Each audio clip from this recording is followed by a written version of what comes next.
Uh,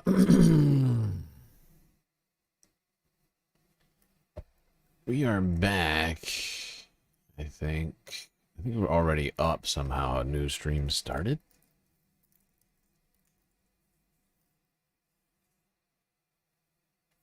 Are we live? Are we live right now?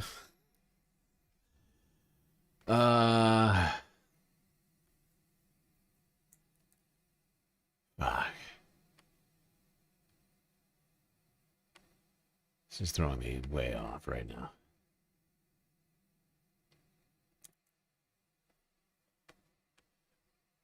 Oh God. If I click this, maybe.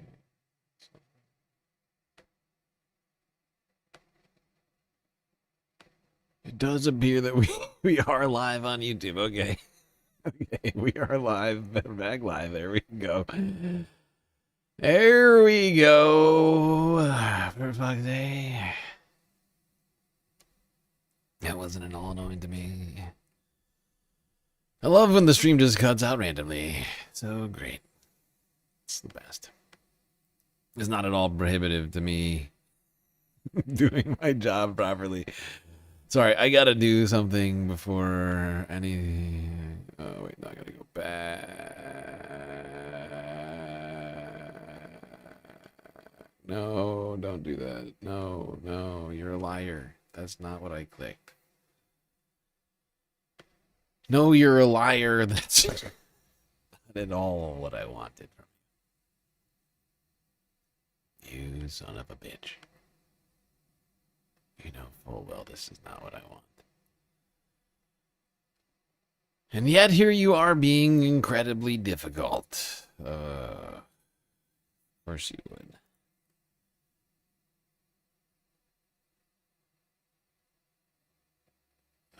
I can't highlight chats right now unless I pop this back out. I guess I don't need this open. That's slowing us down, undoubtedly.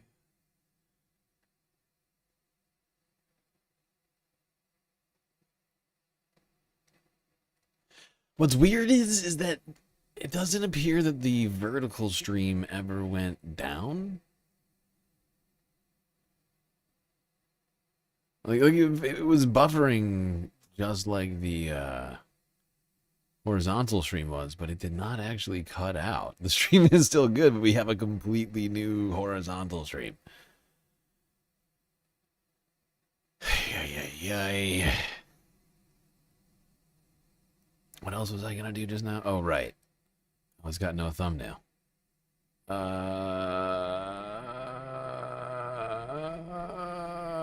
I should probably make it different than the other one. Should make it vaguely different than the other one, so I'm not accused of using horrible similar thumbnails.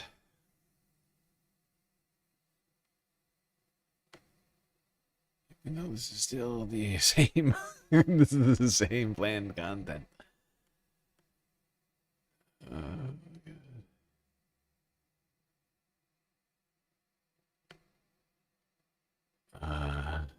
What's that look like? That good?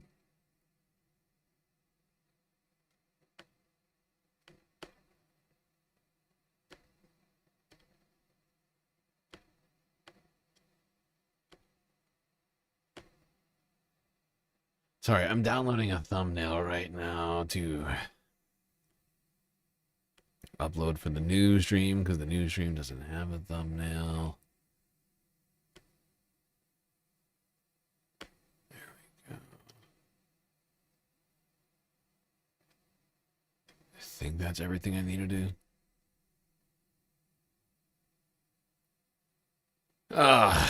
This is so annoying to me.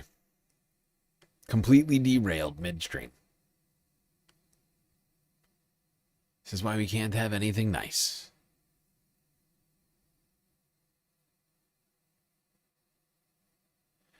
Didn't mean to scare anyone. Sorry, Perf. Completely unintentional.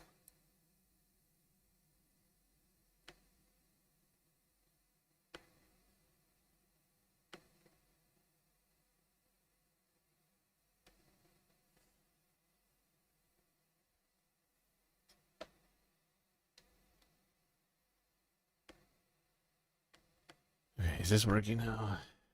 Oh, it's still not switched over yet. So I knew I was forgetting something.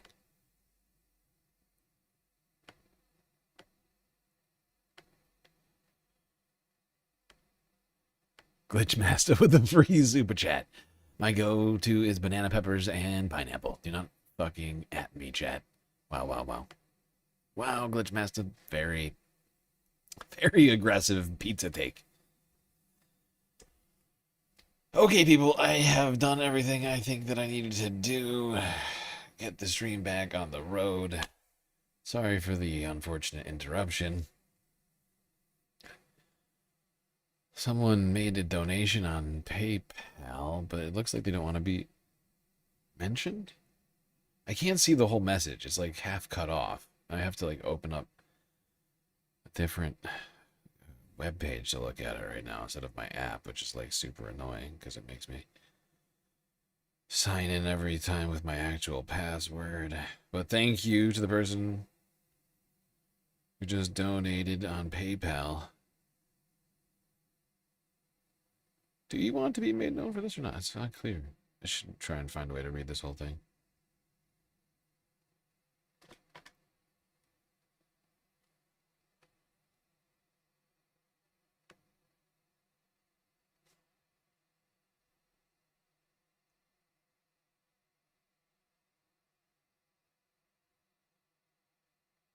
I've lost where we were at. Ah, right. We were watching CNN moments ago. Talking about the state of independent voters, especially Trump, right? Republican-leaning independent voters. And they are souring on Trump fast. Meanwhile, this week, the primary fights have been on across the country. From California to Maine, and practically everywhere in between. Let's quickly do a stop in California with the Rational National. Billionaires like me should pay more taxes, and the big corporations should pay more taxes. Last night was a debate between the candidates for the governor's race in California, and it appears a billionaire is the left-wing champion. So I'm going to get into some of the clips from this debate. What I'm learning about Tom Steyer over the last few weeks, who ran briefly in the presidential election, or I should say the Democratic primary in 2020. And I'll get to what Bernie Sanders was saying about him back then, because I covered that whole race when it was happening. And did not expect Tom Steyer to, 6 years later, appear to be the choice, the correct choice for the governor of California. So let me first start with... Yes, that is actually the take. That is actually the shocking take of the week. Last time we were, well, not last time, but when we were initially talking about Tom's run for governor, I was quite skeptical. I was certain initially that there must be a better candidate than Tom, knowing something of him from the past, whether it be the fact that he's a billionaire or the fact that he, ran for president at one time and had fairly centrist opinions about a lot of stuff. I was incredibly skeptical, in fact, but as things have unfolded in the field, gotta say, guy is genuinely started to turn me. Still mildly skeptical, but at this point, I actually do not have a better candidate in mind at all. And I've actually looked through them a little bit now. This clip, this is between Katie Porter and Tom Steyer. And Katie probably regrets this moment. I have said that billionaires like me should pay more taxes, and the big corporations should pay more taxes. Excuse me, and you that's literally why, said... if this proposition is on the ballot in November, I'll vote for it. But going forward, we do need to go further. This is a one-time tax, and it also doesn't spread the money across the government the way everything else goes. And specifically, it doesn't go to education and teachers and students, which is a critical need in the state of California. The tax I'm proposing to close a corporate real estate tax loophole is more money, and it's spread throughout the only candidate that's actually Congresswoman, balanced two budgets. Congresswoman. I'm confused. Do you support the billionaire's tax that is going to be on the ballot in November, yes or no? Katie, I just said I will vote for it if it's on the ballot in November. So what I've said is, but you just said it wasn't a good idea. Go far enough that in fact it is a one-time tax, and it also doesn't spread the money throughout the government. All right. Yeah. And actually, what's funny is those are some of my criticisms of this tax when we first talked about it, was that it should be applied every year or not just one time, like this one-off tax. You know, it has the same vibes of like the tax holiday type of deal. Like they're like, oh, it's gonna increase something. It's like, I mean, it's slightly different, but you know what I'm saying? Like, it feels like it was something being sold to us that should, you know, as like a one-time thing, when it should probably, this thing should probably be a long-term type of deal, right? We want this to be a continued process, right? It doesn't, you can't solve billionaires with a quick, whatever it is, 4% or whatever. I can't remember the exact percentage on this tax. But you can't solve it with that. Not one time. And it should be national. It should be applied nationally and should be spread nationally. Because also, I would also like to point out that a lot of the California billionaires are reaping profits from the entire country, right? And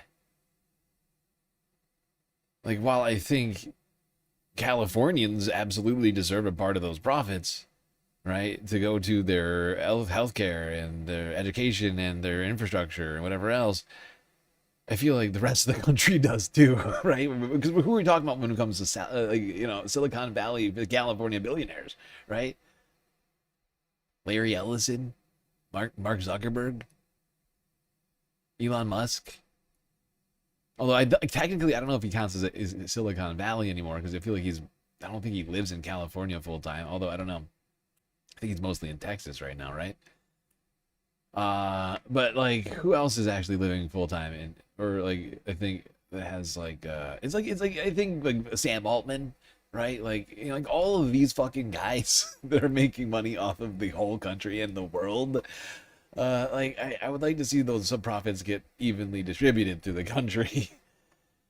Once again, not saying California doesn't deserve it. They do. But it's just, you know, we're just one slice of the pie here.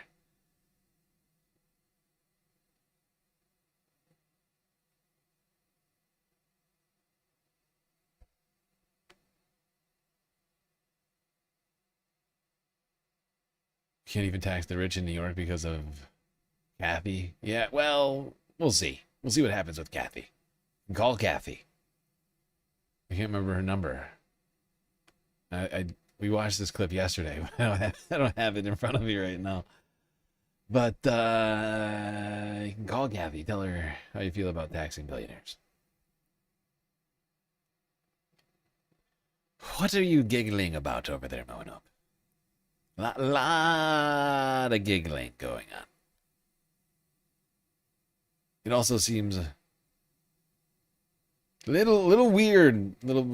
Say, are you doing okay? Gotta say, a little concerned.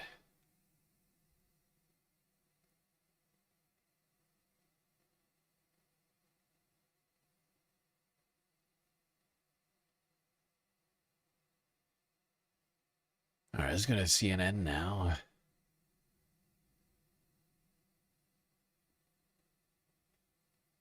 Talk about the elections, specifically the election odds of Democrats this midterm season.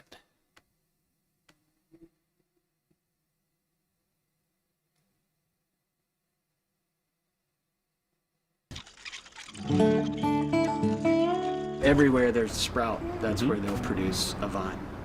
Ed Weinbarger is a farmer and a chef with family ties to this North Carolina land dating back 200 years. Everywhere you look, key staples for his catering business. A hillside garlic patch. Tree limbs stacked along the stream. Look at that. A brilliant nursery for shiitake mushrooms. I got to the gym this morning, but this is good. A visitor put to work. Early spring, the best time to borrow the fingerling potatoes.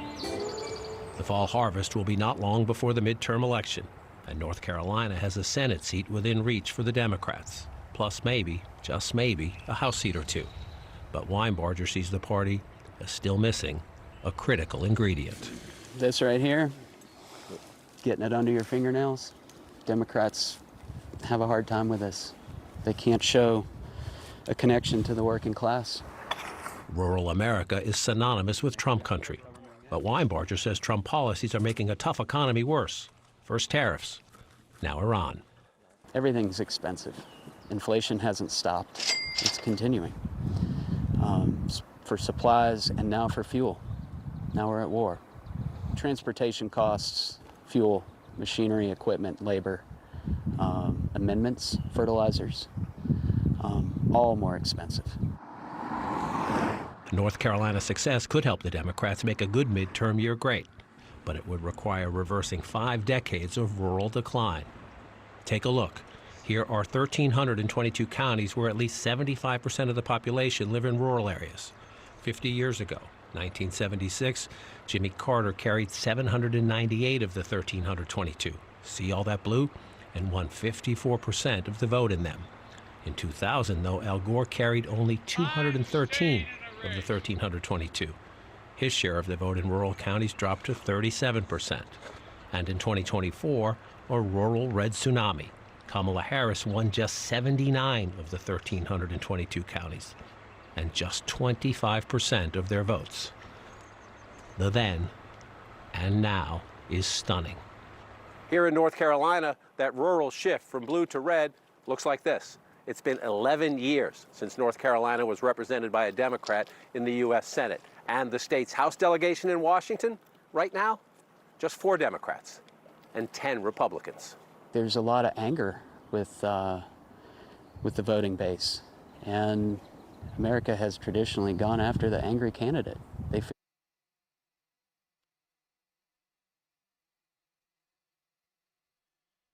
Are Democrats capable of getting their hands dirty? And by hands dirty, I mean getting involved, showing that they care about the working class. That they have any concept of what it means to be working class. That's an important question. Something that Democrats have to prove. And that's why I keep saying that we need a massive shift, upheaval in the Democratic Party. That we need to change who runs the Democratic Party. And kick out all of the ossified, corrupt, feckless, weak leaders and everybody else who follows along with it, waiting for their turn. All those people need to be gone and replaced with actual people that are going to do something about it. That's not true? Wait, what's not true?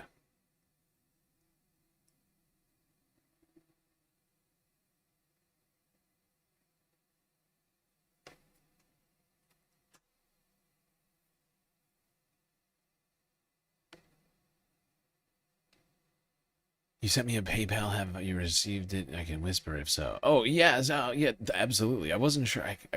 The long messages on PayPal get cut off for me, and I can't see the whole thing on the app. But it cut off while you were saying. I couldn't tell if you wanted to be, like the way it was phrased. I couldn't tell what you wanted me to do. If you wanted me to shout you out or not.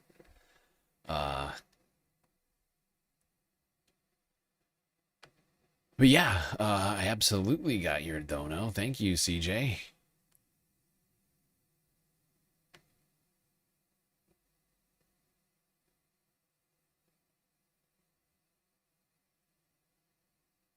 right, I'm just skipping ahead a little bit Trump. on this clip here. Jamie Yeager is a Democrat. We're all thinking about our garden this spring, which is something that Mountain Democrats do, is grow a garden.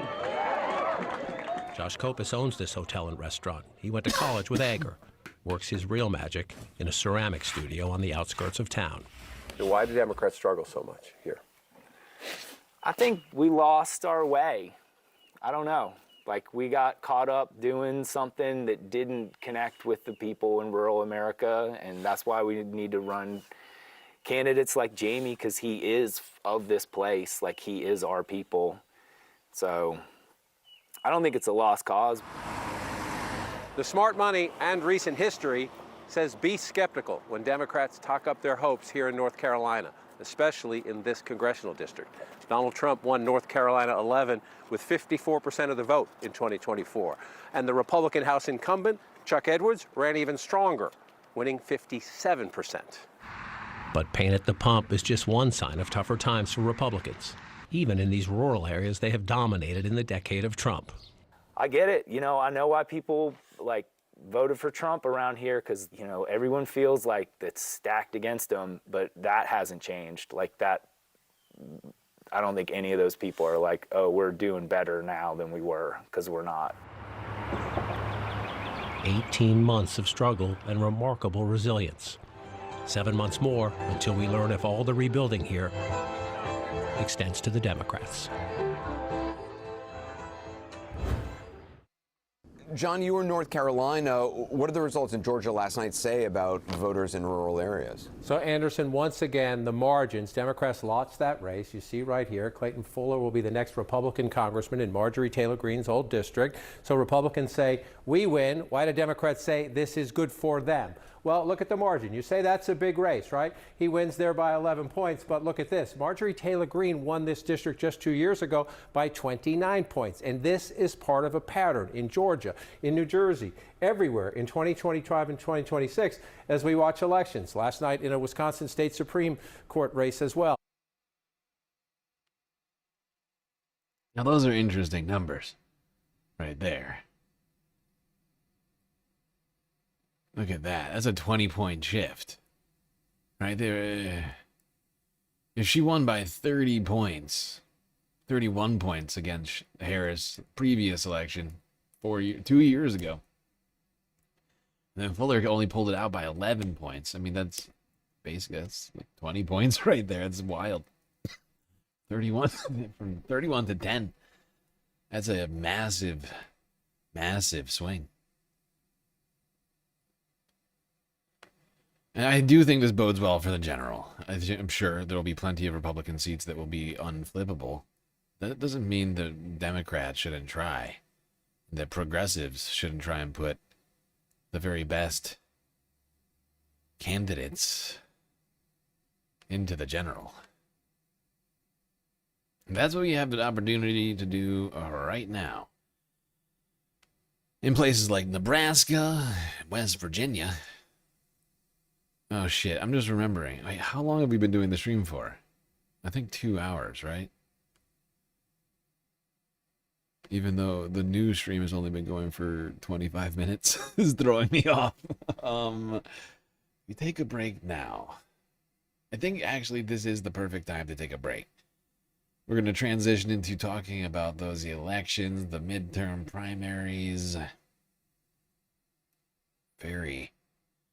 Very important thing to be discussing right now, since we are now in the heat of primary season. Something we are going to be covering as much as possible between now and the end of the year. I think it's the most important thing that we can focus on at this time. I know there's a lot. It's very easy for us to get distracted by all sorts of stuff going on right now. But it's got to be one of our main focuses.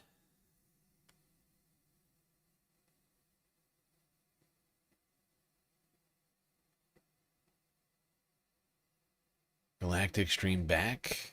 What do you mean back? We never were gone. We're just demonetized. We're just demonetized. They just took $1,000 and demonetized us so that we can't earn ad revenue or take donations like super chats or super stickers or have memberships. We never really left. We've been still doing streams.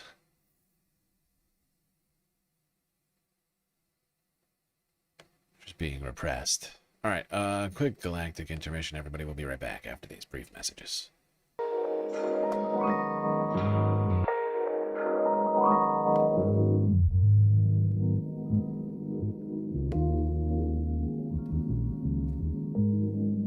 All right, everybody. I hope you've been enjoying the show so far. If you haven't already, hit the follow button on Twitch and the subscribe button on YouTube. While you're at it, do consider contributing to the Galactic News Network, as we are completely funded by individuals like you. A lot of great ways out there for you to show your support. Twitch, bits, power-ups, subs, gifted subs, prime subs, Cash App, and PayPal. For your money, go directly to funding the stream, rather than the bottom line of Amazon. We got Throne.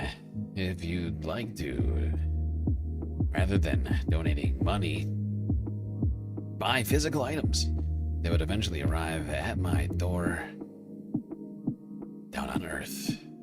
It's basically like shopping on Amazon for me. But of course, the very best way to get the most base benefits for your Earth dollars is Patreon, where for the low price of $3 a month, you can get access to a myriad space benefits unseen by the rest of the goddamn Milky Way galaxy.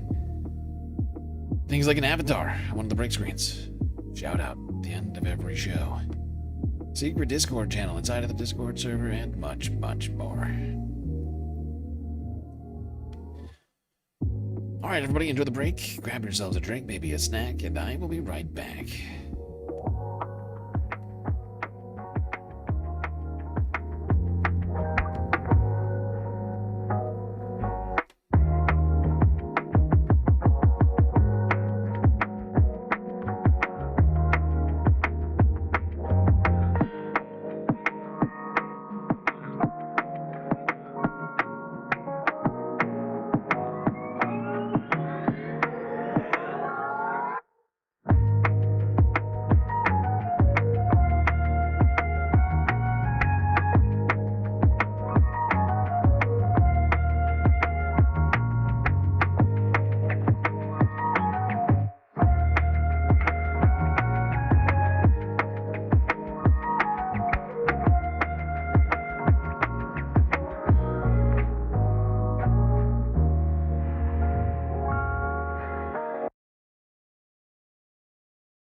right, everybody.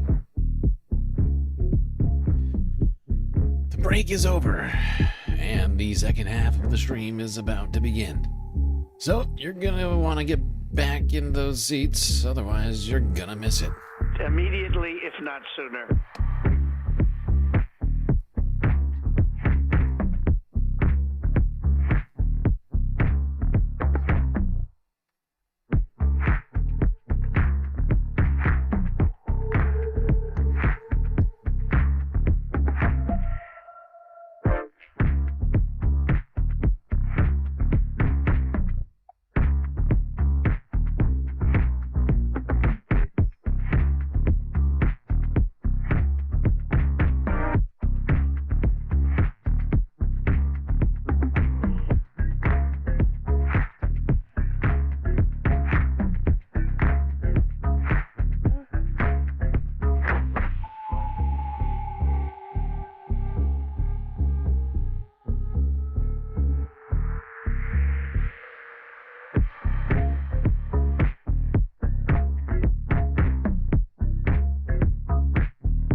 All right, Space Hams, we are back.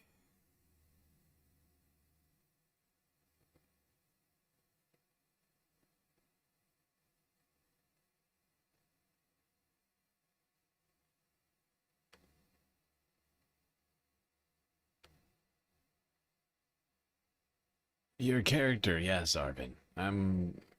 I hope you're pleased with your avatar.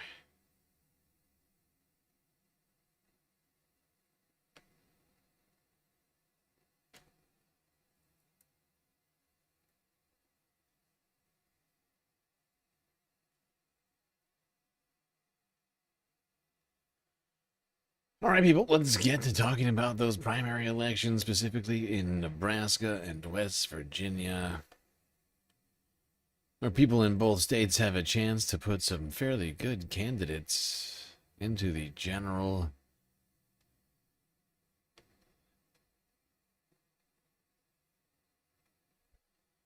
Let's start with one we watched yesterday.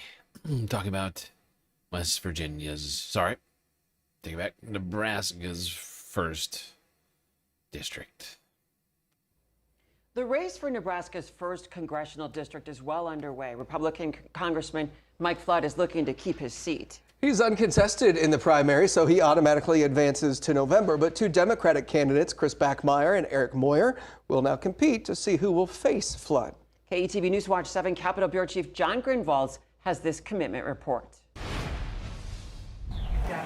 Eric Moyer and Chris Backmeyer have been busy. Same issue. Crisscrossing the campaign trail of Congressional District 1. I grew up in Lincoln. My great-great-grandparents on both my mom and dad's side homesteaded around Murdoch, Nebraska in the late 1800s. I grew up in a small town in Madison, Nebraska. I had the opportunity to work on my grandparents' farm in the fall and the summer. Moyer spent time in sales and marketing and ended up in the solar power industry, building renewable energy projects throughout the Midwest.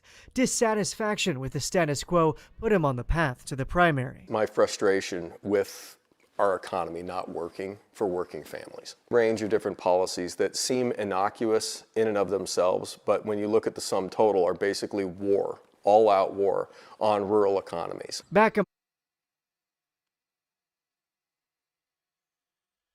Yes, indeed. Eric Moyer, there's the guy that we here at the Galactic News Network are endorsing in this primary race. This was his latest clip posted to his YouTube channel. Eric Moyer for Congress.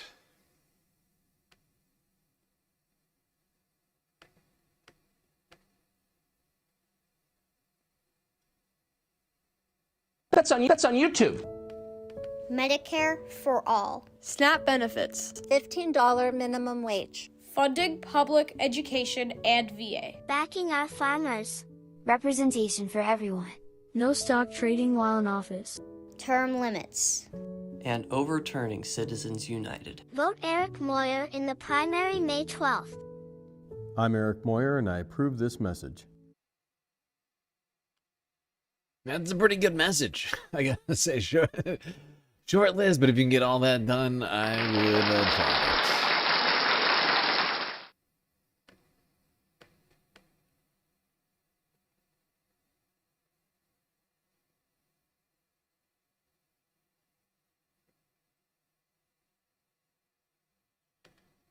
All right, moving on from Nebraska's first, on to the second district.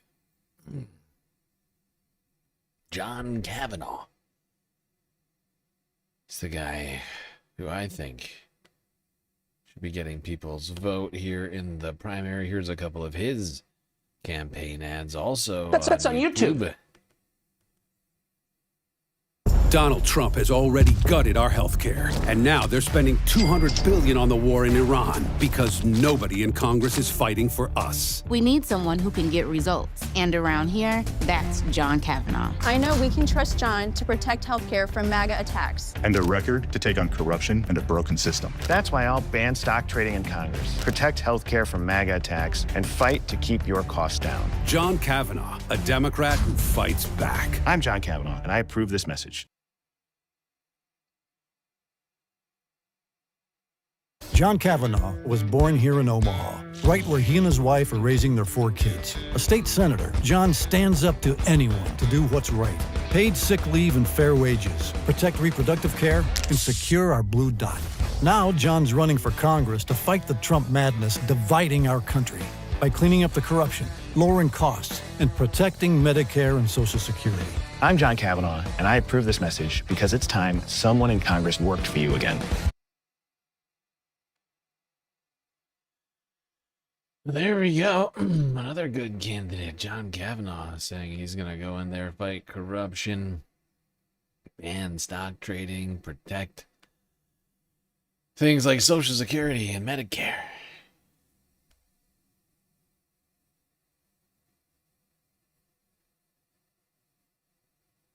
I think, once again, like, if we can put, like, a majority, doesn't have to be every single seat. I don't think necessarily that's going to be the case. Just like the last couple elections, Ohio and Indiana, we didn't win them all. But the majority of the candidates that won the primary elections of the Democratic Party were progressives, and it's a beautiful thing to witness.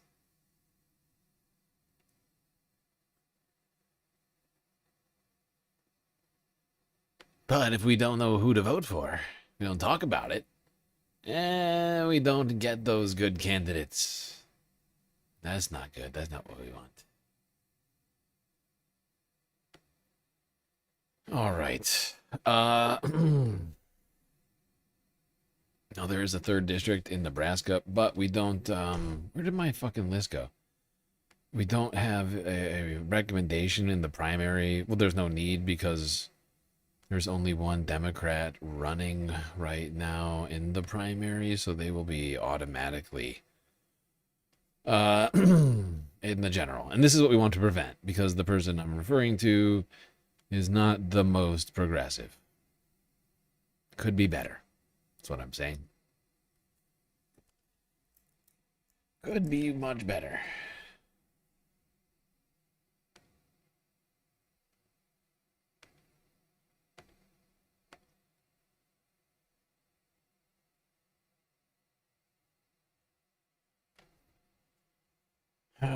Your state court ruled the maps invalid and they went ahead anyways. They violated the Ohio Constitution. Wait, what happened?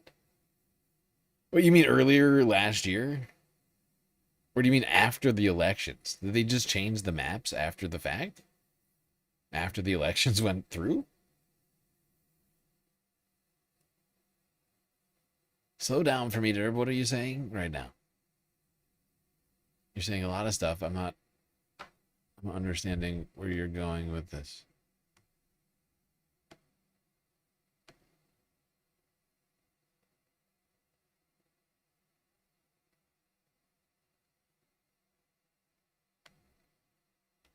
They ignored the Supreme Court on what, though? That's what I'm trying to understand. I need less sentence fragments. I need less sentence fragments and more clarity. Or if you could send me like a link to something in the Discord. I think you're in the Discord. Send me a link to like an article or something so I can understand what you're trying to get to here, because I'm not sure what you're talking about. And it sounds concerning. Right? Well, it was 3rd District, Nebraska. Right, okay, perfect. Now, there's also an independent running in the Senate, who I think should probably get people's support in the general. Dan Osborne. I don't get it.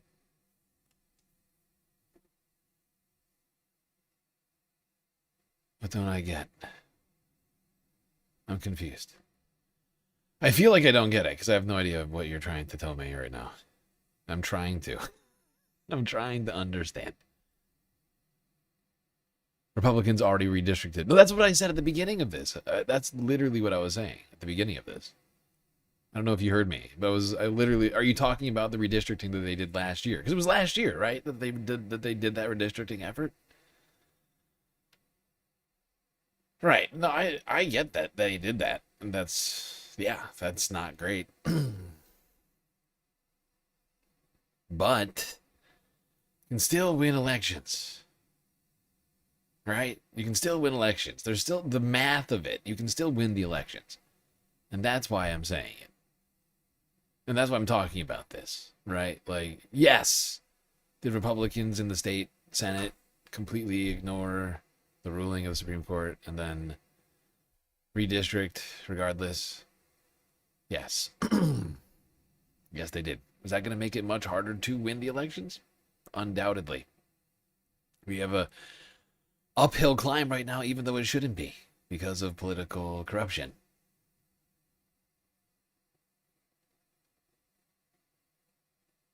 They are done? What's done? The general? General's not done. General's not nearly done. All right, let's go to West Virginia. To the 1st District. Got a candidate here by the name of Britt McGuire. This is her page, Britt for WV.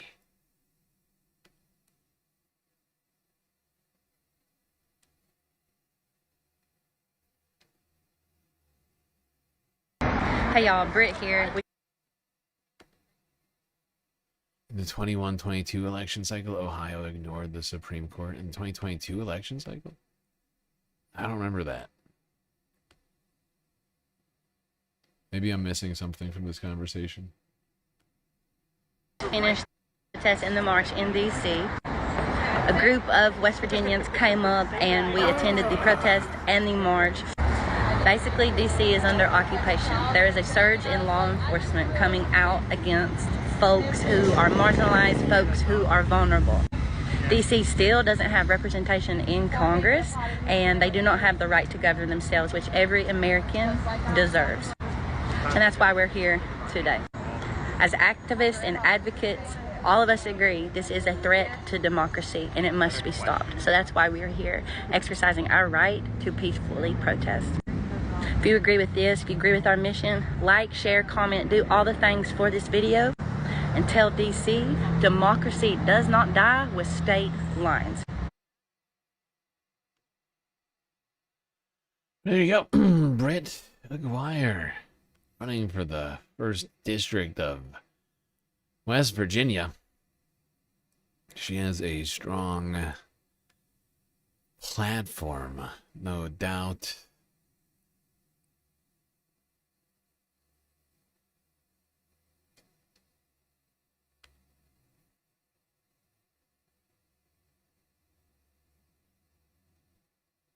Oh, there was another redistricting in Ohio in 2022.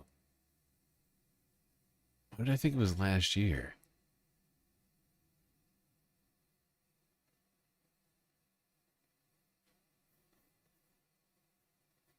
Right, okay. Right. But it still stands. The same thing, the same argument I'm making still stands. We can still do democracy right now. And this is the moment for it.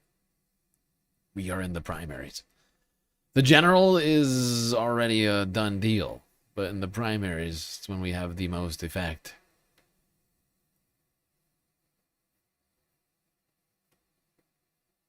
That's why I'm urging everyone to get involved in these primaries. I know that there's a lot of reasons for us to feel disenfranchised, as we are literally being disenfranchised by Republicans legislatively.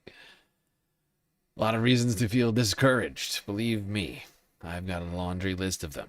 But you can never forget that Never give up. Never surrender. Oh, shut up.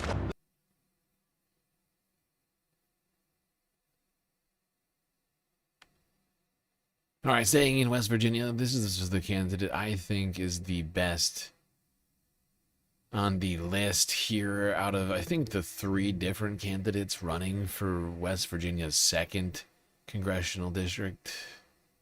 Ace Parsi.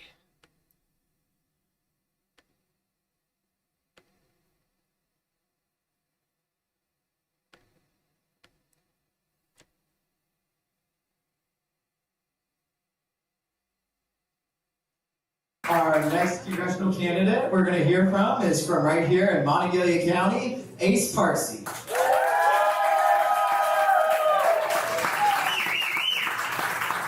to be here with y'all.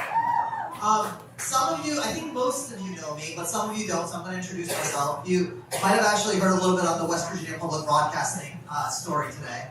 But I come to this seat in a unique way.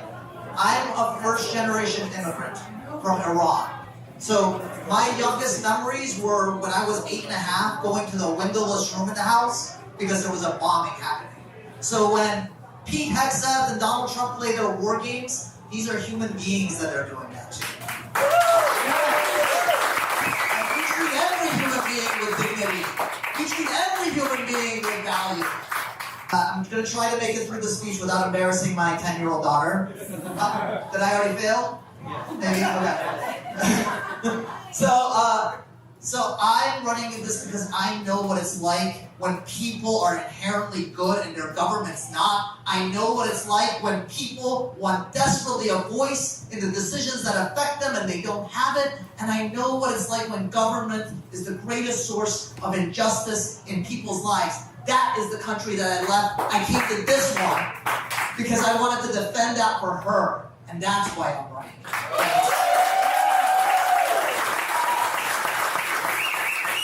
I run on 3 particular areas, and they're part of my own lived experience. So I run on affordability. And when I came to this country, I basically, our family was supported by a job that my mother had at just babysitting, and my brother had at a grocery store. So I know what that affordability issue is deep in my bones. My first area is affordability. We need to turn around this big, beautiful bill, big, monstrous bill, right away.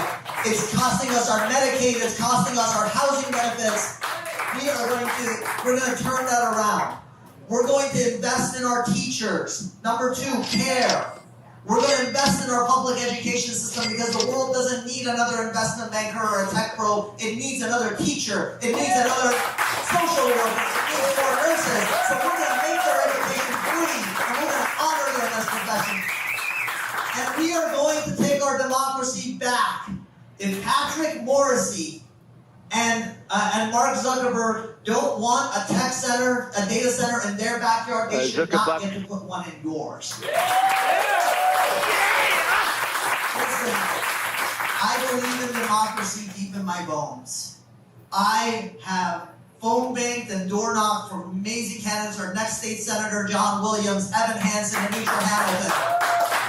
I have gone and I have marched with many of you. I have delivered 185 waffles to Shelley Moore Capito's office when she waffled on her promise not to go after Medicaid. I have gotten arrested that her office would interview. Right away. But she did not hold town halls or actually give her a plan. I am here because I believe democracy isn't a philosophical thing for me. It is in my bones. I have been working with you hand in hand. And I came to Morgantown 10 years ago when Trump was first elected, looking for a resistance, and instead I found the community. You have been my community for these years. And I am deeply proud of this community, what you've meant for my family here, and what you've been.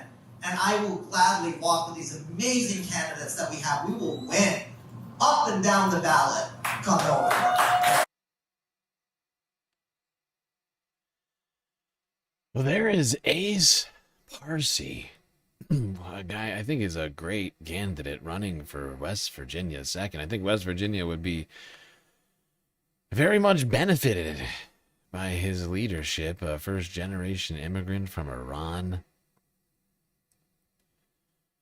from a working-class family who struggled to make ends meet here in America, who's involved in activism and policy platform, sort of represent, I think, the exact sort of vibes we're looking for around here at GNN. Waffles, exactly. I loved that one. He showed up to a state senator's office or whatever with a bunch of waffles for not sticking up for Medicaid dollars. That's it. I mean, that alone.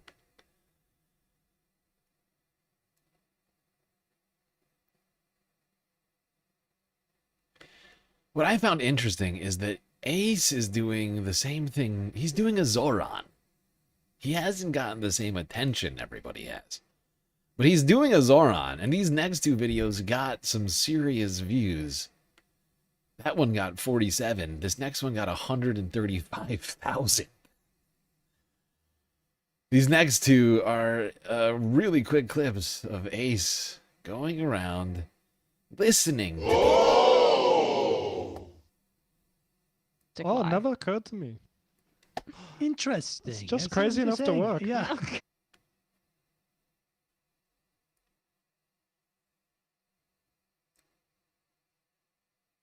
I'm Ace Parsi, and I'm running for U.S. Congress. I came to the U.S. as an 8-year-old immigrant fleeing a country that didn't listen to its people. Riley Moore voted to gut, SNAP, and healthcare for West Virginians. He's not listening. I'm listening to you, the hardworking people of West Virginia. Look, this country gave me a future. West Virginians' decency made this my home. On May 12th, vote for someone who's actually listening.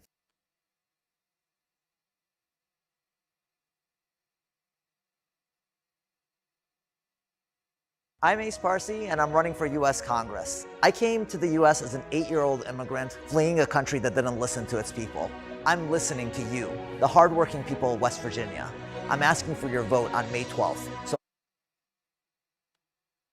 I just like the fact that he's trying to do this, do the exact same thing that Zoran did, right? He's just going around with a microphone, asking people what they want out of their government, right?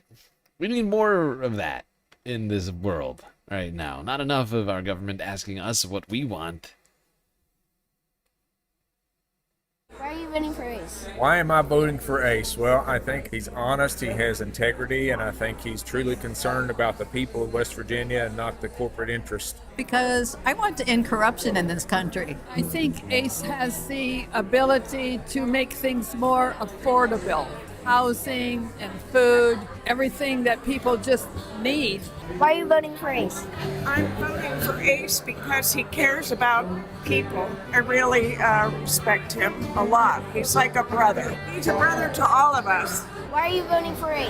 Because he's a really decent person. He has all the right ideas about helping everybody who need health care, who need housing, and that's a lot of people in West Virginia. Why are you voting for Ace? Because he cares about people like me and you instead of just rich people. Because I believe he genuinely cares about people, and I know a lot of people in West Virginia are struggling to get groceries and health care.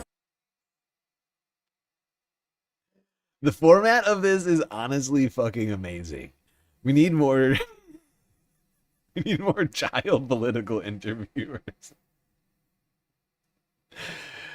This kid's a pro.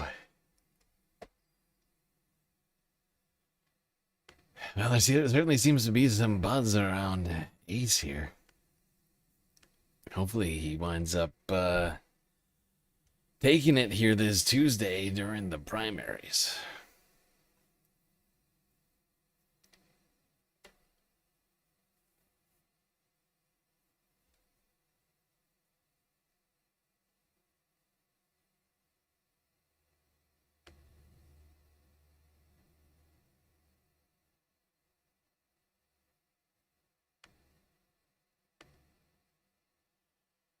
All right, let's go back to talking about the numbers real quick. Awful, awful, awful. Weak, weak, weak.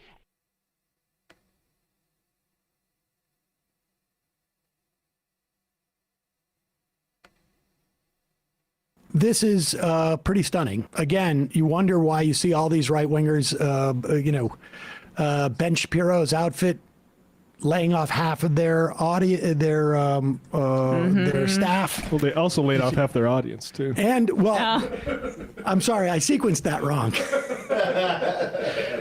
Half their audience decided to go somewhere else. Now, again, I have all those theories about where that audience came from, but nevertheless, why you see sort of people like Tim Pool in a panic.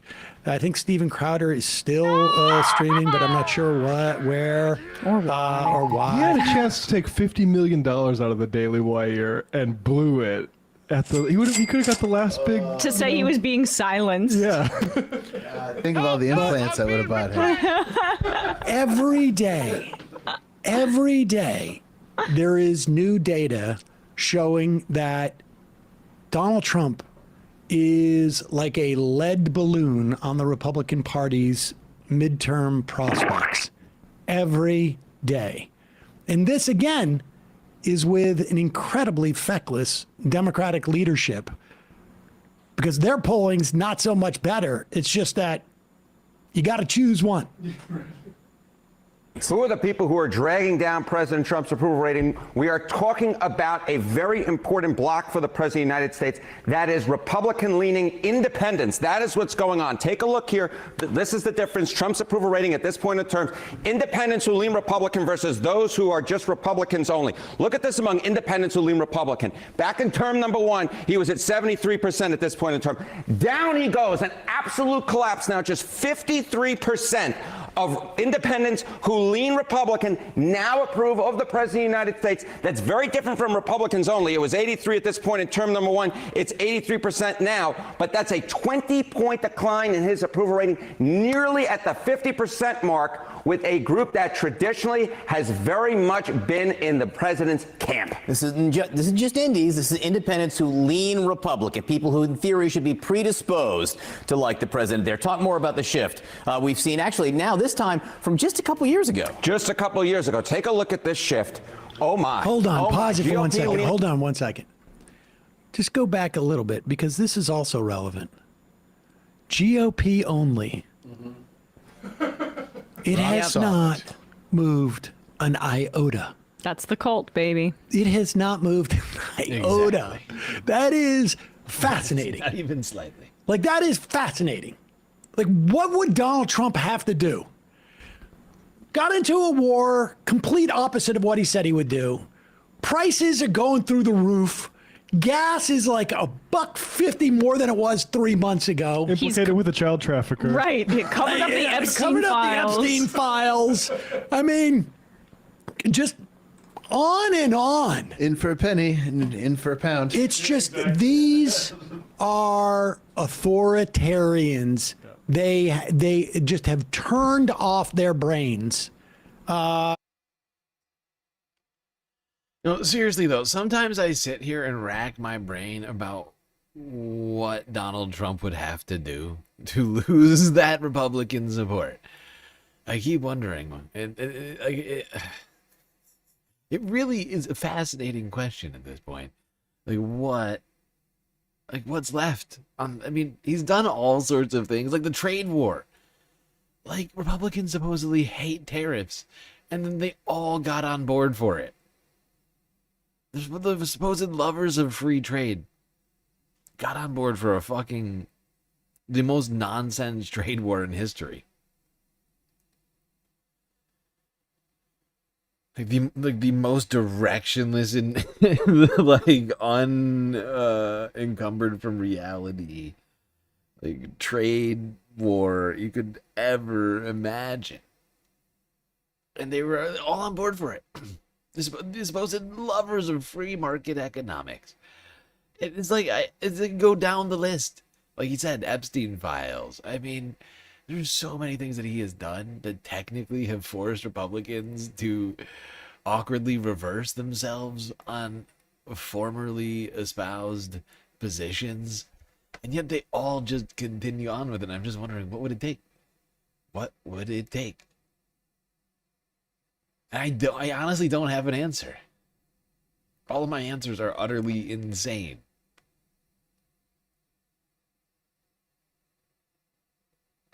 The extent that it was ever turned on. I mean, that's the thing that really strikes me, is like, like relatively normal people are displeased with the fact that we're fighting a war that nobody understands why, that it's going to potentially destroy the world economy for an extended period of time.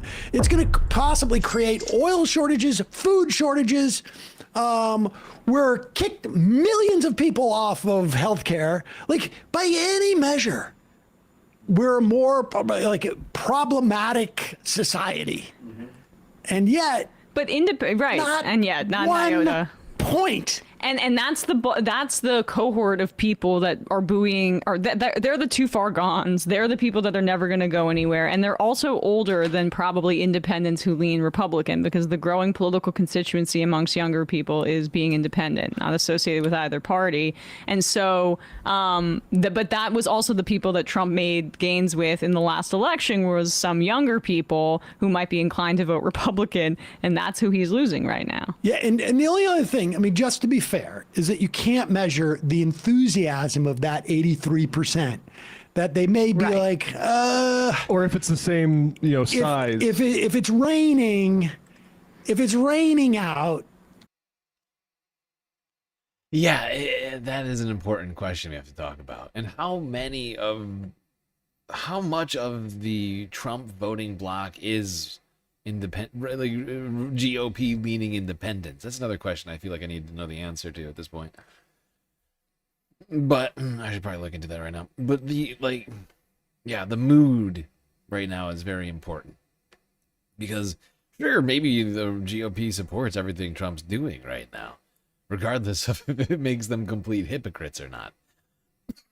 But are they feeling motivated to go to the polls and vote to protect it?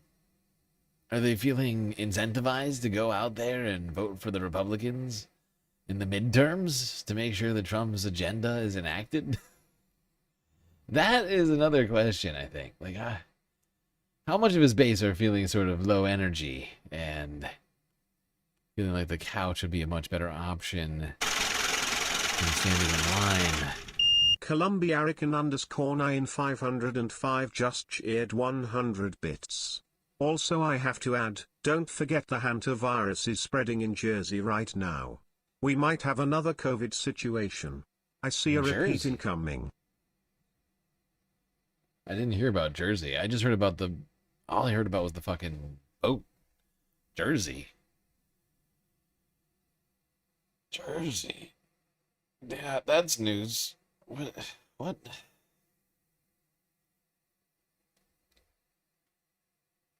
It doesn't sound good.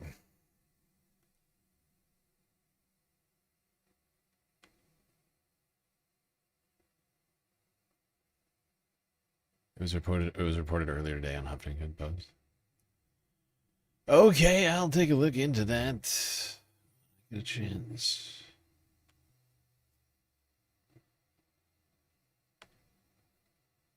What we're doing? Oh, right. Yeah, actually, we're going to move on. That's enough of the numbers.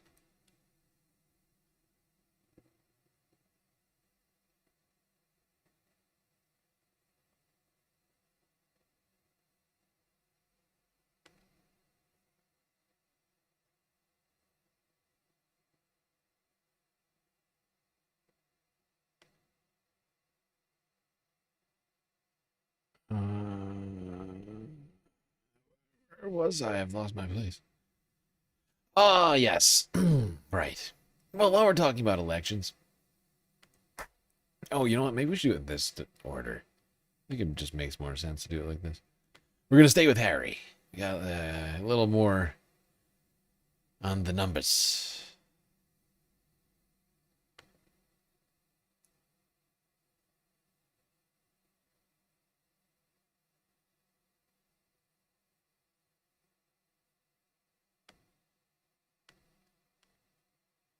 This is one of the biggest changes I have ever seen. I was so concerned I somehow mistyped something. That's how bad this number is. Today, we are going to count down the top 6 ways in which Trump is losing the key core group of independents, because independent voters are who elect our presidents of the United States. And we can see that Donald John Trump is in a whole heck of a lot of trouble with independents, because take a look here. Independent support for Trump. Back during the 2024 election, look.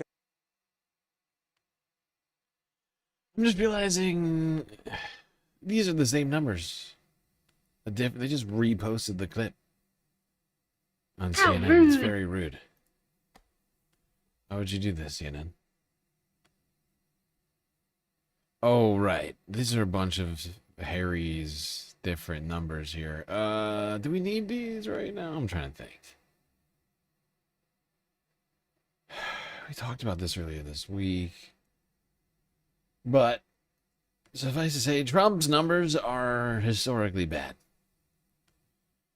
Worse than Nixon, worse than Bush, worse than Biden, worse than literally any other. Oh, I'm sorry, worse than Obama, worse than any other president, term 2. Really having a rough time of things.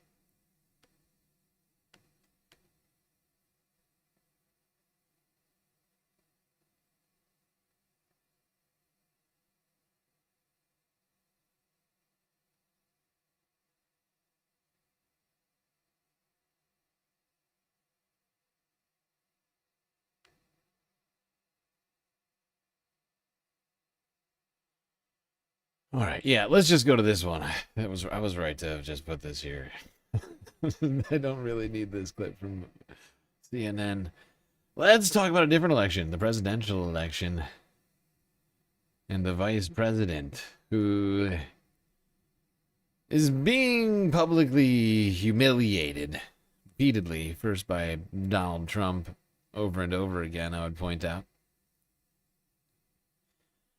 Really, when you think about it, Trump is setting him up for failure. Giving him things like the fraud task force. The most fraudulent and corrupt administration.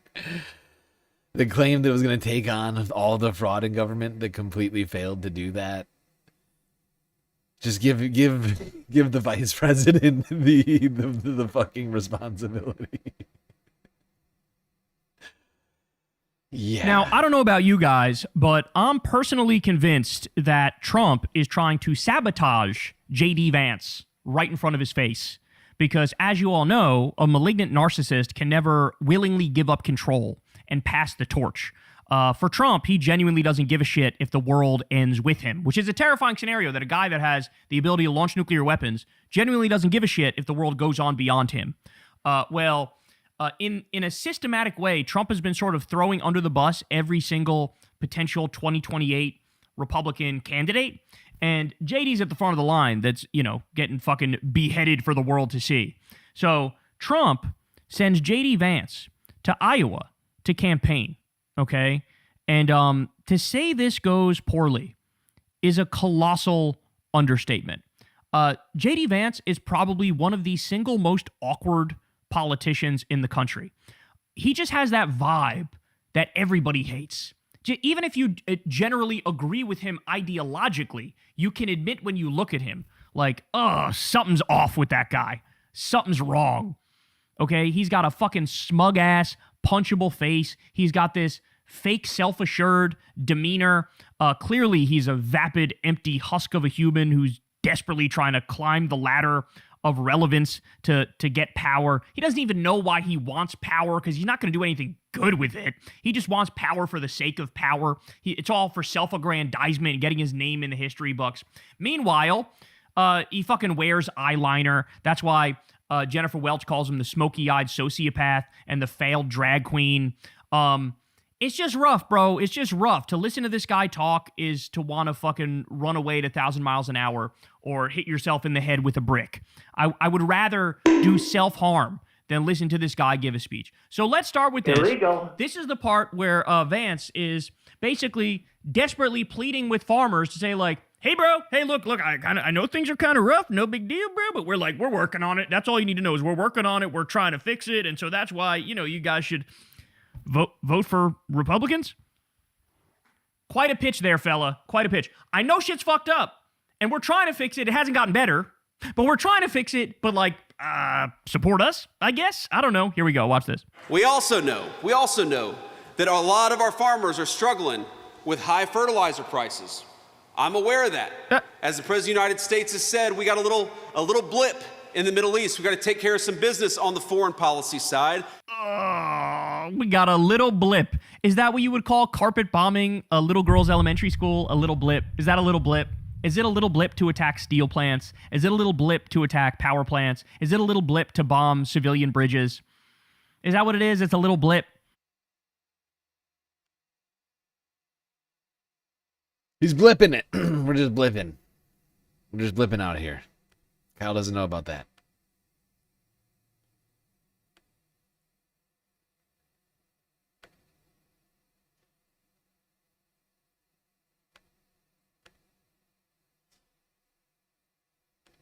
Every single day to make sure that you guys and the farmers of this great state get access to the products that they need. We're working on it. Look, I know y'all ain't got no We're working on it. fertilizer. Look. I know that might lead to famine. I know We're that 70% of working you on it, can't grow the crop. He's so unlikable. And he sounds weak. When he comes out here and he sounds this weak. He sounds like he's almost pleading with the voters. Please stop complaining. Okay, we're working on it. I know we were all frustrated because we're doing a terrible job, but look, we're gonna fix it. Don't worry. Am I wrong? It sounds weak. Sounds fucking weak, dude. Awful, Weak awful, sauce. awful. Weak, weak, weak. And then meanwhile, look, all these farmers, I'm going to play this one more time. Keep your eye on everybody in the background here. Fucking stone-faced silent, listening to this loser basically apologize for sucking shit. We also know that a lot of our farmers are struggling with high fertilizer prices. Look at their faces. I'm aware of that. As the President of the United States has said, we got a little blip in the Middle East. We got to take care of some business on the foreign policy side. But you know what we're doing simultaneously? We're working with the congressman, and we're finding ways every single day to make sure that you guys and the farmers of this great state get access to the products that they need. Oh, my goodness. We're working on it. We're working on it every single day. Oh. Am I wrong? Does he not sound like he's pleading? He's like, please don't abandon us. Please, you gotta get out there and vote for a Republican. Because that's what's happening right now, right? This is the midterms. And this is the Vice President of the United States pleading with America. Please, America, we know you're angry at us, but we're working on it. We're gonna fix it. We're totally working. We're working every day. We're working on it. We're talking to people about stuff.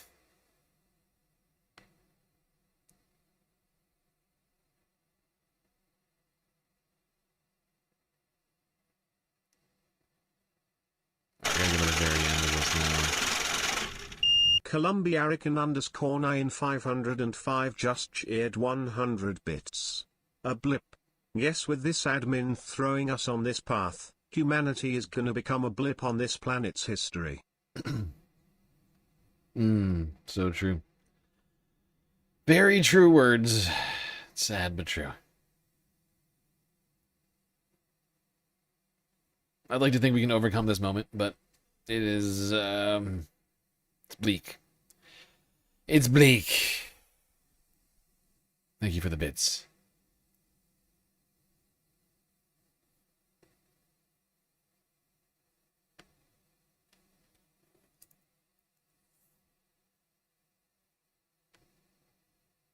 Oh, it's so bad. But we're not done. We got more. So here's Vance, who had a Trump moment here, totally confused, reading off his script, loses his place, and what follows is just incredibly, incredibly hard to watch. Here we go. When I see Iowa farmers who need to get that E15 to market, what is this? What is Zach, you're gonna have to help me out with her name here. Oh no! Oh no! Public speaking number one is you got to be able to adjust on the fly, son. You got to be able to fucking bob and weave and dodge. It's like a dance up in this bitch. You can't. What is his name? Steve, I lost my spot. What's their name? Bro, what's going on? Who need to get that E15 to market? What is this? What is Zach, you're gonna have to help me out with her name here. I lost my page here. Okay. All right. Okay, there we go. Sarah Trone Garriott. There he is. I'm on the wrong page here. By the way, this is who Tucker's going to try to force feed you in. Oh, yeah. Sarah? Like... Dude.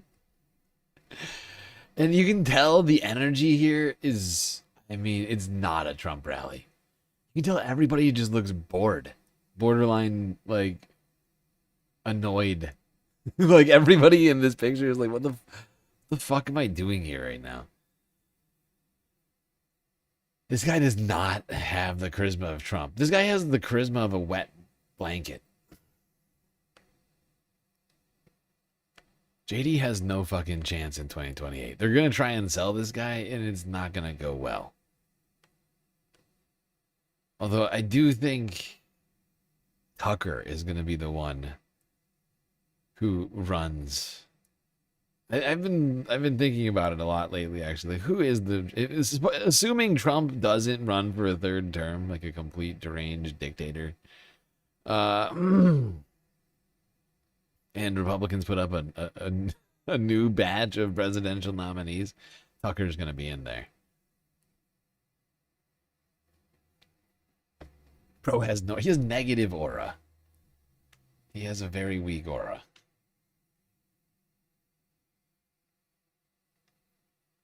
Like, whatever the opposite of Riz is, that's JD Vance.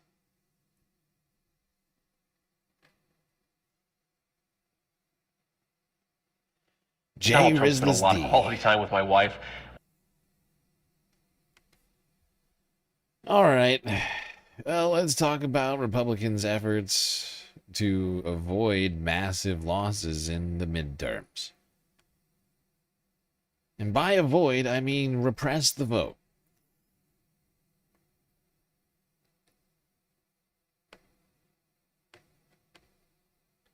Tennessee's Republican-dominated state legislature has approved a new congressional map to carve up the state's only black majority district in an effort to help Tennessee Republicans secure all 9 House seats.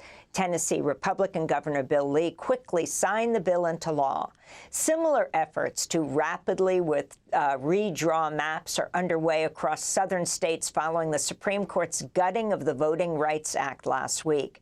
The gerrymandering is just one part of a larger Republican push to overhaul the nation's electoral system. A new investigation by Reuters details how the Trump administration is seeking to gain federal control over elections in at least 8 states, using investigations, raids, and demands for access to balloting systems and voter ID records. We're joined now by Reuters investigative journalist Ned Parker. Earlier this week, he and his colleagues at Reuters won a Pulitzer Prize for documenting how President Trump has used the levers of government to punish his political enemies. Ned Parker, congratulations on the Pulitzer. We want to get to that investigative series that you did. But we want to begin with your latest investigation. It's headlined, How Trump is Moving to Control U.S. Elections, One State at a Time. Start off by just laying out how he's doing this. Right. What we did in this piece is we really examined the ways that the federal government, the Trump administration, is probing the boundaries of state and local administration of elections by doing things such as the raid in Fulton County, Georgia in January, having a senior Justice Department official contact two election clerks in Missouri to see if he would, if they could get access to their voting machines. We've also found out about investigations in Ohio by Homeland Security into voter fraud. So there are things across the board. The questioning of the Secretary of State's office in Nevada by the FBI about data related to the 2020 election. All of this I would describe as a probing by the federal government about what's possible, how much more they can exert power over states and localities regarding the coming election. And it's a black box, really, how far this goes. The election experts we spoke to, they really see this as a testing of the waters. And what comes next is really an open for question. stunlocking and interrupting Amy Goodman. But it's Ned, so unacceptable President that Trump the has political mentioned in the minority will past have trying to complete control of the federalize political elections, majority. which are Liberals clearly have seceded so always much have been power to run the at right the over local, the at the state years. level. But what you're seeing is a state-by-state effort to basically go under the radar. Right. Well, what we did was we documented the 8 states where there have been operations. So this is everything from the raid in Fulton County, Georgia, ongoing federal investigations in Arizona into the 2020 election, a similar effort in Nevada, and then things like a former Trump administration official, now a lobbyist, who made calls to Republican clerks, county clerks in Colorado, representing himself as working on behalf of the White House, seeking access to voting machines. And in one case, a clerk from a large county, he said he received a call from a senior cyber defense official from Homeland Security to seek access to his county's voting machines. And he said no. When we asked the White House about this and Homeland Security, while they said that the White House declined to comment about the lobbyist, and Homeland Security basically declined to answer about whether or not there was a call from a senior cyber defense official in their agency to this local county clerk who's Republican. And what's really interesting in all of this is that you see real pressure on local officials, certainly state officials, but on local officials. And this cuts across the board. It's a nonpartisan issue. We're talking about Republican clerks, clerks who are Democrats, people who are independent, who administer elections. And as you said, elections have always been administered by state and local officials. And what we're seeing is the Trump administration in some ways is seeking to relitigate the 2020 election. And they're also seeking to impose federal authority over the administration of elections. And this is the local issues we're talking about. And then things like the Trump administration's executive orders seeking to create. Yeah. This is one of the things that's been keeping me up at night. Like, I'm already stressed out over like all this shit. But like this stuff has been keeping me up at night, generally speaking. And genuinely, this whole thing is too much for me to handle. Like the amount of effort I would have to put into to also do the state Senate elections, which I'm starting to think we need to find a way to start doing. Right? Because like he's saying, a lot of this stuff is happening at the state level. And we got to be making progress there too. Right? From top to bottom. We need good good legislators, right? We can't just throw our hands up when it comes to granular. Right? But that part of the problem is that it affects only so many numbers of people. Right? There's way more state Senate seats than there are House districts, right? I don't know what the number is, like, ratio-wise, But it's got to be like, Jesus, like 6, 7 to 1 or something like that. It's a ton. It would take it from hundreds to thousands of races that I'd have to be following. And I don't even think I'm adequately keeping up with the current races.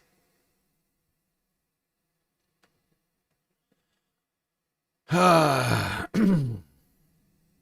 in this moment, with the fascist government, we need vigilance. Like, we need to be at every level of government, watching what the government's doing and ensuring that we put the right people in office, in power, from city councils to the state senates to the House of Representatives and all the way up. But unfortunately, right now, we got a hell of a lot going on that has nothing to do with the democracy. That has nothing to do with the elections. And it's all kind of happening beneath our feet. Like, right? Like, beneath all of our feet. The shifting sands of democracy are happening. And we could be the ones turning the tides. However, Republicans are doing absolutely everything they can to prevent that from happening. Right? It is an upward battle. The federal government, the state governments, all working together. Certainly in the red states. But even not in the red states, right? Trump is still trying to send in DHS and the FBI, go through voter rolls. National Registry of Voters, seeking to require documentary proof of citizenship. There are like many aspects to this. A top-down effect with both Trump, the Trump administration, and Republicans in Congress trying to create these proof of citizenship requirements to register to vote.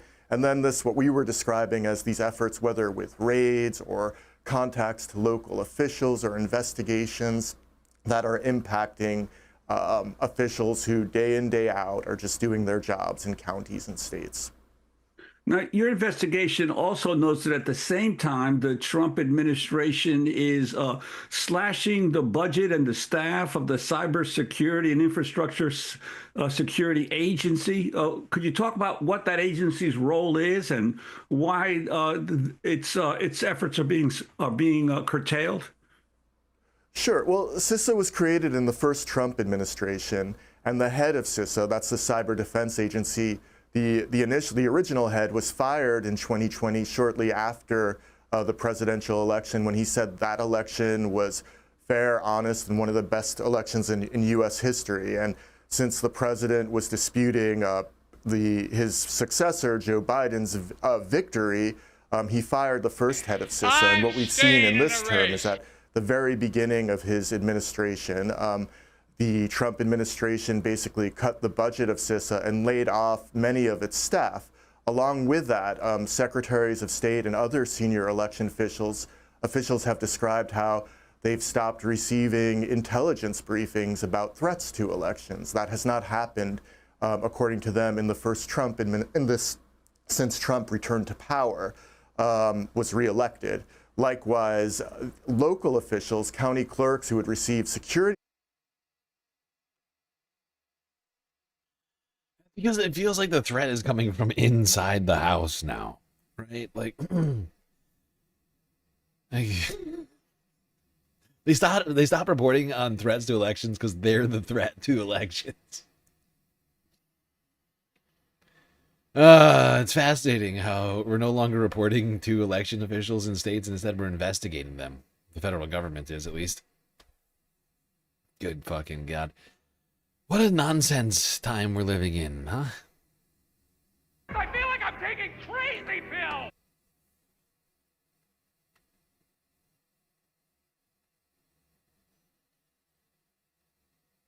I think I see contention here in chat. I think there may be some people who don't go out and vote because of laziness, but I think NR Gray makes a strong point, because the fact is that I think, unfortunately, we have too many people who just can't make it to the polls because they have kids, they have a job, and their entire day when the polls are open is taken up by those things. And we need to make election days federal holidays, right? Like the general election should be federal holidays. Everybody has off of work, banks are closed, and everybody goes to the polls as part of their civic duty, right? And we all just celebrate that together. Celebrate democracy. It's like, honestly, July 4th, like the celebration of July 4th should happen on election day. Or we should switch election day to fucking July 4th. One or the other. Or just make fucking election day a federal holiday, like I'm saying. But also, we need state holidays. I know this sounds crazy. We need like state holidays for the primary days. Because like, and of course, like once again, like they don't want us to actually be engaged, unfortunately. And so this really is going to require a lot of effort to get to a place where we have that, unfortunately, but it is something we should be shooting for, because it's certainly one of the things that is preventing people from getting out there and voting, because they're living their lives, because they're living their very difficult and stressful and busy fucking lives. There are some handful of people who are like, we talk about the couch, right? And that's the representation of laziness, right? But I don't think that's the thing that's really preventing people from voting. It's either people being completely disincentivized from voting, right? People who are so sick of the political system that they're throwing their hands up and saying, I don't care. Or it's people who are just too fucking busy. That is my sense of things.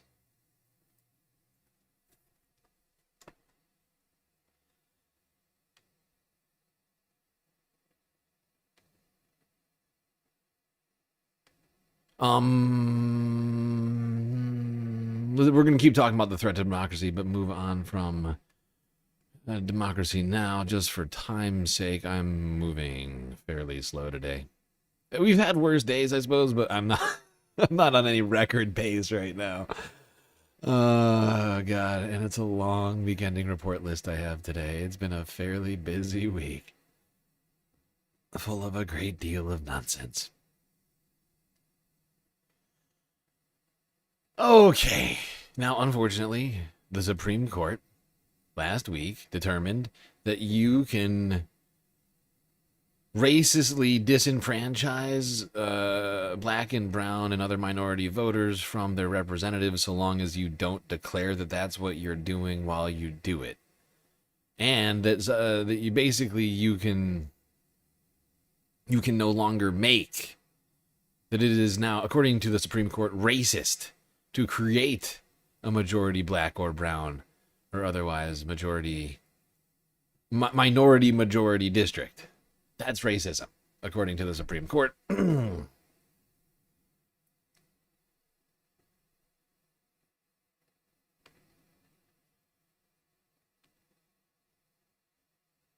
Which, brings up sentences in my head like, I guess we're going to have to force white voters to vote Democrat. I'm staying in the race. Let's go here to CNN. Talk about the redistricting race that is now underway in red states as a result of this horrible Supreme Court decision. The Virginia Supreme Court has just struck down a new congressional map that was passed by voters last month.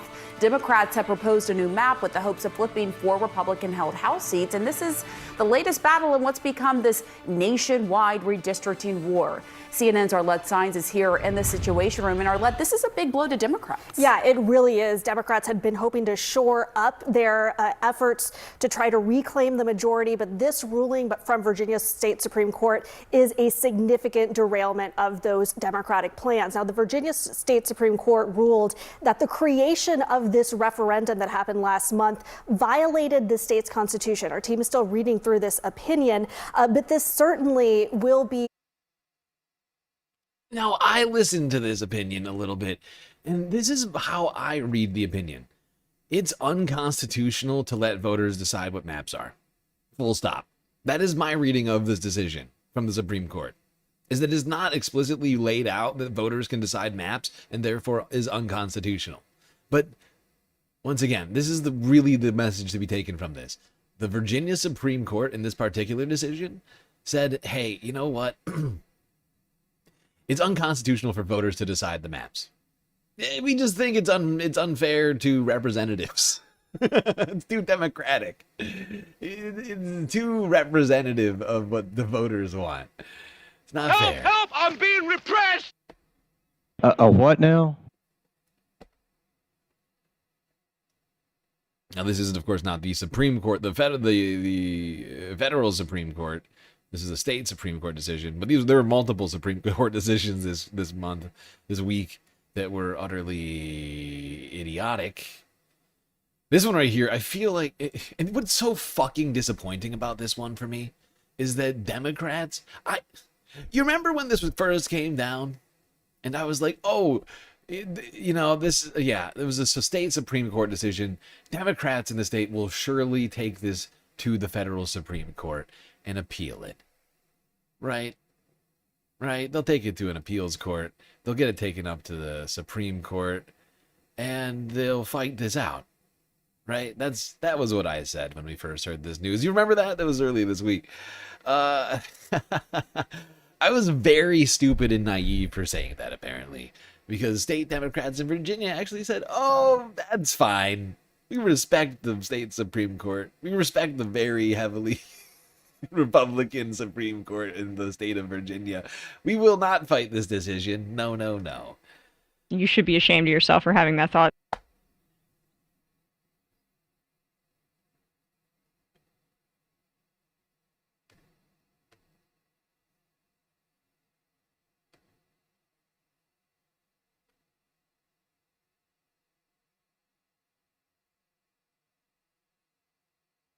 All right, now we're going to broaden out our view here a little bit. It's a huge loss for Democrats who spent tens of millions of dollars persuading Virginia voters to approve the new map. And it comes one day after Tennessee's governor signed into law a new Republican gerrymander that breaks up the only majority black district in the state. Louisiana, Alabama, and South Carolina may soon pass their own last-minute maps. So here's where that leaves the redistricting wars nationwide right now. Republicans have targeted 14 extra seats. Democrats could pick up 6. Theoretically, it would be an 8-seat GOP advantage. But here's an important caveat. Just because a seat is redrawn by Republicans or even Democrats doesn't mean it automatically goes that way, especially in a year like this one. I'm joined by a terrific group of reporters. Yeah, we're good on this. But the point stands +8 from this current map, with more red seats potentially being drawn up in other southern states like Alabama, Louisiana, and South Carolina. What Democrats need to do is go in and start gerrymandering politically. Okay? Politically. You go through the voting blocks and you figure out who votes Republican and who votes Democrat. Right? And then you start breaking that shit up in places like New York, Oregon, Washington, Michigan. Any place that votes blue. New Jersey. Really. You just start disenfranchising Republican voters. It's completely legal, according to the Supreme Court. You just can't intentionally make majority minority districts, according to them. I mean, it's fucking ridiculous. It totally dismantles the Voting Rights Act. But that's the current law, the current state of play right now. So you just have to accept that and essentially fight as is until we can impeach the Supreme Court and replace them. Because that's, I mean, there's really, I just don't see what else you do in that situation. I just don't see another democratic solution. You just have to play by those rules. You say, okay, yeah, great, okay. And you just start gerrymandering away red seats in every single place that you can think of.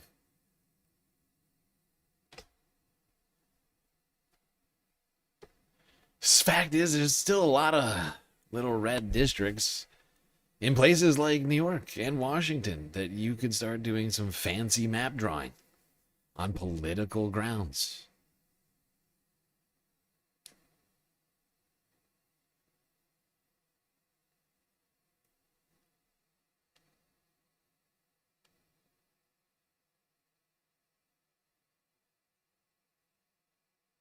Unfortunately, this is all happening in the middle of the primaries. Like this is like the thing that I hate about this argument that I'm making is this is chaos. Like I'm in the middle of trying to get ready. I've been, you know, compiling information for all the state primaries across the nation, and I'm thinking to myself, will this district be the same? Will the person still be running in this district if it changes? Like there's all these questions that I need to be like essentially running through my head with all of this in mind. It's like because those things could possibly change.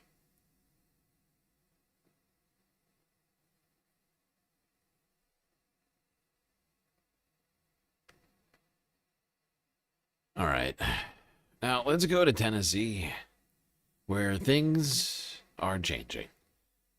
As we talked about yesterday, Republican state senators, the Tennessee Assembly decided to redistrict its maps and attempt to take away the one black district in the state, just like everybody was saying they were going to. And that is going to affect people who live in Tennessee. Tennesseans, I believe, is what you call them. Tennesseeites? I don't know. I can't say for sure. I'm Capitol Hill reporter Chris Davis. As a result of the redistricting in the state legislature, where I'm standing right now in southeast Nashville is projected to get their third different congressman in just the last 10 years. In 2020, southeast Nashville was represented by Congressman Jim Cooper. I just want to pause that real quick. 10 years.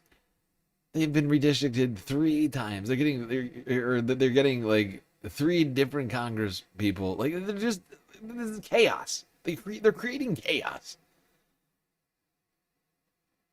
Years. In 2020, southeast Nashville was represented by Congressman Jim Cooper.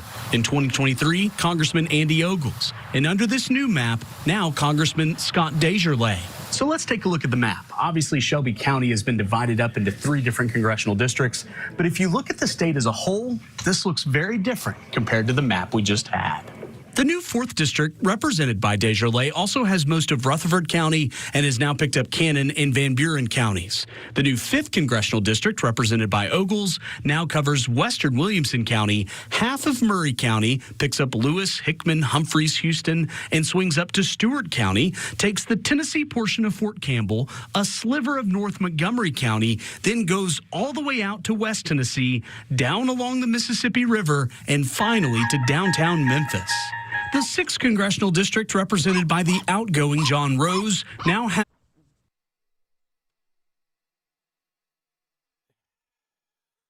These people are fucking insane. And the fact is Republican pundits are still trying to pretend like it's unfair for Democrats to redistrict. We're living in the upside down, okay? Only Republicans get to do things. Democrats aren't allowed to. This is no longer a democracy, okay? This is a dictatorship. Only one political party is allowed to do things in this country. You're the only 10 I see, Jalissa?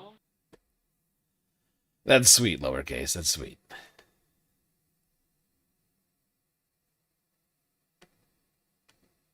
Anyways, this is causing incredible confusion for people. People now do not know who their representative is all of a sudden. Unnecessarily. Mid-decade. There was supposed to be no redistricting, but they decided anyway so they could try and win some political elections.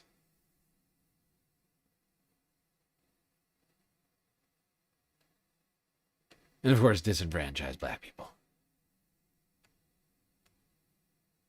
We've Thanks, been talking Tennessee. about, in the wake of the Voting Rights Act, more or less demise. I mean, you know, between Shelby and one or two other cases over the years, various parts of the Voting Rights Act have been eviscerated. And remember, the reason why we need a Voting Rights Act was because there were many states in this country, even following the Civil War. In fact, maybe particularly because they did it after the Civil War, after they killed black politicians and drove black officials out of their states and basically committed pogroms in the wake of Reconstruction. They then turned to the Supreme Court to uphold and state legislatures to uphold Jim Crow laws and voting restrictions, I mean, on and on. And after, you know, over 100 years, I mean, obviously 100 years from the Civil War, prior to that, the voting restriction was you're not human, so obviously you wouldn't vote. You're just our property. But after, you know, hundreds of years of U.S. history of discrimination and racism in terms of disempowering black people for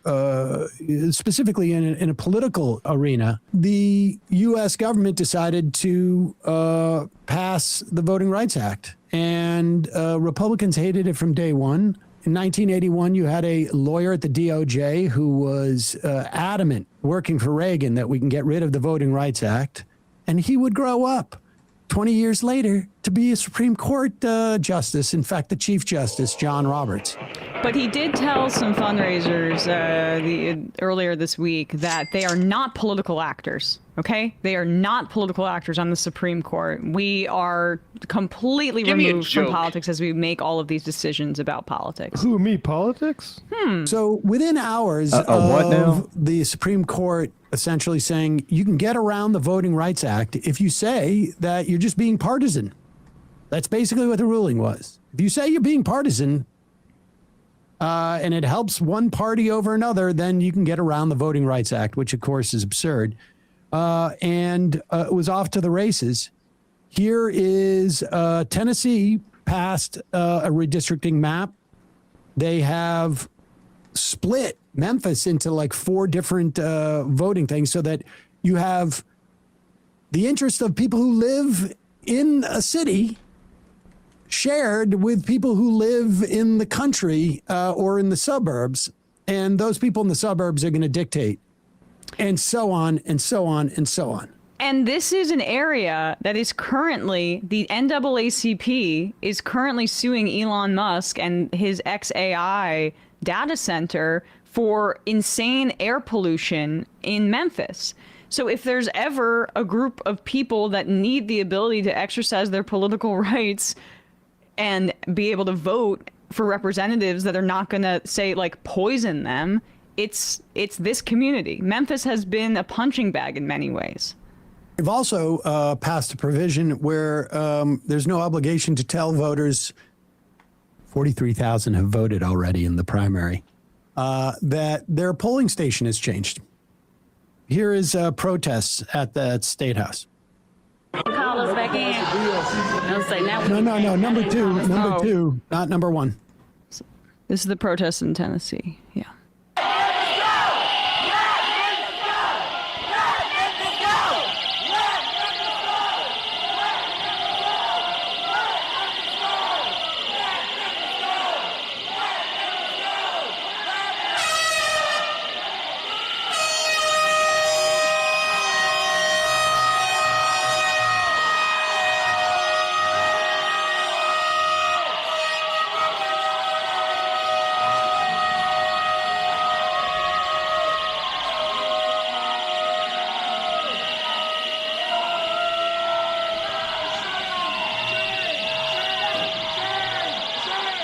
That is when the vote, I think, took place, or at one point they were also arresting. I think we can keep going there. I think that's when there was a confrontation with Justin Jones, I think. Or they're coming out of the, these are lawmakers are coming out very excited, some of them, that they've disenfranchised all those black people. Thumbs up. We did it. We've been waiting. since 1865 to really be able to do this, or maybe it was since 1965 when our Jim Crow laws were repealed or made unconstitutional, I should say illegal. Let's go. Here's a picture of that Justin Jones on burning the Confederate flag. This is number 3 in the state capitol building. These type of protests, super important. Super important. Meanwhile, in Alabama, they were in such a hurry to disenfranchise black people and eviscerate black political power. I thought they're supposed to move slowly down south. They're supposed to be kind of lackadaisical about things, except when it comes to taking black people's voting rights away. We move real slow around here on this part, so unless black people's votes need to be taken away, and then we can do that real quick. Don't you worry about that.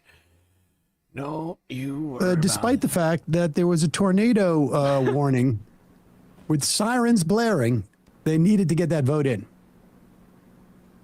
Call us back in. They'll say now we didn't came. Now they didn't call us coming back and trying to go. He didn't made the motion to pass the bill when we supposed to be going into recess.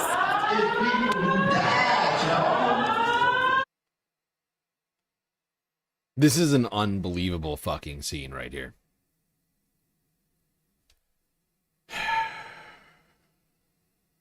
I think it's more important to get the maps in to disenfranchise voters than to get safe from a fucking tornado. This is depraved. These people are literally burning our democracy down, and the way that this video, it looks like our democracy is burning down with the sirens going on in the background. All these Republicans running around to get their votes in.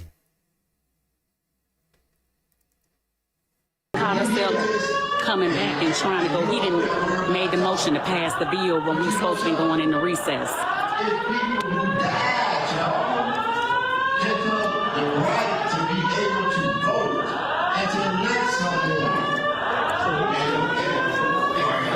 A little bit metaphorical.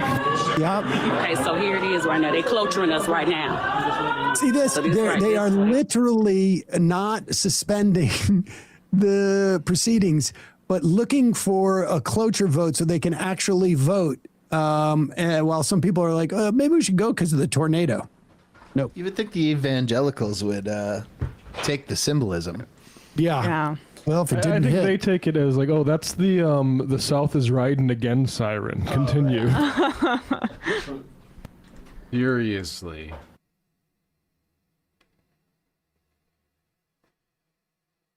That's exactly what it is. Staying on that topic, I say we go here to Democracy Now! Next.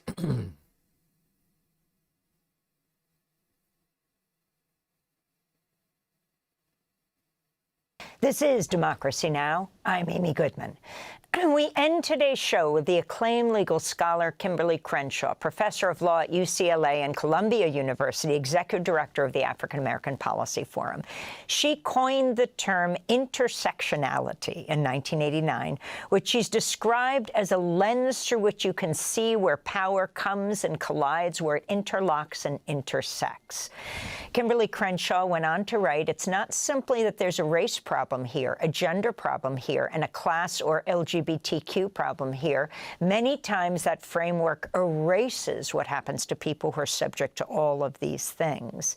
Kimberly Crenshaw is also a leading scholar in the field of critical race theory. For years, President Trump has led a campaign against CRT as part of a broader attack on how history is taught and told in the country.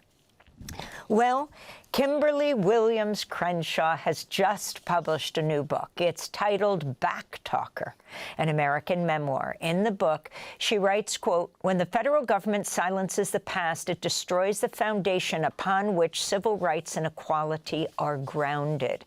Professor Crenshaw, it's such an honor to have you here. Backtalker. What does that mean? Backtalker is a frame that I use to encourage people to talk back against claims that the world as we have experienced it is the way it can only be, that there is no reason to continue to advocate for change, that what we have is pretty much all we deserve. I am thinking about backtalking as the kind of resistance that we need to the logics that tell us that the world is pretty much okay the way it is, and we know it isn't.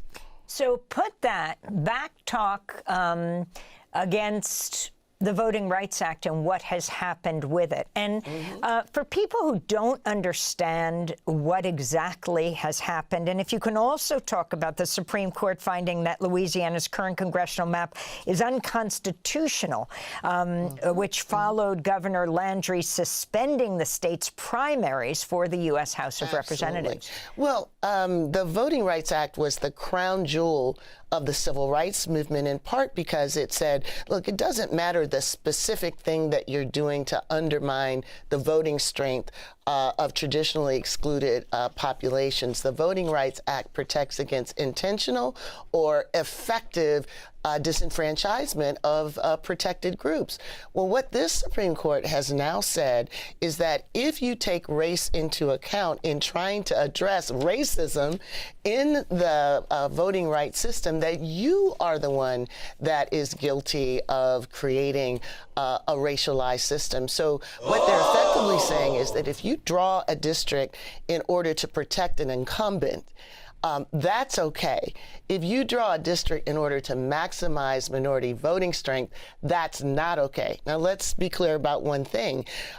Incumbency is often the product of racial power. No, exactly. You're right. It's unfair to intentionally give power to minorities. But by making that illegal, you intentionally give power to the majority. By that decision, they intentionally give power to the majority by taking away the ability to intentionally give power to the minority, right? Because like I was making the argument earlier, I was like, look, if you look at American demographics, right, and you were to disregard like geographic lines and just split up the country into little like quadrants in each state, right? However you want to do it. Like it could go over multiple state lines. It doesn't really matter. But if you were to do it in a way that actually randomly and evenly split, had nothing to do with geography, what city you're in, but just randomly split them up into districts, right? You would have almost certainly the majority of those districts having a majority of white people in them because white people are the majority in the United States, right? And by that math, if you take away the ability to have intention with how these districts are created, and you switch to random or political in this way, right? I'm just saying random just for the sake of the argument, right? Because random would actually probably be more fair than what we're actually witnessing right now. But I'm just using it for the sake of the argument. I'm just saying, like, if we were to do it this way, we would still wind up with a majority of those seats in this thought experiment being white majority districts, right? And that's what's inherent in the math of the situation, which the Supreme Court fully understands, but they're just making this decision, trying to make it sound arbitrary. Like, oh, no, this is just unfair. And we're just being unbiased about this, and white people are being disenfranchised by the existence of these districts. And yet, by taking away the ability to make districts like this, you create the path to have essentially white majority districts across the country. And that's fine, according to them. That's not repressing anybody. Incumbency, particularly in Louisiana, is made and reinforced by packing, cracking, stacking African-American voters. What they're basically saying is you have to take the baseline as is. even though that's a product of race discrimination. If you try to remedy the racial discrimination that's built into incumbency, that's when you're being racist. That's the problem. So it's turning reality completely on its head and destroying the Voting Rights Act while they're doing so. So you are known around the world for your work on intersectionality, on critical race theory, but let's hear for a moment the personal story behind the public intellectual. Talk about how you came to be Kimberly Williams Crenshaw, your background. Well, I wrote this book as a tribute to my parents, who were, as we call them, race men and women of the 20th century. Yeah, we can't listen to this whole piece here right now. But I felt this was a important discussion to have today. An important person to hear from.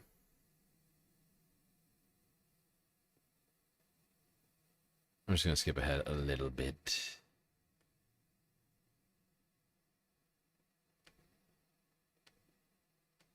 To understanding what Black women were experiencing. Can you talk about Clarence Thomas and the tensions around his confirmation as Justice of the Supreme Court? You write a lot about this. Yeah, so when Clarence Thomas was nominated for to take over the seat that Thurgood Marshall had occupied, the great civil rights giant, my initial thought was, this isn't going to work. Everybody knows there's a difference between Clarence Thomas and Thurgood Marshall. And to my surprise and disillusionment, a lot of people didn't understand the difference between the two. Eventually, there became a moment when it was known that there was someone, a former employee, who had told someone that she'd been sexually harassed by him. That person turned out to be Anita Hill. Turned out I knew Anita. There weren't a whole lot of Black women law professors. So I contacted her. I offered support. Before I knew it, I was on my way to Washington, D.C. to support her. But the shocking thing that happened was when Clarence Thomas denounced the entire inquiry as a high-tech lynching. And what that did was it provided a metaphor for him to speak to the history of anti-Blackness, to place himself in the middle of that narrative, and to draw a support of large numbers of African Americans to his side. And she had nothing equivalent that she could say. I wanted to turn to then Senator, the Senate Judiciary Committee Chair Joe Biden. Joe Biden, yes. Questioning Anita Hill back in 1991. Can you tell the committee what was the most embarrassing of all the incidences that you have alleged? I think the one that was the most embarrassing was his discussion of pornography involving these women with large breasts and engaged in variety of sex with different people or animals. That was the thing that embarrassed me the most and made me feel the most humiliated. Law professor Anita Hill testifying at the confirmation hearing of Clarence Thomas. Professor Crenshaw, the lessons you draw from what happened there and what it means for today. You know, Amy, I want to take you to the moment that Clarence Thomas was finally confirmed. My co-founder of AAPF, Luke Harris, and I were sitting on the stairs of the Supreme Court. At that moment, I said, this is going to change the rest of our lives. Luke said, all because they refused to believe a Black woman. I call this a massive intersectional failure. A coalition of civil rights groups, feminist groups, they successfully blocked Bork. Clarence Thomas was basically an acolyte of Bork. There wasn't really much daylight between them. What was different was Clarence Thomas was able to wrap himself in a sympathetic framework as someone who was being unfairly treated by the testimony, and Anita Hill, partly because the history of Black women, the experiences that they've had with sexual harassment really since we arrived here, and the fact that Black women were some of the first plaintiffs in sexual harassment cases, that just wasn't part of the common knowledge. So she was framed as someone who was complaining. Yeah. And so, yeah, I mean, ever since the 90s now, I mean, it's been like 35 years that Clarence Thomas has now been a justice. He has presided over the land, the highest court. And it's just such a travesty. Of course, now we've got Tubier Kavanaugh, Tubier Brett.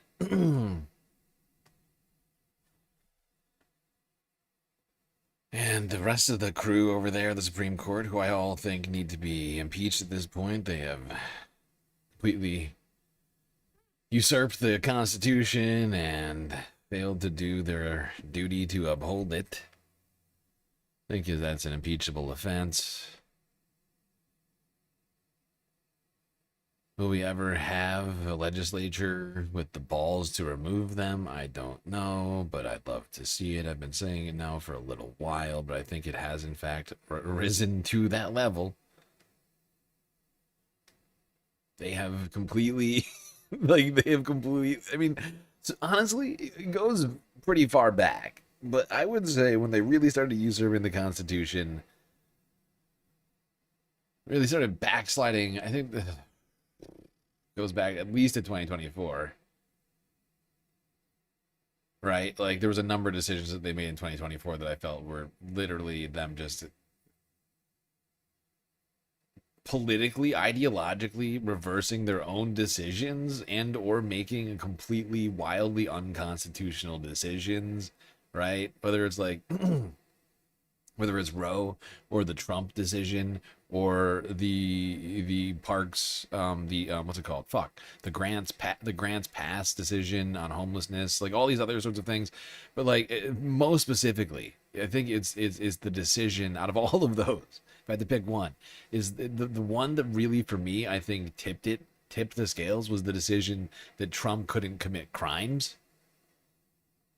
Like that was when I was like, oh, okay, so these guys are done with the Constitution and democracy.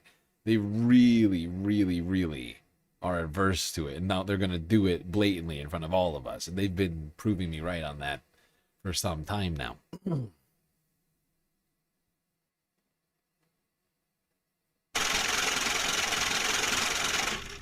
Columbiarican_9505 just cheered 100 bits. Also to add GSL, did you see that John Roberts is getting upset that the public sees the Supreme Court as a partisan hack? Oh, no. No, say it ain't so, Columbia Rican. What, John? Oh, no. Oh, God. Justice Roberts feels ways about the public calling them partisan. Oh, that's got to be tough. What is he gonna do about that?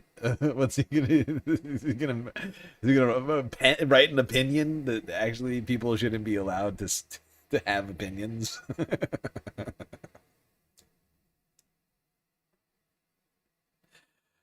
Oh, for the love of God, these people are a joke. Oh, stop calling us partisan. It hurts my feelings.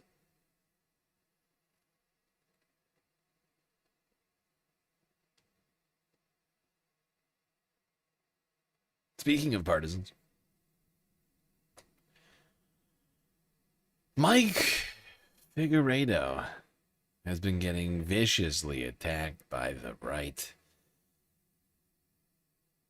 Let's talk about why.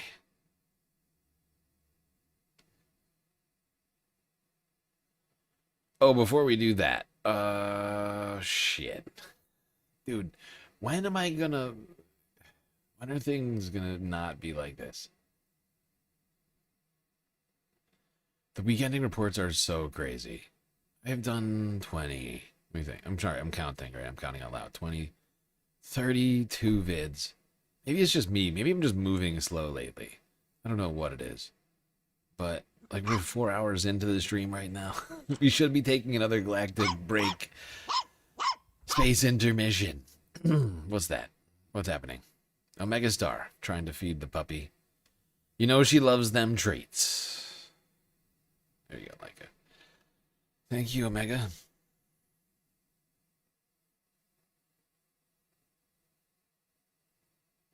It started happening the minute financial deregulation began. Yeah, that's fair.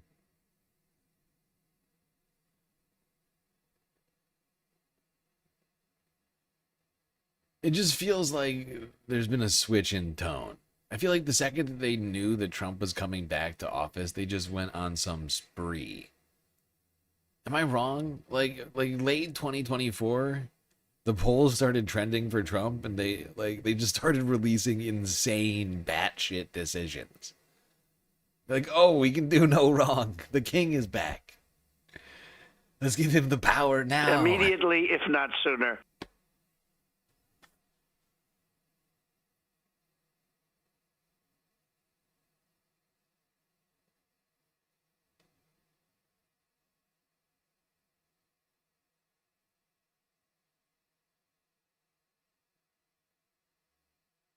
What happened? Why didn't this start?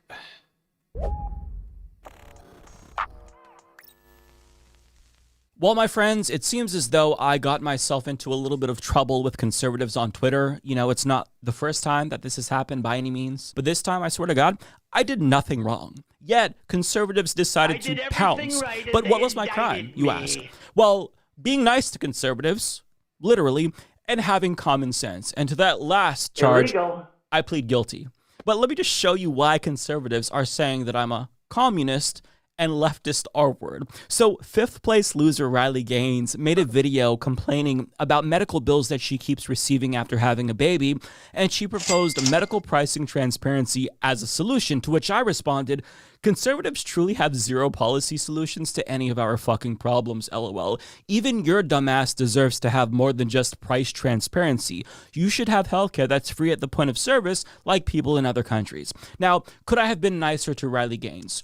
No, actually, that's as nice as I can possibly be to Riley Gaines, but overall, not my hottest take. I'm saying everybody deserves healthcare, including conservatives, but it ended up getting some traction online and landed on the timelines, apparently, of some conservatives. Yeah, and we watched that video the other day. I mean, I felt Mike's take was fairly reasonable. Quite reasonable, actually. I feel like I went slightly further than he did on that. But I mean, like, Riley, you can't, I mean, come on. Let's be real. Like, Riley shouldn't exist as a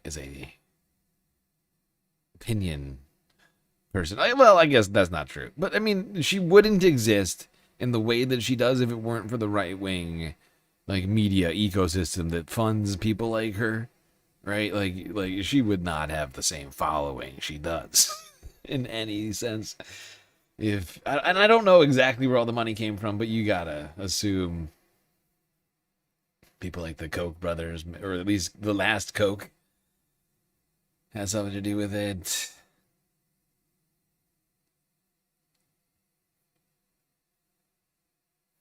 Okay, I'm gonna need you to keep the talking in chat to not Japanese or whatever language. I can't quite tell what language that is. English, perhaps, would be best. I have no way of knowing what you're saying. You could be calling for some sort of horrific sort of thing. I would have no way of knowing.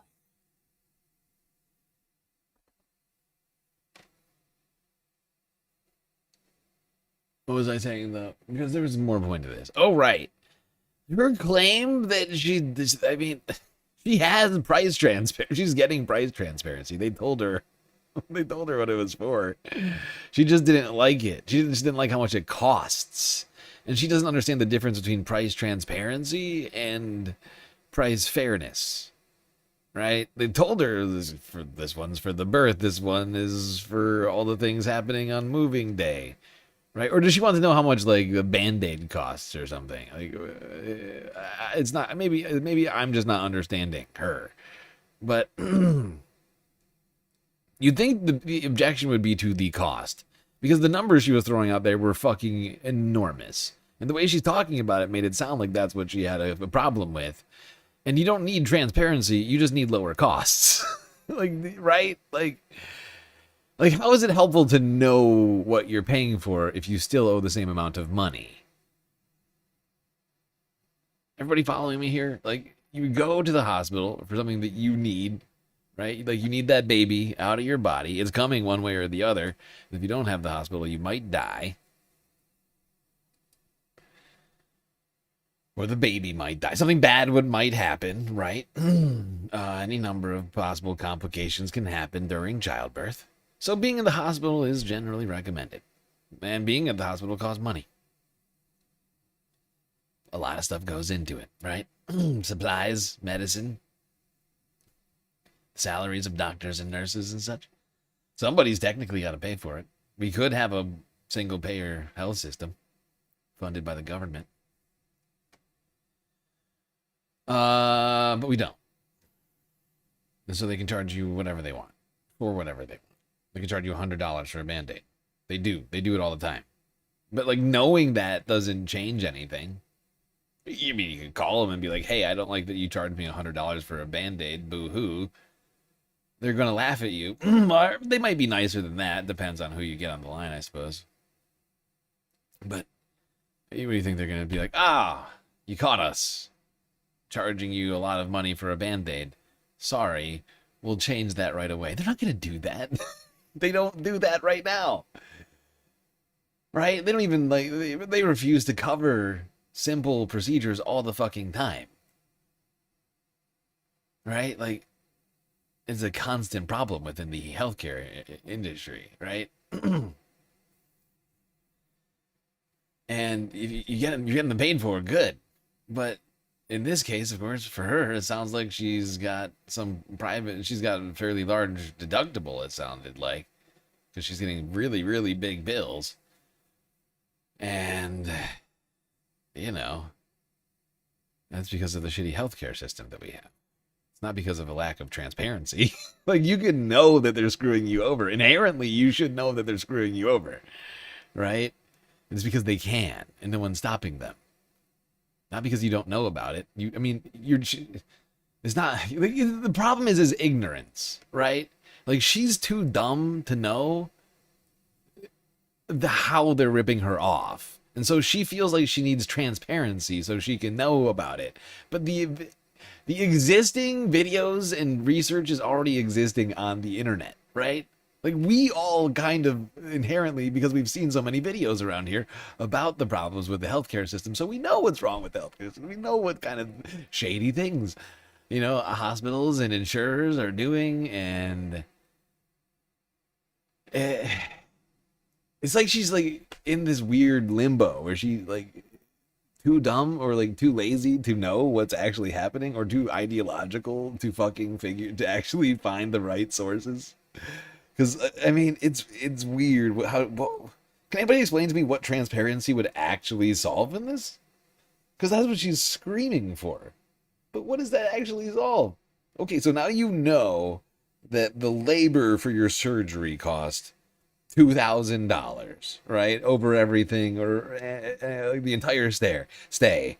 And the supplies cost $1,000. And, like, the overhead costs of the hospital that are maybe spread out over all of the patients are whatever, however many hundred, and then the profits of the hospital are X, right? Like, okay, great. Now you know, right? Or, I mean, I don't even know if this transparency would include the profits, because all of those things I just mentioned include profit somewhere, I assume, right? And so he's like, okay, now you know that. Now what?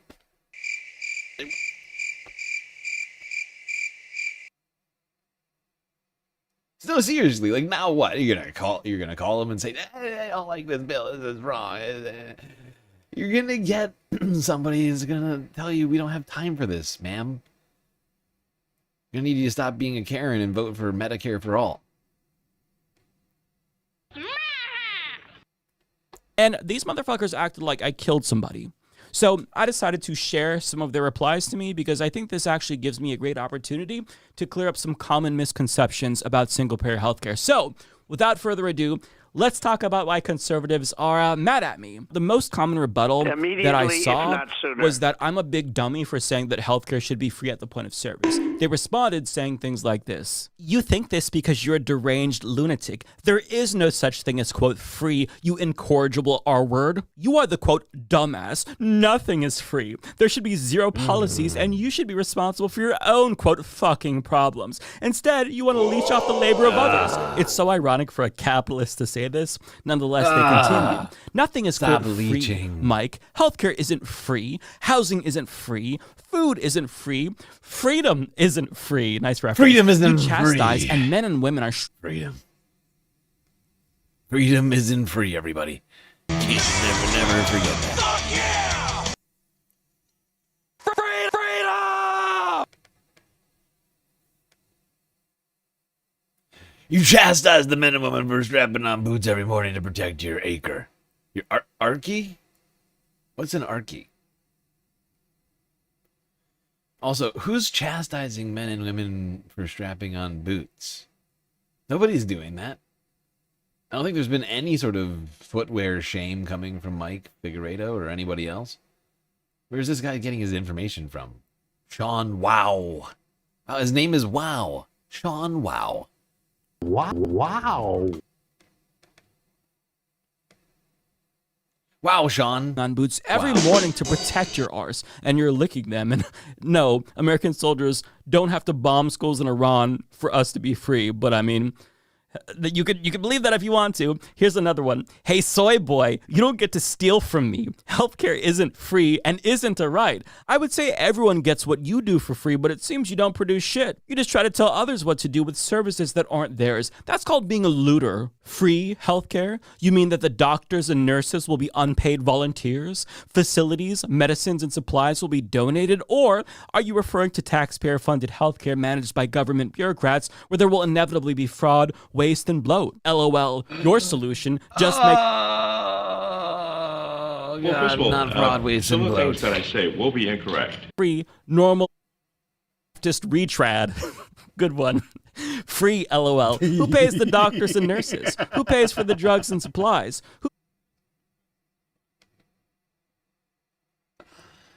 This is a special group of people coming after Mike. Boy, oh boy.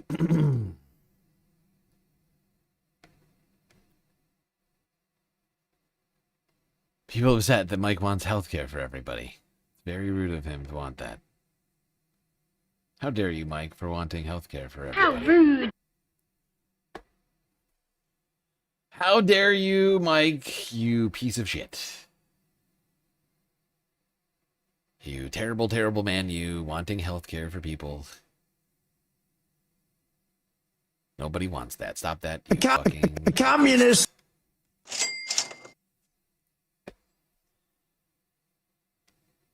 The internet is a deranged place.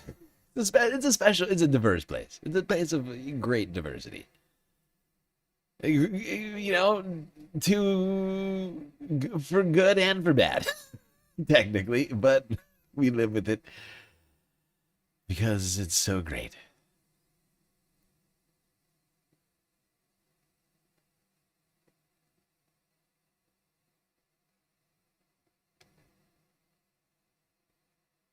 It's the tapestry, really, when you think about it, that makes it so great.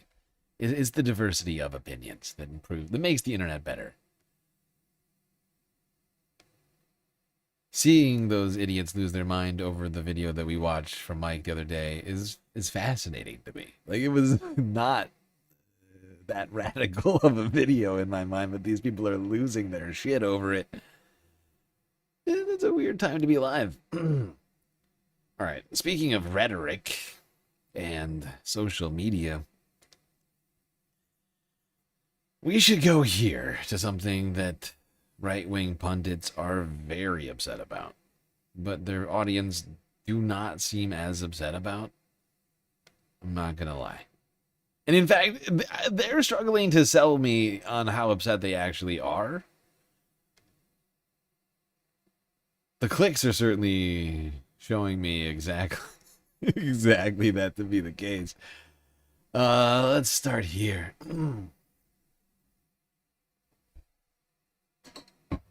Whoops, sorry. Gotta move my shit. Ugh. Somehow my seat has slowly shifted backwards. Maybe that's why my back is all fucked up. Like leaning into my microphone. Okay, let's talk about Luke Skywalker. I'm sorry, Mark Hamill, the guy who we know to be Luke Skywalker. Very real. And he tweeted something that caused some people to be very upset. This is how you become Jank and Anna? Wait, what? Wait. Are you accusing me of becoming Jank and Anna? What did I say to do that? I don't know how to feel about that. Not good. I don't feel good about that comparison.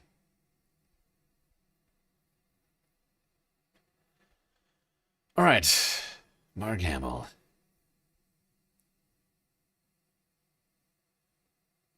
Let's see what he had to say.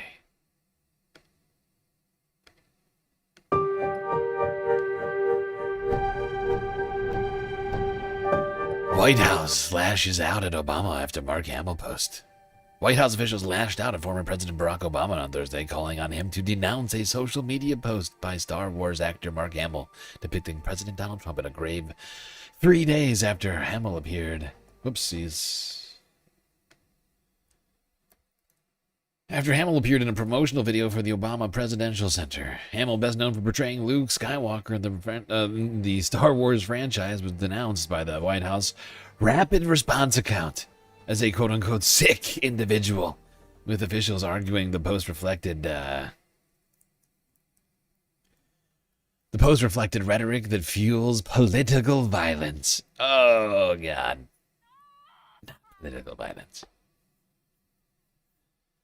Donald Trump at the White House would never post politically violent things.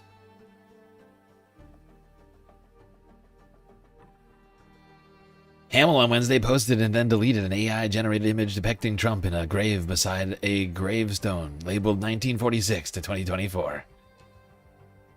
With a caption, "If only." Okay, let's look at this post in question. He plays him in a few movies. Okay. Oh, okay. Yeah, sorry.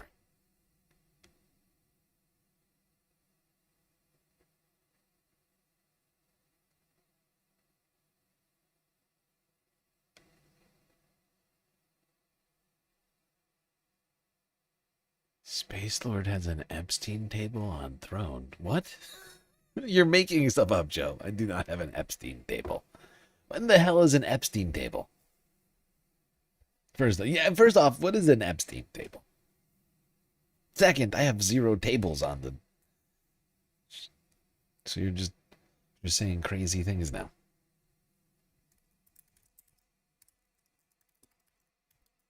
Now,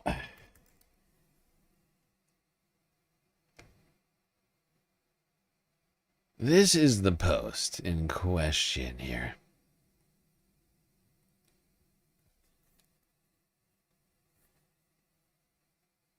No, this is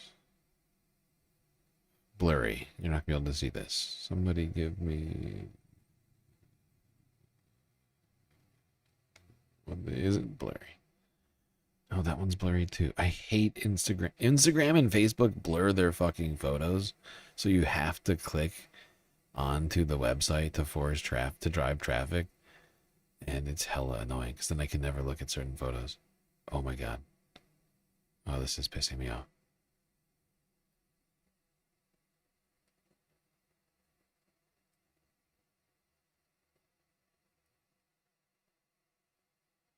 Here we go. Okay, this is it. Wait, no. What the fuck? Okay, it keeps doing this. Yo.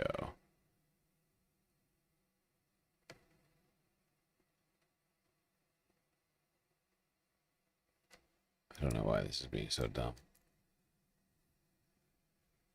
Okay, this is the Mark Hamill tweet in question, and it won't let me zoom in on it. It's being very stupid. Okay, it's kind of doing it there. Says, if only he should live long enough to witness his inevitable devastating loss in the midterms, be held accountable for his unprecedented corruption, impeached, convicted, and humiliated for his countless crimes, long enough to realize he'll be disgraced in the history books forevermore. Now, it's not, this is sort of weird rhetoric coming out of Mark Hamill. It's confusing to me. Like, it doesn't line up with what the headstone says, like the picture he's posted. Because, like, when I see the picture, I see if only Trump had died before the presidential election, right? Like, I see this 1946 to 2024. 2024 was before Trump ever became president, right? So it's kind of suggesting that he never even got elected. But then he says nothing about that. And so it totally throws me off. Like, the tweet and the picture just don't really line up, and it's confusing to me a little bit. But regardless, Fox News and others, Sean Hannity, very, very upset about this. Example of violent, disgusting acts from the radical left, less than 2 weeks after God. assassination attempt against President Trump. Violent, disgusting acts from the left. Is Mark Hamill a leftist? I am not aware of that. I don't actually know very much about Mark's political activities outside of this one tweet. Actor Mark Hamill, might remember Star Wars, posted this pretty disgusting, despicable AI-generated photo right there depicting... Oh, disgusting and despicable. Oh my God, look at Sean's face. Look how upset he is looking at it. Oh, this disgusting and despicable. How could he post the president of the beautiful President Trump dead? Oh, it's despicable. President Trump dead. Remember. The same president who posted a photo of the former President Barack Obama as a monkey. But this is disgusting. This is disgusting. Days ago, Hamill, teamed up with Barack Obama for a video about the Obama Presidential Center. So the question tonight is, will the former president, radical that he is, the lover of GD America, Reverend Wright, and heirs and Dorn, condemn this sick, vile post? And tonight, the story is now taking a bizarre twist. See if you can make sense of this part. It's going to drop. I don't even know if I want to know. A dead president. Hamill said, quote, actually, I was wishing him the opposite of dead, but apologize if you found the image inappropriate. Okay. Not buying that for a second. Here to weigh in, though, is our friend, podcast host Sage. No, but actually, I am. I'm 100% buying that. I mean, it doesn't. The words he said don't line up with, and it's a weird way to do it. Like, it gets like people's attention. If that's the only reason you post it, okay. But like, that is the words that he wrote, right? Like, we just got done reading them. That's literally what he basically said. He's like, he hopes Trump lives to see justice for all of his crimes, which once again is weird when you're posting him next to a headstone. But it's a completely incoherent message from Mark. But regardless, Fox News has to get upset about this. They have to get upset about it, regardless of how incoherent and clearly not a call to violence that it is. They look at fucking Sean over here. Like, he's like, this is the money maker. The leftists are coming for President Trump. Not buying that for a second. Here to weigh in, though, is our friend, podcast host Sage Steele. By the way, she was brutal to me. I did a podcast. I don't know when it's going to drop. I don't even know. All right, I'm skipping the rest of this. Anyway, suffice to say, they try and remain outraged for 4.5 minutes. It does not go well. Like, they are really struggling to sell this. And it's apparent that Fox News viewers and the right wing are not buying this either. They don't give a shit. 24,000 views for that Fox News clip right there. It's been up for a day almost now. 17 hours now. That thing's been up. Columbiarican_9505 just cheered 100 bits. Should we start playing sad violin music when the right start crying of being called out? Cause they are such babies. Yes, we do need sad violin music. I think you're right.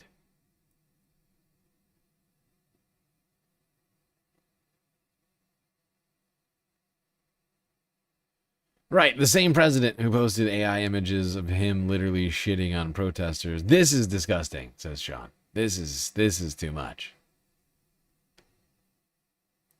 It's just selective outrage salesman.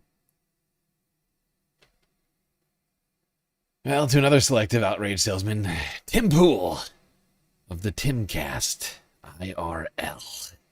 Oh, it's so IRL.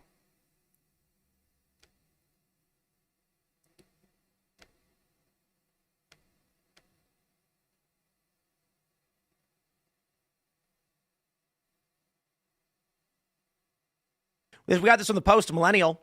Mark Hamill deleted his Trump death post and apologized if people found it inappropriate.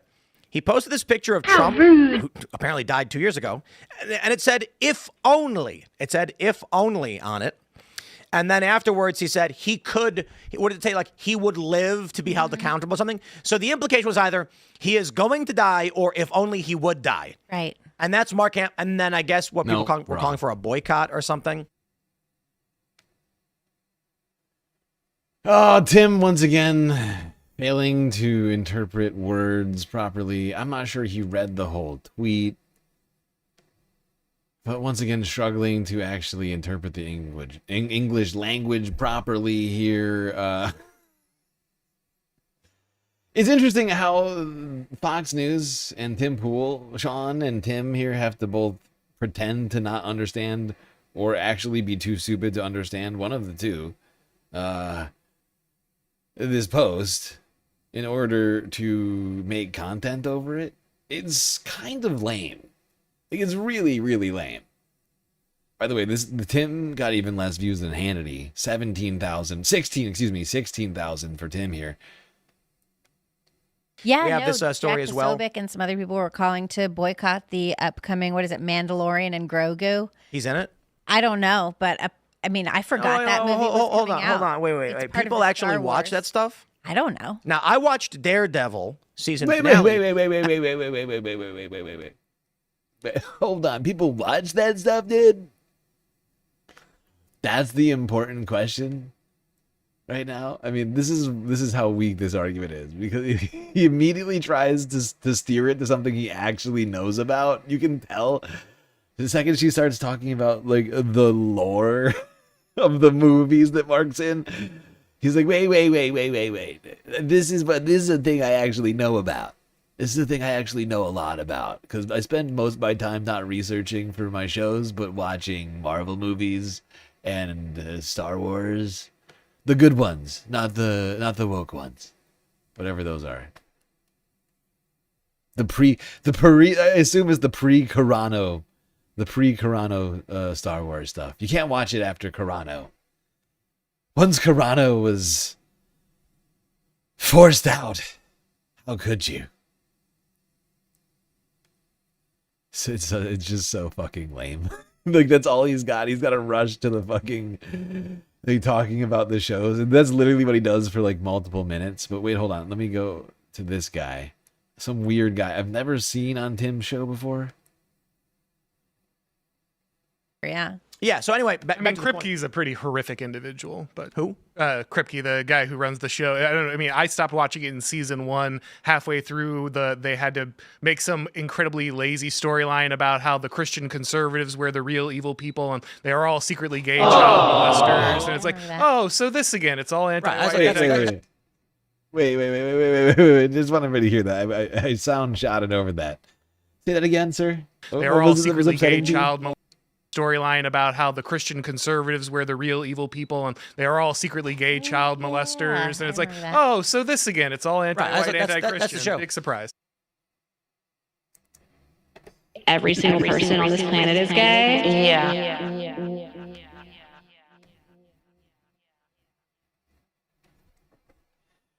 Oh God, I love that. I loved that take right there, which is why I had to go to that. Like, I don't actually know what he's talking about, like who these people are, but he clearly felt targeted. He clearly felt targeted. That people were calling him a closet homosexual, and what was the other thing he said? I'm forgetting now. Oh, my brain broke.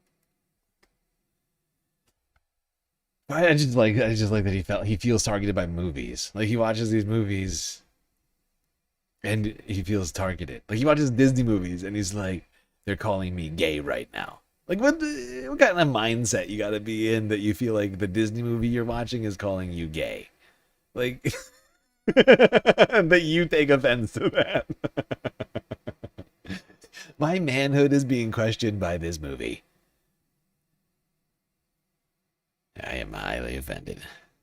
Is that Roseanne's son? I don't know. Is it? But anyway, my point is, I do not know. Star Wars is trash anyway, and I don't know why anybody would want to watch it at this point. Oh. And it's like, it was funny when they came out with the sequels, and Mark Hamill was actually protesting. He was complaining the whole time about how bad they were. And then eventually just goes, yeah, okay, I guess they're good. And it's like, you're a coward. Like He is, and he hasn't had a decent part other than Skywalker. Oh, he's Joker. Yeah. And he's Oh, real is he? good. It was a remember.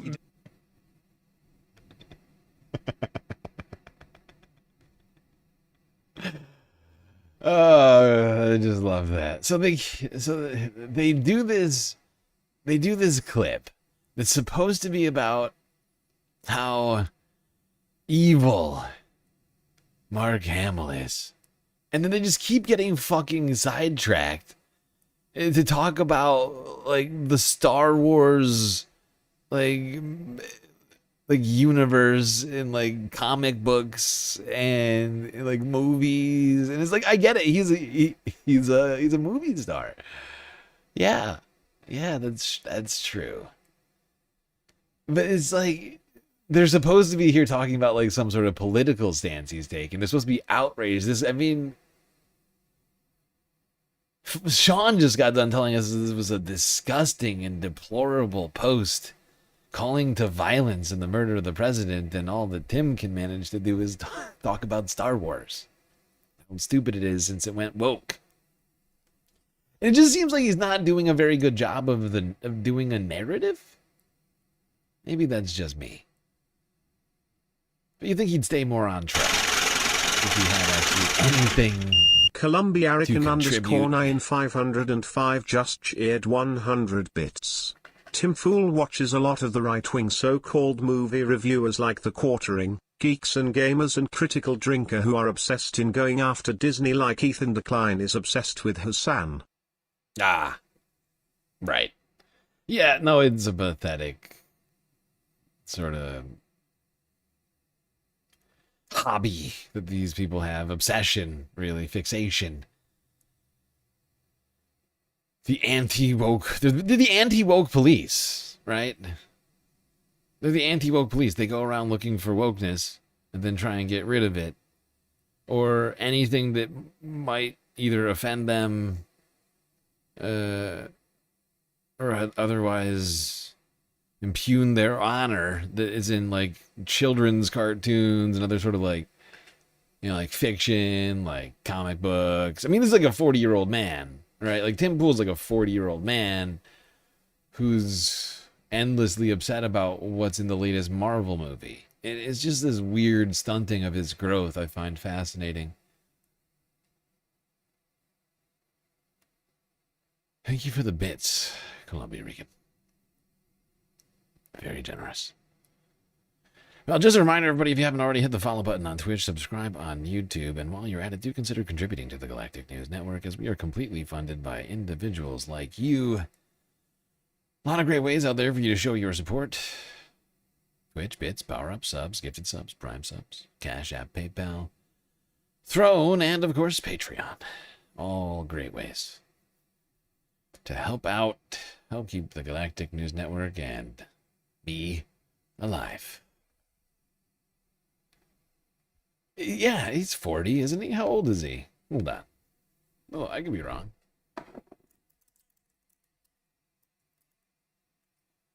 Uh, 40 years old. Yeah, literally 40 years old. Born in 1986. So it's a grown man. You're a little baby.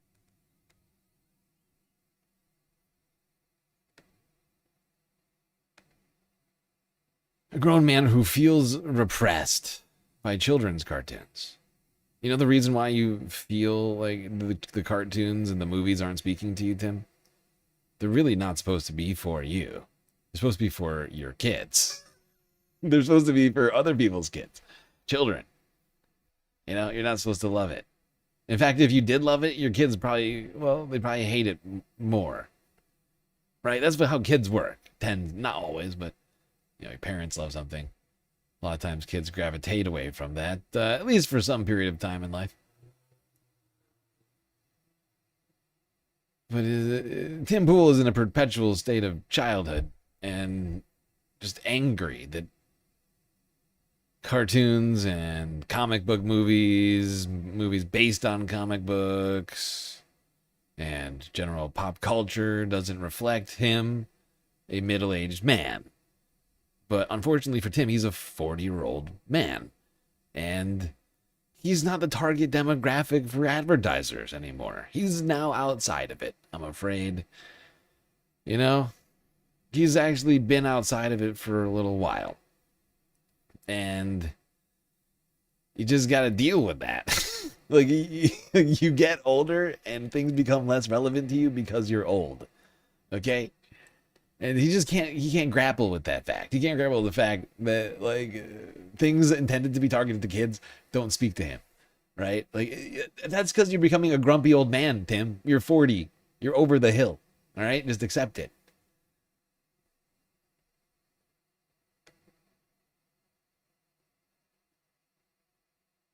Why don't the Marvel movies represent me more?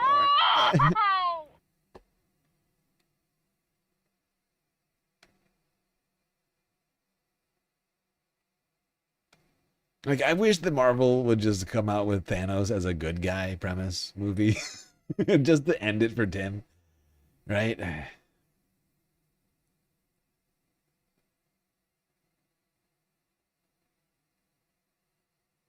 Like, I honestly have no real, like, horse in that race. Like, I don't care what happens in Marvel movies because I'm an adult. I have not cared about what happens in Marvel movies for years. You know, I've watched many of them. I don't, like, there's plenty of ones that I don't like, but it's not because they're too woke. It's just because I'm, like, an adult. And I've, like, moved on from, like, caring about, like, inherently, like, what Iron Man and the Hulk are doing.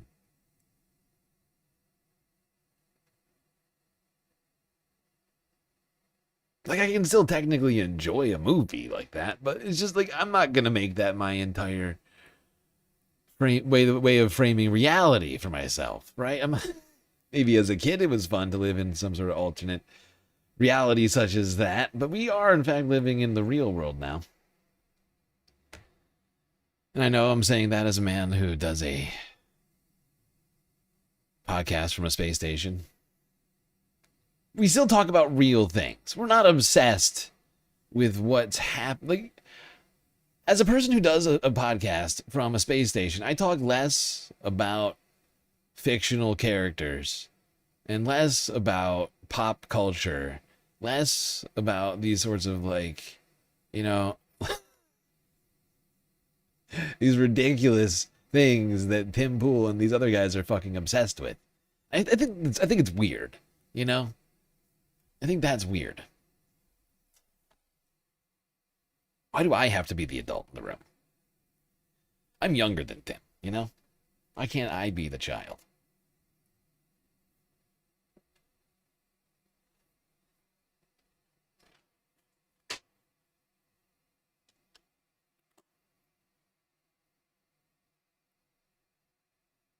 But my space station is real, right? Oh, yeah, right. No, well, yeah, that's right. No, of course.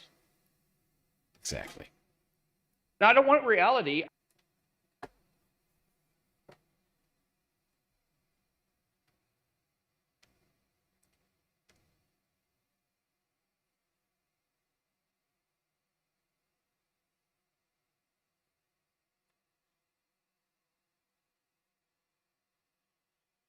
Okay, now let's quickly try and talk about the economy. And unfortunately, things are not going great. In fact, not good, generally speaking. Let's start here with Kyle Kalinske from 4 days ago. All right, y'all. It is getting pretty yikesy, to say the least, when it comes to the U.S. economy. Not even the U.S. economy, the global economy at this point. But take a look at this. In the last 5 days, Michigan's average diesel price has soared 90 cents per gallon to $6, a new record. Just as farmers are getting into their fields, Illinois has also set a new record, and Indiana and Ohio are poised to be next. $6. $6 in Michigan for the average diesel price. Okay, I don't know about you guys, but the regular gas around here, it's over. You think it's just cheap engagement bait? Well, that cheap engagement bait is not playing out. It's getting worse. It would seem that the cheap engagement bait pipeline for them seems to be imploding. Because between Fox News and Timcast and Forbes Breaking News, you add them in there too, you still don't crack 50,000 views between the three of them over an entire day. So that's how much the right wing is interested in this one. You know, on a cultural issue that hits the pulse, or whatever you want to call it. Like, all those guys, they'll get views. I've seen it. But that did not, that Mark Hamill thing did not do it for them, which I find kind of hilarious.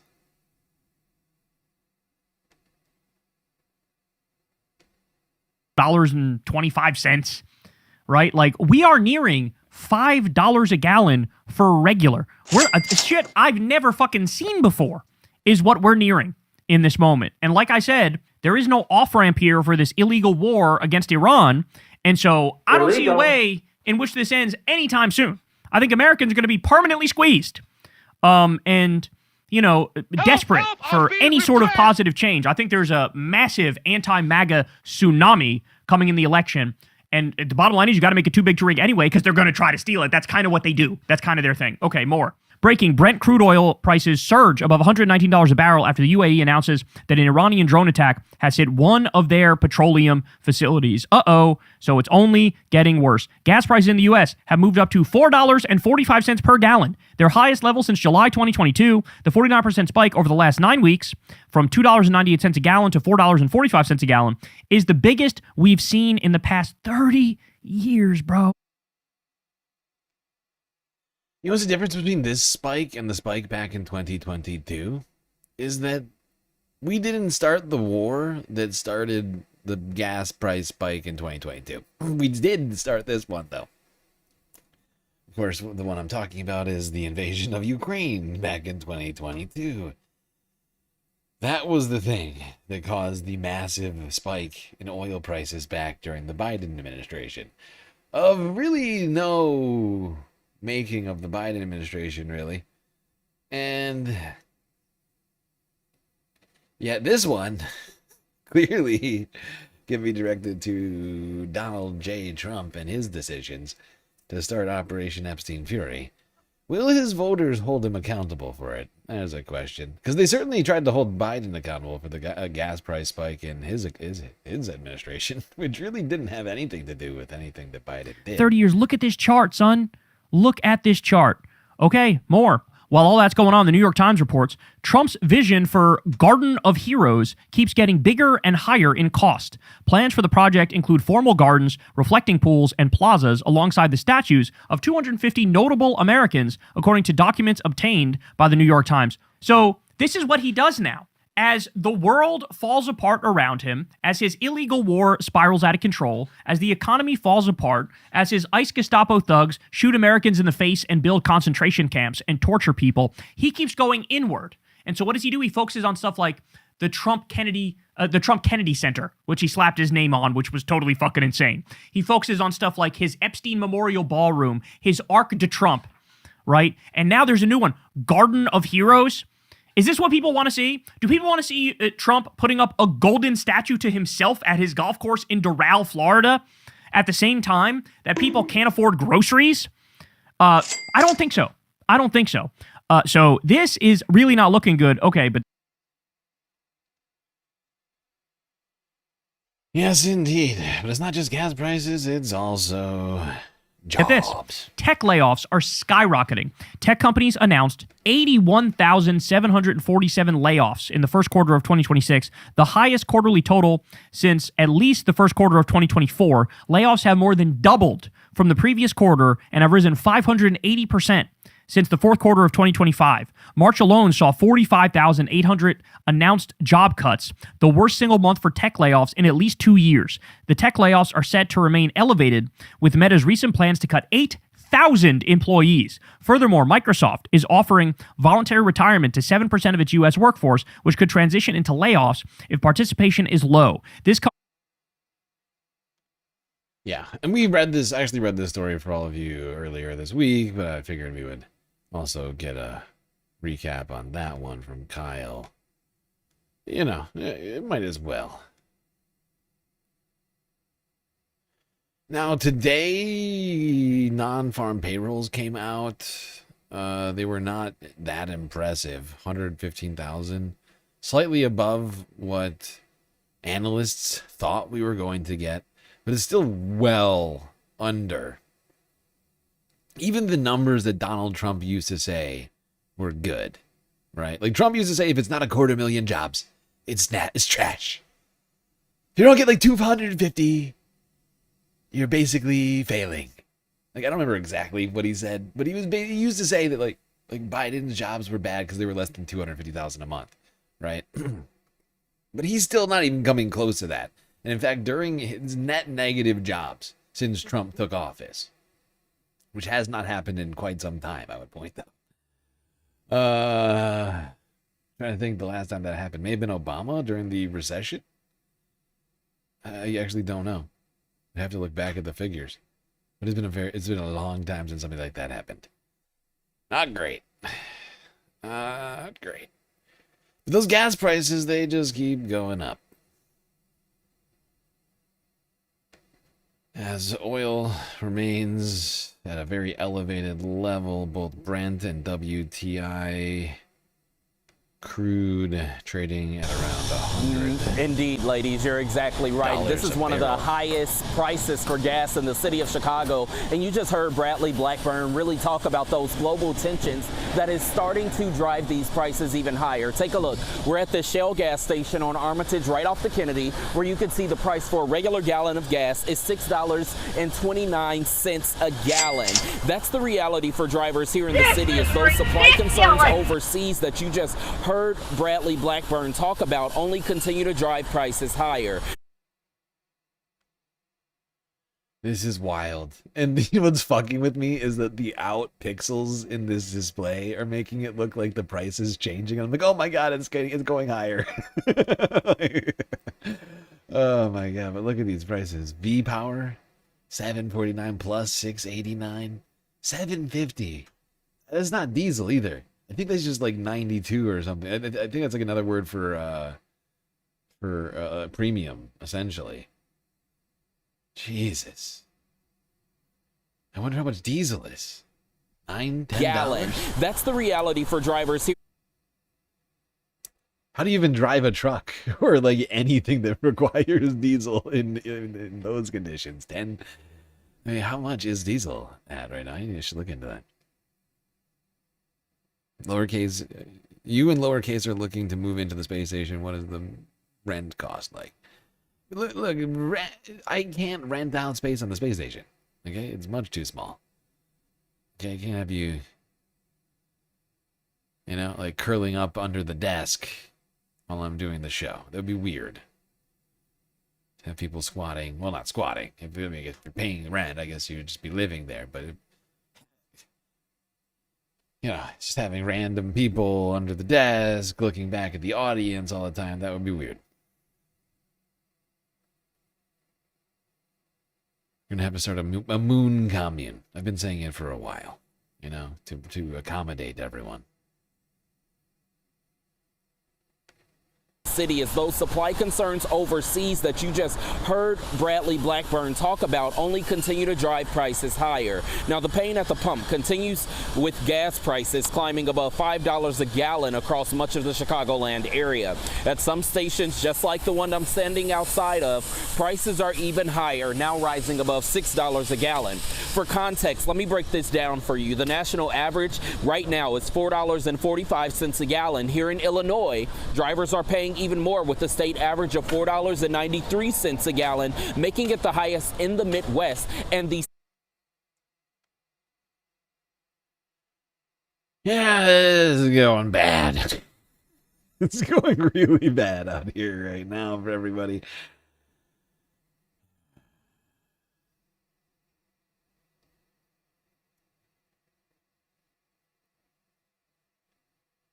But back down on Earth, every time I find myself walking by and or e-biking by a gas station, I find myself more and more glad I don't have to fill up a tank. So those prices are going up. They're going up fast.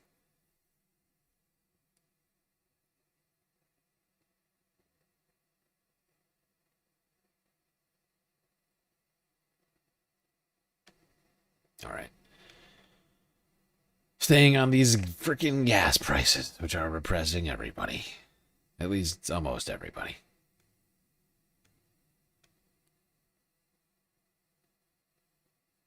Jet fuel costs have nearly doubled since the war began.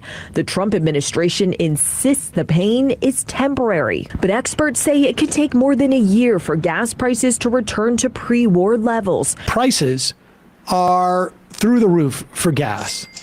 They are anticipated to continue to climb. You see reports of gas tracking services and companies and apps who are like, we don't have the capacity to, we just didn't design our apps to check in real time for gas increases because it's happening multiple times a day in some places. Places like Ohio and Illinois, gas prices are just exponentially growing. Donald Trump's handling of the Iran conflict is also getting panned. Here's ABC News reporting on Trump's just absolutely dismal approval ratings. Tonight, as the war with Iran drives gas prices to a 4-year high, new polling shows 2/3 of Americans say the country is headed in the wrong direction. President Trump's disapproval rating hitting a record 62%, and the president underwater on every issue tested: cost of living, inflation, the war with Iran, and the economy. On the campaign trail, Trump had promised to lower the cost of living. We're going down and getting gasoline below $2 a gallon, bring down the price of everything from electricity rates to groceries, airfares, and housing costs. But now gas prices surging to an average of $4.43 a gallon nationwide. Americans forced to make trade-offs. 44% say they've cut back on driving. 42% say they've cut other household expenses. I cut down on groceries a little bit because gas is just more of an expense now. I used to not think about it. Jet fuel costs have nearly doubled since the war began. The Trump administration insists the pain is temporary. Once the Strait opens, you'll see prices come down immediately. But experts say it could take more than a year for gas prices to return to pre-war levels. Transportation Secretary Sean Duffy pressed by her Martha Raddatz. Energy prices have come up. You're right. And really? again, you have to look at the president to say, what does a leader do? What does a president do?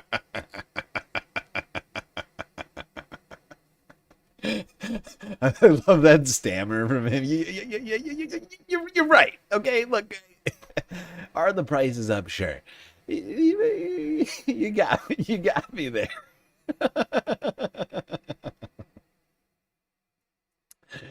Oh, it's just precious to watch Sean over here. Raditz. Energy prices have come up. You're right. And really? again, you have Thank to you, look at the Sean. president to say, what does a leader do? What does a president do when he sees a potential nuclear Iran? He's not going to tolerate it. But despite Trump's numbers, the poll shows that Americans do not trust Democrats much more on the issues. Of the 11 issues tested, Democrats are only trusted more on 3 issues: health care, education, and the cost of living. Wit. Selena Wang at the White House tonight.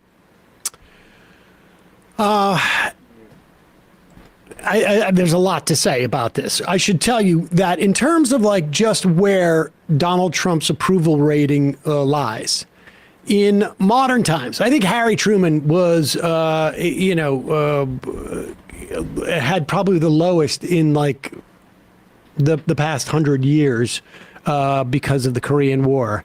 But the George W. Bush, if I remember correctly, the lowest he got, and maybe it wasn't for very long, was like 25%. Right at the end of his term, when we had the financial crisis. This is after. That says, "Fool me once, shame on you. If fool me, we can't get fooled again." Buy me a goddamn bicycle. I embrace your decision, lowercase. I embrace everybody's decisions to buy bicycles, to buy, I don't know, portable solar panels for their balconies and their porches and wherever you can stick them, you know? That's the world we're living in right now. We gotta find ways to avoid expenses. The cost of energy is continuing to rise, and technically, this is an embrace of renewable technology. So I'm fully on board. Yes, we should switch to a more pedestrian and bike-friendly world. Honestly, my e-bike gets me around pretty damn good. It's almost like 30 miles an hour. A little less, but still. You're not supposed to take it over whatever, like 28 or something. Illegal. Crime. But even then, if you live in the city, I mean, you're keeping up with traffic, no problem.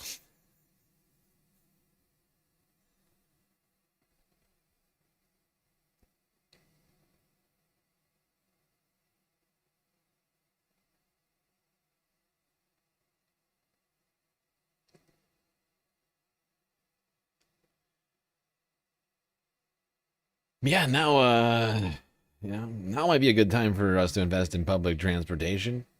You know, if energy costs a lot, maybe we should improve the efficiency of our transportation system rather than having every single person running a multi-liter gasoline engine to get everywhere. Maybe we should have trolley cars, subways, buses, bike lanes, bike paths. So many things we could do. So many alternatives exist that we have not funded or have underfunded in so many places. In Iraq, and his attempt to privatize Social Security, 25%. And Nixon, I think, was probably also around 25% when he left. But remember, this is like as they're exiting. This is not in year 2. This is my guess. I don't know this for sure. This is the lowest any president has been in their second year of their term, even if it was their second term. You need to get yourself a portable solar panel. Yeah, absolutely. Like I said, I recommend everybody do this. I actually own one. That's why I'm recommending it. I think it's a good idea. Fact is, I have one for other reasons. Technically, I bought one for, like emergencies. As like like a situation for like emergencies, or like say you're like out in the woods for some reason. I don't know. I'm half a prepper.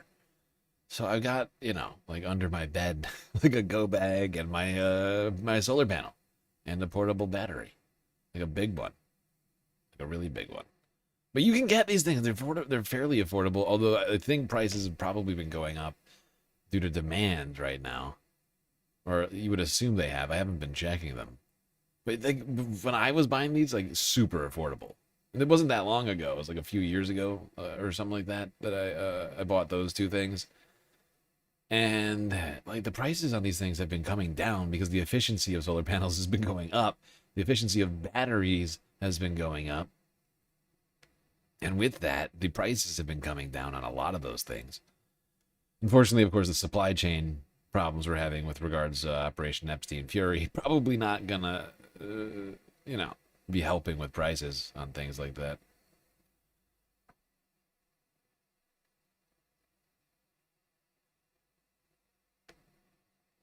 Oh, sorry. Sorry, you were muted. Oh, thank you. Sorry, I had a little cough, but have you ever seen a situation too where the president is also so deeply unpopular after doing the exact opposite of what he said he was going to do on the campaign trail? I mean, the no new wars thing was... It's nice to know that, like, in the pre-apocalypse, like in the interim, like in the breakdown, like things like this are coming in handy. Like before the full degradation of society, at least things like my portable solar panel might wind up benefiting me somewhat. That's nice to know.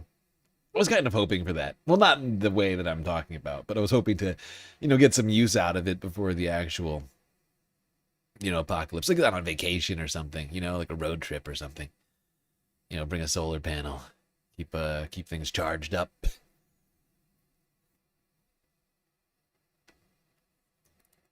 Now it feels like more of almost like a necessity.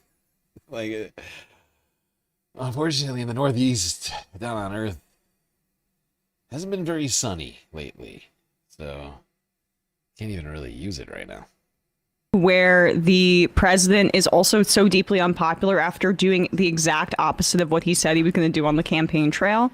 I mean, the no new wars thing was a big part of why he kind of won by default over the Democrats. Yeah, no, I mean, I don't...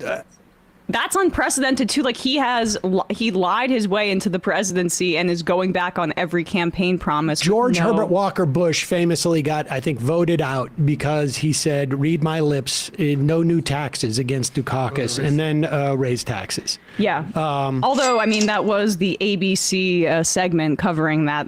They're the communist Kimmel network as well, right? So you can't trust what they're saying. Yes, that's right. Except every poll is correct for him at this point. And there was an analysis by Morgan Stanley that this is the biggest decline in the dollar, 10% since January 2025 in 50 years. And the same analysis says if things continue, the dollar is going to drop another 10% by the end of the year. It's an overall just like it's going to help iceberg. Our exports, actually. It will help our trade imbalance. But aside from that, that would only matter if that was the reason we're doing what we're doing. But I mean, it's not even clear that we're doing any of these things for that. I mean, even if we were to solve the trade imbalance, we still wouldn't solve the deficit imbalance, which is what they're using the tariffs for now. Right? Like they switched the reasoning from trade and manufacturing to, it's a solution.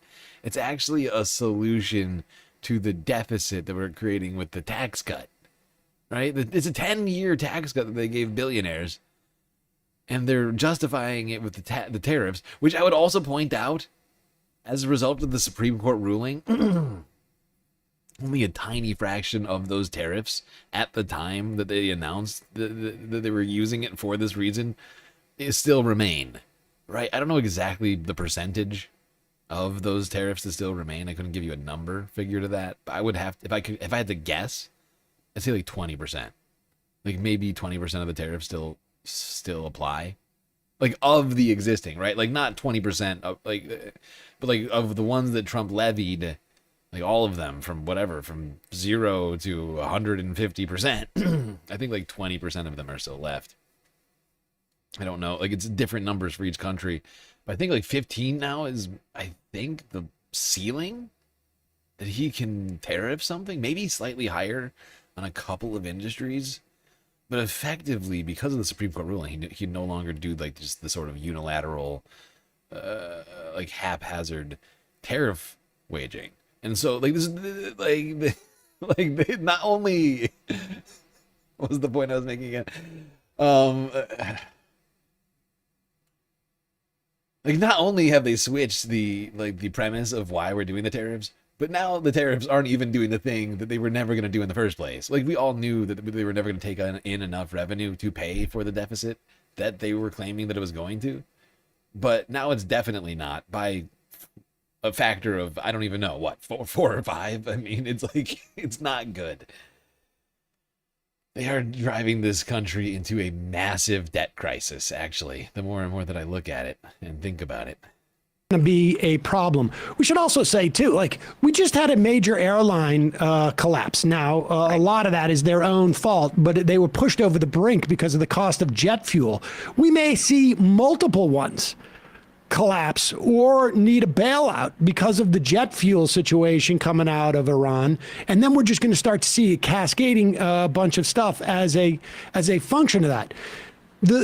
The amazing thing about that poll is the failure of the Democratic Party to be positioned to take full advantage of this. And yeah, exactly. It's incredible. They are so weak and unwilling. I used to say unable, and perhaps that's part of it for some, but unwilling, it would seem, to take a position. Like they are allergic to taking positions on things. Like they're afraid of being seen as like activists, as having a radical position. It is literally their job to take a position on things, but their position is no position. Oh, Trump is doing things. Oh, he's all over the road. How can I have a position when he's all over the road? Ah, so useless. And that's why they don't benefit from these polls like they should. I mean, it should be 10 out of 10. It's 3 out of 10, though. Because nobody even knows what Democrats stand for. Because we got fucking weak, feckless leadership sitting around counting their donor money while they continue to lead the party into fucking oblivion. Machu Pao. Thank you for the foul. Trump is here? What does that mean? Trump is here. Here where? Where is here?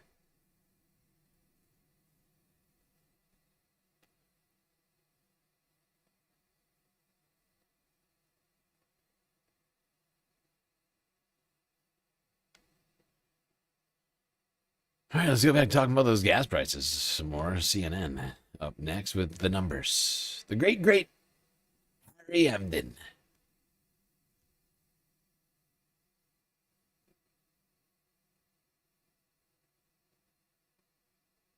One of the big issues ahead of this June 2nd primary in California, just like it is around the country, is the cost of living. With us now, CNN chief data analyst Harry Enton.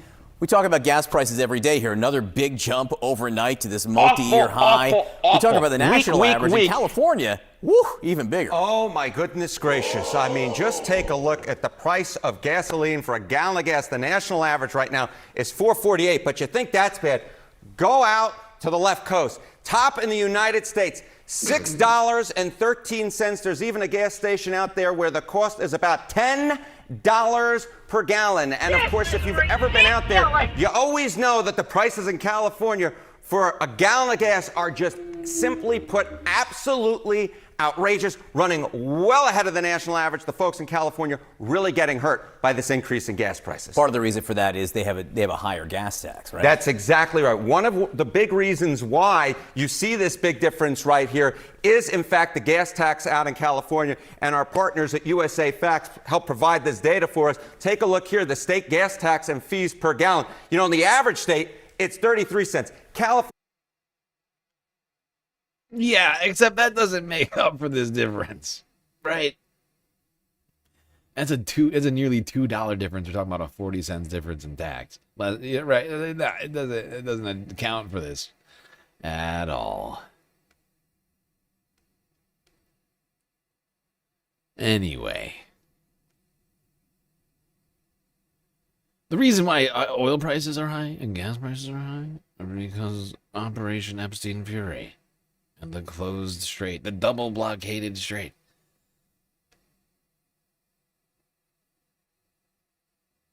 That's why oil prices and gas prices are high. Because oil is a publicly traded commodity on open markets. You know, free market capitalism. Follow the rich white man.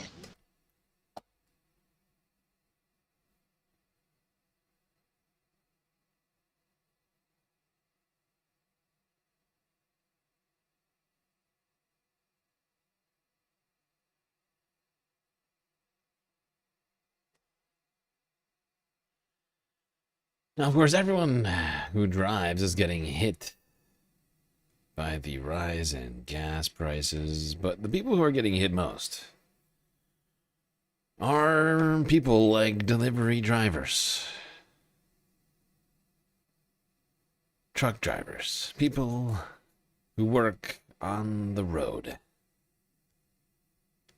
I'm starting to see it get worse. Like every 2 weeks, it seems like it's getting worse and worse. Rideshare drivers are feeling the pinch at the pump. Yeah, I fill it up before 2 months, $45. Now I fill up my car, $75. Still, one by one, they wait for a ride request in this lot outside O'Hare Airport. According to AAA, gas prices are up 58% since the war began in Cook County. Just down the street in Lake County, it's up 60%. Nationally, the price of gas has climbed up to $4.48 a gallon. It's this surge that is cutting into the driver's bottom line. Many telling me they're now working 10 to 12 hours a day to make what they used to make in 8. And while they wait for prices to drop, the drivers tell me they hope the rideshare companies step in and do more. My biggest hope is that Uber is gonna keep less of the percentage. Uber tells us that they've partnered with Shell gas stations and the Upside app to offer their drivers some relief. By using both, their drivers can save up to $1.44 per gallon. Still, the price of gas is so high right now that some drivers tell me they're considering other work.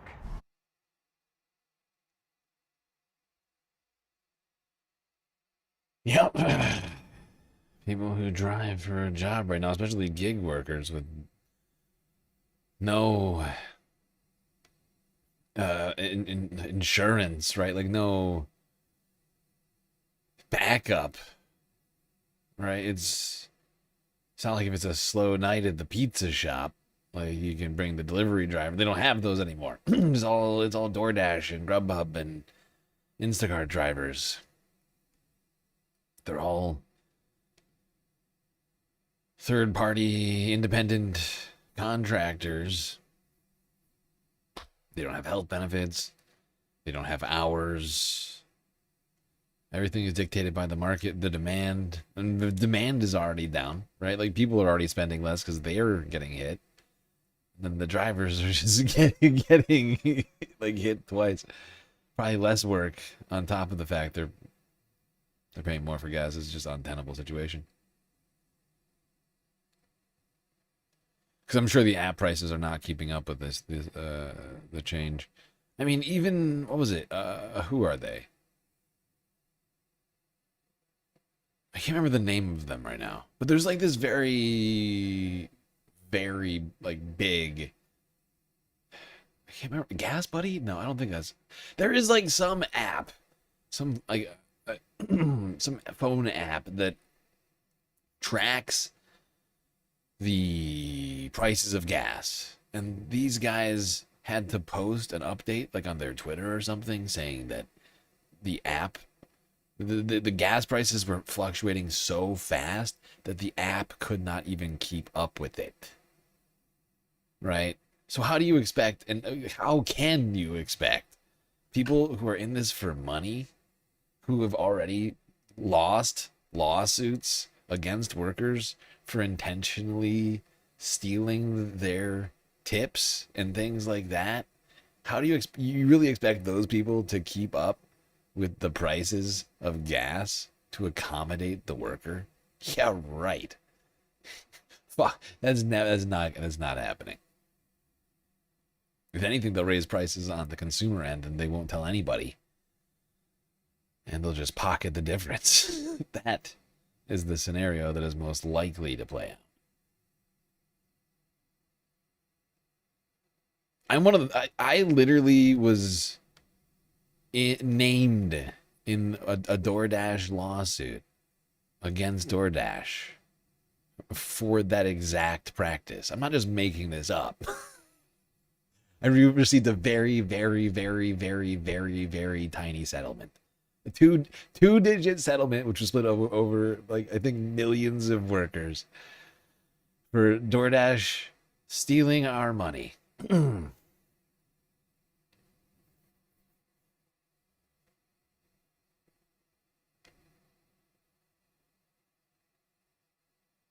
They pretended that people didn't tip or that they tipped less, and then they just kept the money. That's literally something they did.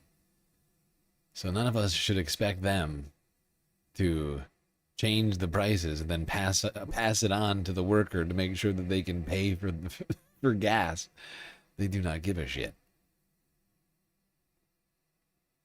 What they're going to hope for is that somebody with a decent job, a non-gig worker job, loses their job, has some extra cash to burn, and they start doing gig stuff to pick up the slack while they look for another job. That happens thousands of times across multiple regions until those people realize that they're not making money. They have a new workforce, and this is what they've relied on for quite some time, actually. This is basically what they've relied on for some time. People dropping out of the workforce, picking up gig jobs, realizing it's not paying the bills, then quitting, and having just the cycle repeat with a new group of expendable people.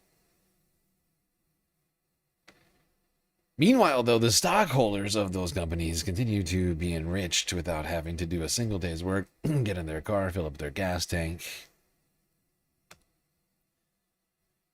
Why do we continue to allow the rich to thrive while everybody else struggles to get by?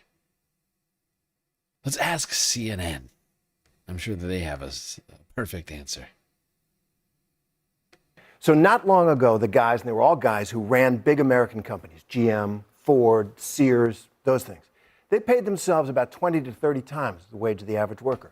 Today, that's 300 to 400 times. Japan doesn't do that. Germany doesn't do that. The UK doesn't do that. America does that. 2 in 3 Americans now say that they worry more about running out of money than dying in this country. I would not complain that my CEO is making all this money. If I had an issue with that, I would go start something. I would go create something. I would go create means for me to go and make more money. That's what I wanted to do. What if we didn't spend all of this money on ballrooms and bombs? And there's a reason why we call those the third rails, because you step on them, you get electrocuted. So we save some money. These talking heads are so fucking dumb, it is painful. Those rose 20 times faster than workers in 2025. And while the average global CEO pocketed 8. Right, and this is the inequity that none of them can ever address. This is the inequity that Republicans, right-wingers can never fucking address. Like, it's the inequity in the growth of how much CEOs are making compared to the average worker. While, you know, like, the CEOs and bosses were already making 20 or 30 times as much as everybody else. And then the last 30, 40 years happened, and now they're making 200 to 300 times, 400 times more, right? Elon Musk is way outside that. He's in the thousands of times. We've talked about this. He makes more than like almost the entire workforce combined at Tesla. If you count like we're talking about like the factory workers, it's just obscene. But it's just like they can never address. They just have to say it's good. It's good, but it's not good. It's bad for society. And it just continues to funnel just this massive amount of money to a tiny, tiny group of people. And it's just blatantly unfair. Is why they can't ever address the inequity in it. They just have to say that people making money is good, and if you're not making money, that's your fault. You should be making a small business. Even though they support massive monopolies like Amazon, who have absolutely obliterated small businesses. I mean, they're filled with hypocrisy. Million in pay and bonuses last year. It would take the average global worker 490 years to earn the same amount. Adjusted for inflation, global worker pay fell 12%, while real CEO pay surged 54% between 2019 and 2025. But as CEOs use their increasingly growing power to undermine workers' rights, one of them is defending that $9 latte that you had the other day. What we're seeing is people, they want to have a special experience. And regardless of what your income level is, in some cases, a $9 experience does feel like you're splurging. And then what that means is we have to make it worthwhile, right? And then in other cases, people believe, well, this is a really affordable premium experience because they're saying like, well, it's less than $10. I feel like to fully appreciate what he just...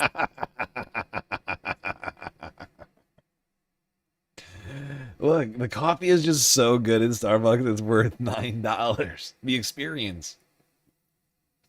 The experience at Starbucks where they will no longer allow you to sit down or use the bathroom. That Starbucks. The premium experience, $9. I've never had a Starbucks coffee that was worth $9. I would never pay $9. Fuck off. You might also want to know that the CEO of Starbucks was given a private jet to commute to his office from his home in California. He is going 1,000 miles away, presumptively as often as he wants, and he's got a big old corporate jet in order to do that. And he's asking you to pay for a very special experience in a $9 cup of coffee. Well, that video was not a premium experience. I'll start there. That was really cringeworthy. I am curious to know, I don't go to Starbucks often, but I'm curious to know if the premium experience is the barista writing your name incorrectly on the cup. Is it the people that squat there all day long and turn it into their home and office? Who squats at Starbucks? What world is he living in? It's not 1900. Nobody's allowed to hang out at Starbucks anymore. Like they've shut down allowing people to hang out. That doesn't exist. Also, who spells Pete wrong? This is fake outrage once again. I'm just so sick of the fake Republican. I can't. It's fucking dumb. If people want to defend just extreme, extravagant fucking wealth, and they just can't justify it. So they just complain about like all these little culture war things because they can't actually talk about the substance of any of this. He just whines and groans about people hang out at a coffee shop. Well, douchebag, that's what coffee shops originally were for. Okay? For hanging out at. All right? And drinking coffee. You're a fucking moron. Okay? That's literally the point of them. Why are people using the business of Starbucks for the purposes of the business? It's dude, because that's why it exists.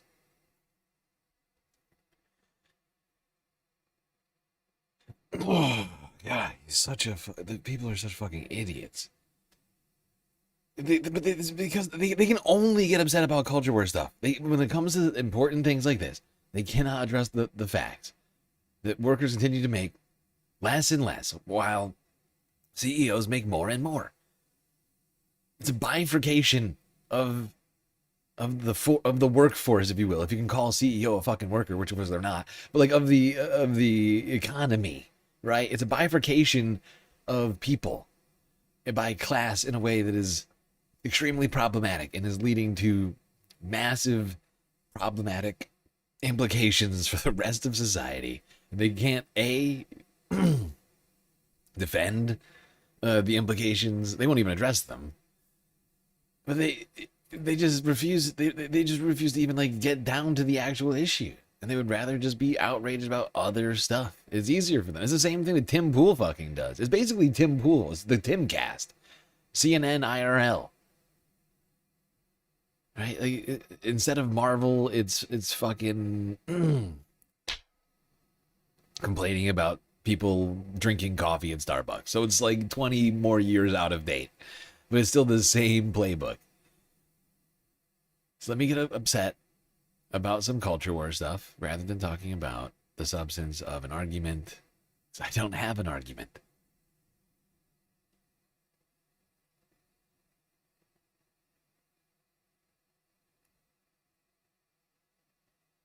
The fact is that the billionaires have seized the government. They've seized the economy for themselves.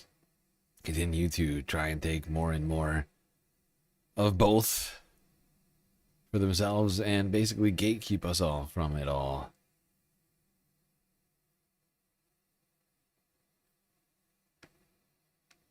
Those same billionaires are hoping to fund the billionaire-in-chief's ballroom.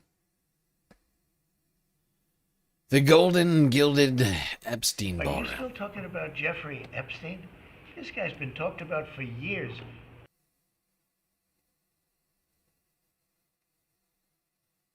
Amazing to me is that the Trump regime somehow finds a way to lie about quite literally every single thing all the time. I'm not sure they've ever told the truth once.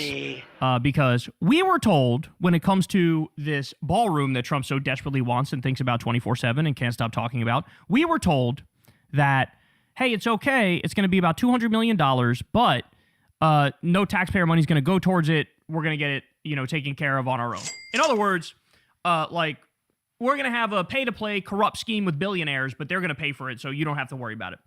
So best case scenario is corrupt pay-to-play scheme involving billionaires. Then we heard, all right, it's not $200 billion. It's actually $400 billion. But again, don't worry because the billionaires are going to pay for it and you don't need to worry about anything. Now the price tag was upped again, except they tried to jam through Congress the funding for this illegal project. So look at this. The ballroom went from $200 million and privately funded to $300 million to $400 million, and taxpayers cover some of it, to MAGA trying to silently jam through $1 billion, 100% of which is our tax money, for this ballroom. Waste, fraud, and abuse in the Trump administration. That's exactly right. This is what they do with everything.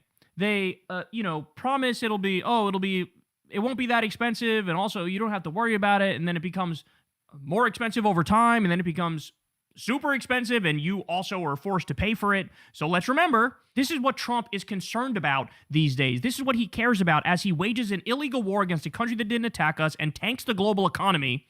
We get this. Updated list of U.S. House GOP bills that would honor Trump. Number one.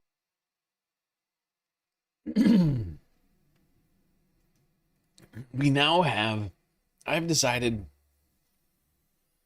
what we have now. Sorry, hold on. I need a drink.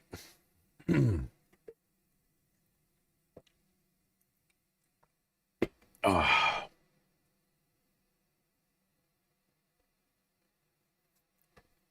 I'm sorry, I was snacking on bagel over here. Please excuse me. So this is what we now have. We have the Fire Fest presidency. Okay?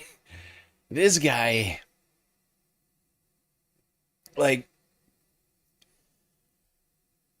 convinced everybody that they were going to have the best time of their lives. And by everybody, I mean a group of gullible idiots with, in many cases, too much money to spend on, what do you call it?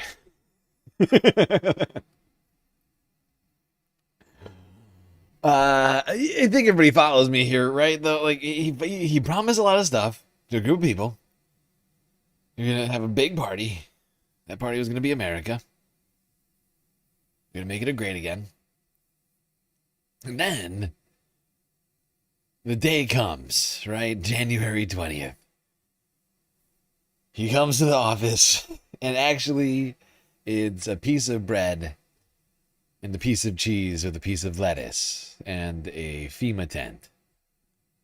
Not even a FEMA tent, because we're defunding FEMA.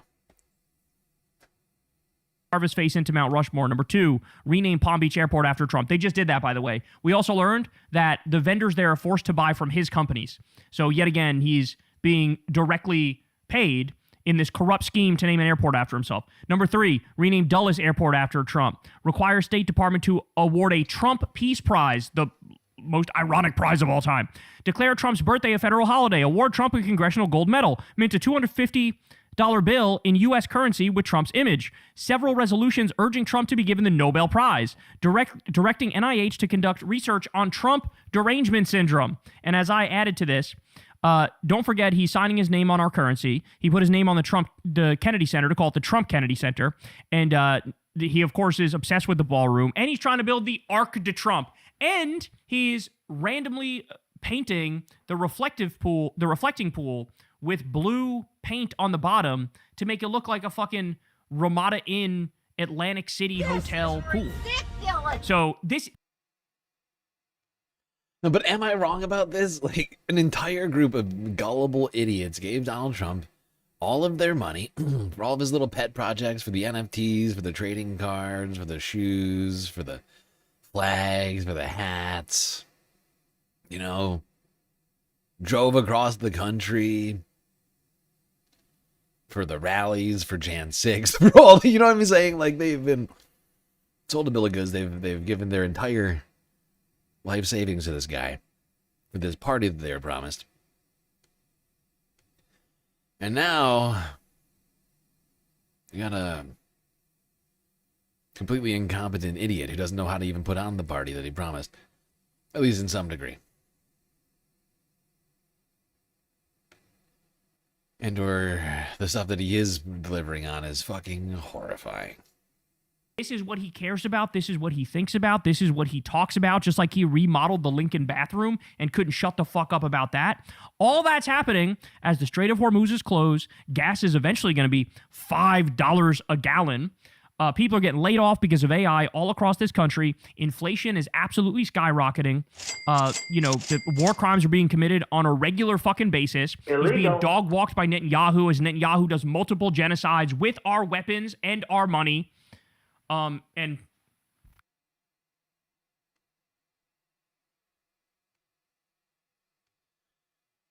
by the end of this, is going to be like a $5 billion fucking ballroom paid for by taxpayers, which will at that point be more expensive than the Federal Reserve renovations that he claimed were fraudulent and did an investigation into Jerome Powell over.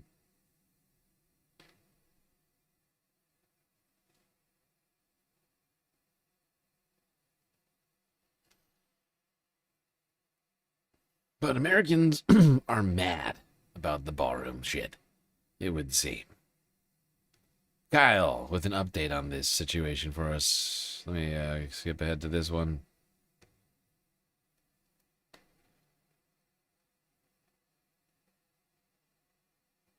all right, y'all. I mean, it truly just keeps getting worse and worse and worse for Trump. I'm not sure I've seen anything like this, but he's falling apart. The whole movement is falling apart, and the data guy over at CNN, Harry Enton, is having a field day with this. Let's watch. I never thought I'd be discussing ballrooms with John Berman, but here we go. It's the ballroom heard around the world. And, I recall the shot heard around the world, Bobby Thompson, 51. That was popular. This is most certainly not popular. I mean, just take a look here. Okay, privately paid. This is a privately paid. And now, of course, we're talking about potential public funds going to it for the security. Privately paid new White House ballroom. Look at this. In October of 2025, 56% opposed to just 28% supported. Now, after all of the press that the president and Republicans have been trying to make in terms of making this ballroom popular, you know how much it's moved in terms of popular opinion? It hasn't moved at all. It's just as unpopular now as it was in October. It is 56% opposed, just 28% support. Remember, there was an alleged attempted White House Correspondents' Dinner shooting where within 5 minutes they were out there saying, that's why we need a ballroom, that's why we need a ballroom, that's why we need a ballroom. And Trump was out there going,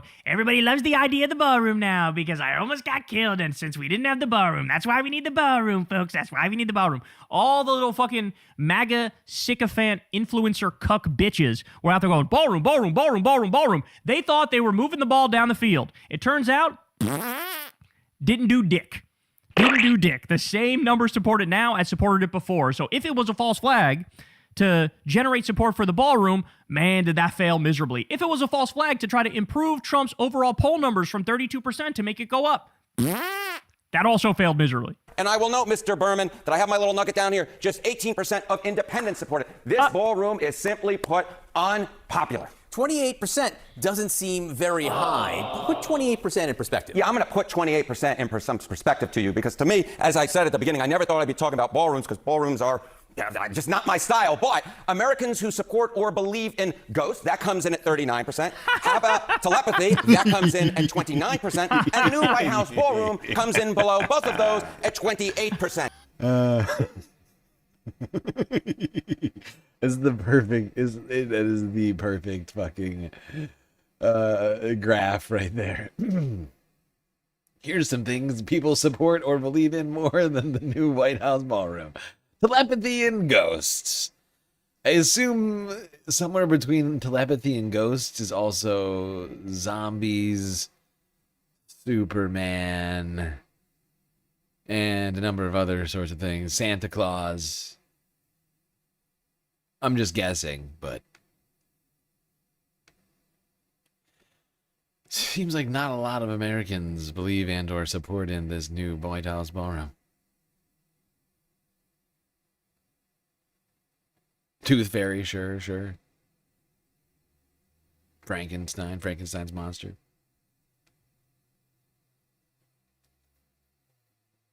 Easter Bunny, yep. I'm sure way more people believe in Jesus. I bet that's higher than, was it aliens? I can't remember what, it was now. Ghosts and telepathy. That's right. Man, woman, person, camera, TV. Perfect brain. And also mind. Everybody's saying it. I'm a perfectly stable individual. I'm a very artistic person.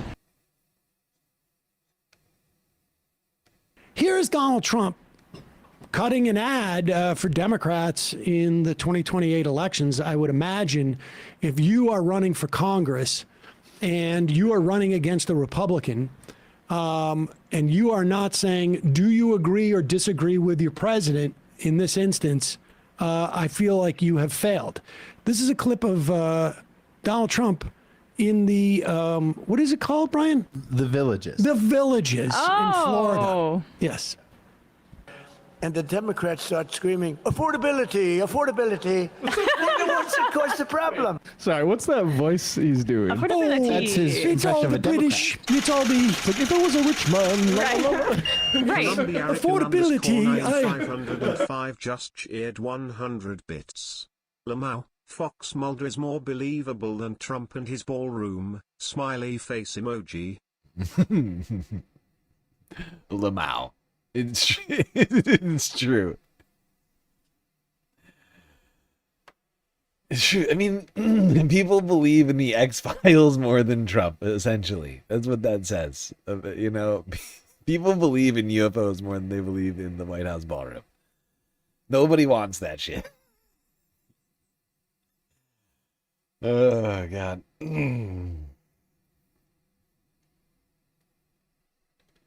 I need to add the X-Files to the soundboard. What do you mean the X-Files? Just the music? And the Democrats start Affordability. Screaming, affordability. They're the ones that cause the problem. Affordability. I'll tell you one thing. They got one good line of bullshit. That's one thing I'll say about it. They are so bad. All of those people can't afford to fill up their F-150 or their Chevy Tahoe or... I think you mean golf cart. Well, but don't they all... I would imagine they own... I would point out two of the most inflationary events in the last decade have been kind of related to and or directly caused by Donald Trump. First one being COVID. Not, of course, he didn't start COVID. I'm not saying that. I'm just saying that his response to COVID very bad, very incompetent response to COVID caused us to be shut down a lot longer than we probably would have needed to be had we taken this a little more seriously early on. That was one of the most inflationary events. Of course, that then led us directly into the invasion of Ukraine, which is the next most inflationary event, and then this being, I think, probably third, right? Like, this is probably this will, if this winds up being as inflationary as well, actually, when you think about it, the Ukraine situation was sort of like, literally during COVID still. People were still actually, I remember seeing people still wearing masks at that time, sometimes. Not all the time, but a lot more than certainly they do now. And I think that, actually, now that I think about it, I was still wearing a mask at that time. But now, I mean, I feel like nobody wears a mask. I literally don't see anybody wear a mask. I can't remember the last time I saw somebody wearing a mask that wasn't for work.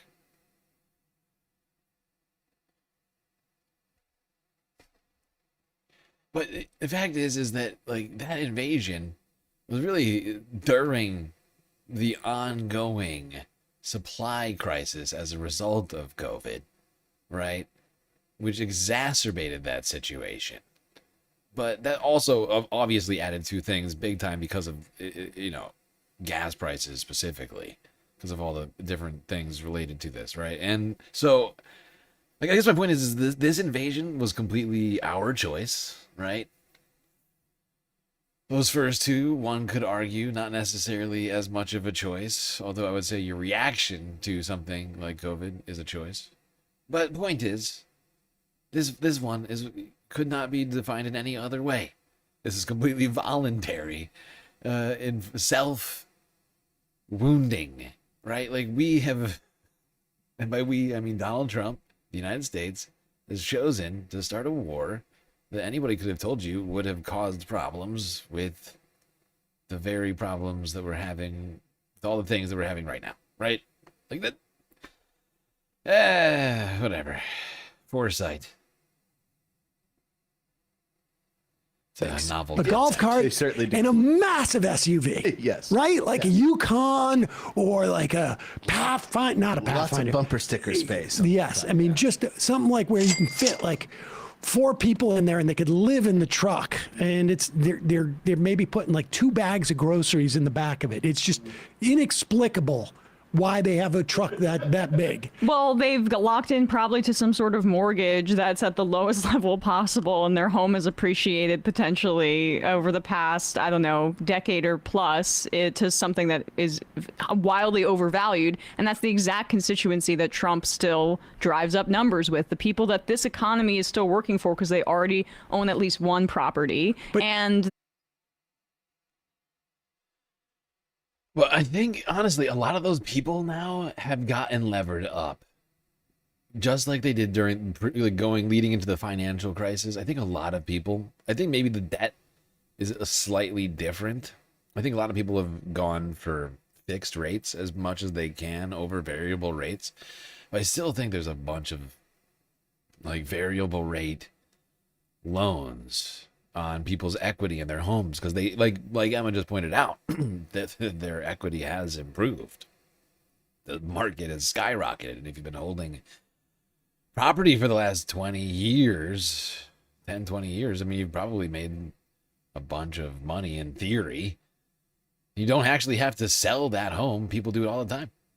And if you got the money, capital, and credit, just go to a bank and say, look, I want to take out, 75% of my home's value, whatever over the mortgage that I currently hold. Let me take out all the equity from the home, right? Whatever it might be, in cash as a line of credit.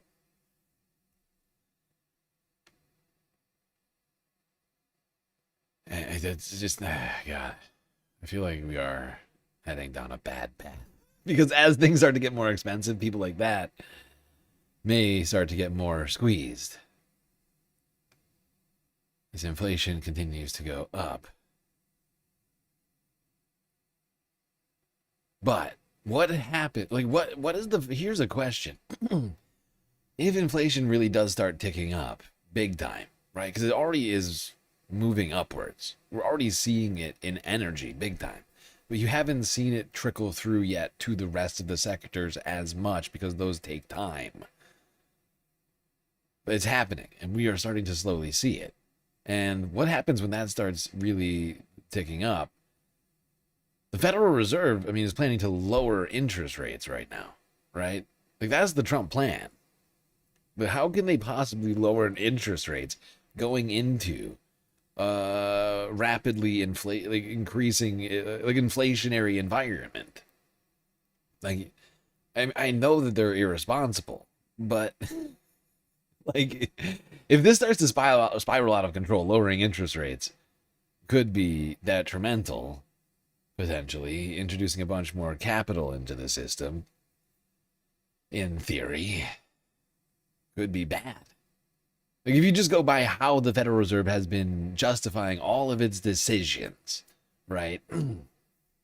Forget what you might want to do with interest rates. Because let's also never forget that it doesn't matter what the Federal Reserve does with interest rates for you. Okay? It's gonna... With those interest rates are for the billionaires. Okay? Just assume the Federal Reserve's interest rates are for billionaires and banks, and not you. Because you don't go to the Federal Reserve to ask for money. And they don't pass on savings to you. Right? That is the thing that I think we have to always never forget. Is that it doesn't matter what the federal funds rate is, because that's the money, that's the rate at which they loan to the banks and to the billionaires. Right?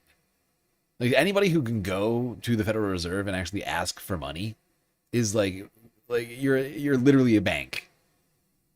Or you're like a quasi-bank. It's basically like the only way to do that.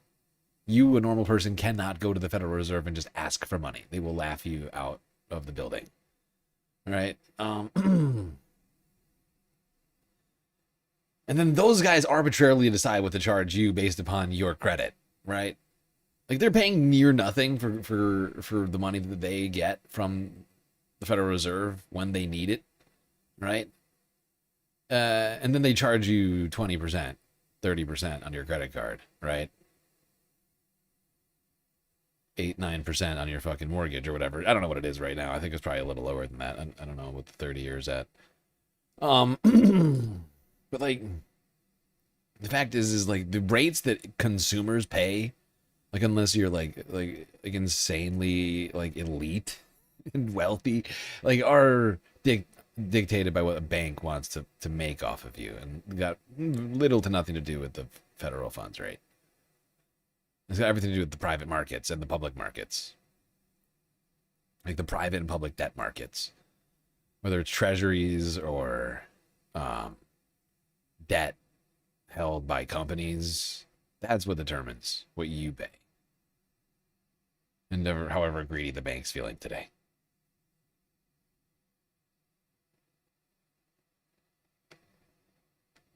Sure, is it like, I guess what it's like it's a reliance, I feel like an expectation of trickle down economics actually working, right? Which we all know not to be a thing.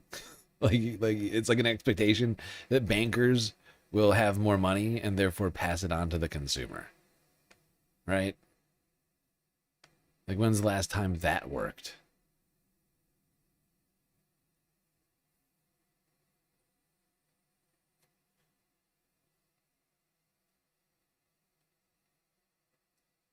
But so if they can't lower interest rates, they can't raise interest rates, because of course Trump will lose his shit, and it honestly wouldn't solve the problem. Not just probably, it wouldn't solve the problem. Raising interest rates, I mean, it would just be punitive.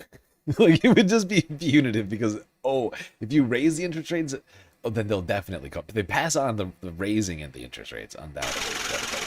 They're not lowering it. Columbia Arican _ 9505 just cheered 100 bits. Trickle-down economics does exist. It's just rich people are pissing on us while they steal all our money. Ah, yes. Thank you, Columbia Arican, for the vivid description and the bits. I appreciate you.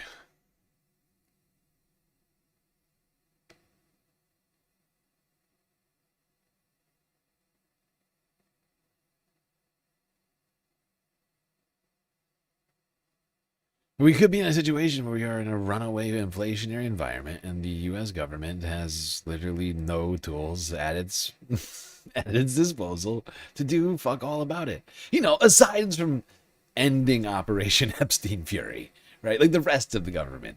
Like the rest of the, you know, supposedly non-deranged, responsible portion of the government, which is, of course, becoming deranged immediately. With Trump's boy involved now. Warsh, I think, is the name of the new Federal Reserve chair. That guy's a lunatic.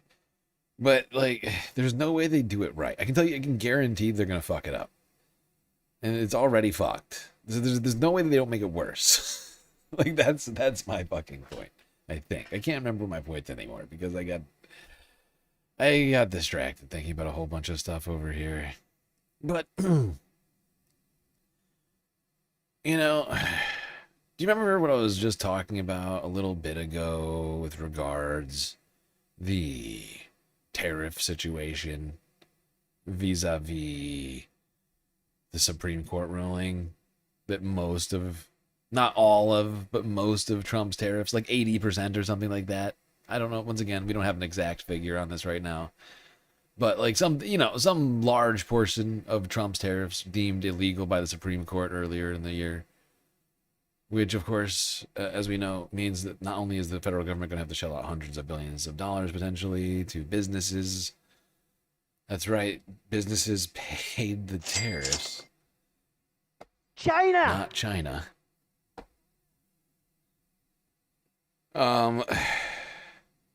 But the facts are the facts. Republicans shifted the reasoning for the tariffs from manufacturing jobs to solving the deficit created by the big, beautiful bill's tax cut for the billionaires. However, since that is now 80% shy tariffs-wise, or something like that,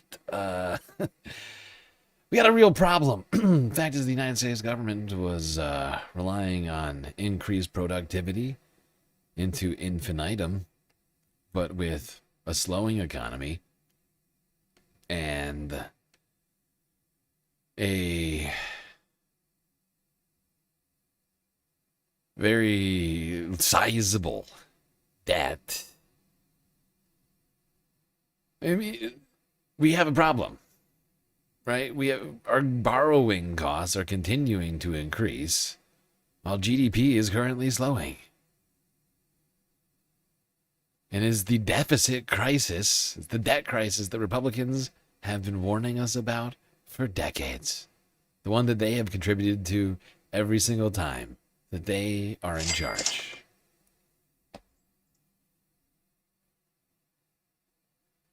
Let's go to Al Jazeera English. Talk about that from 2 days ago.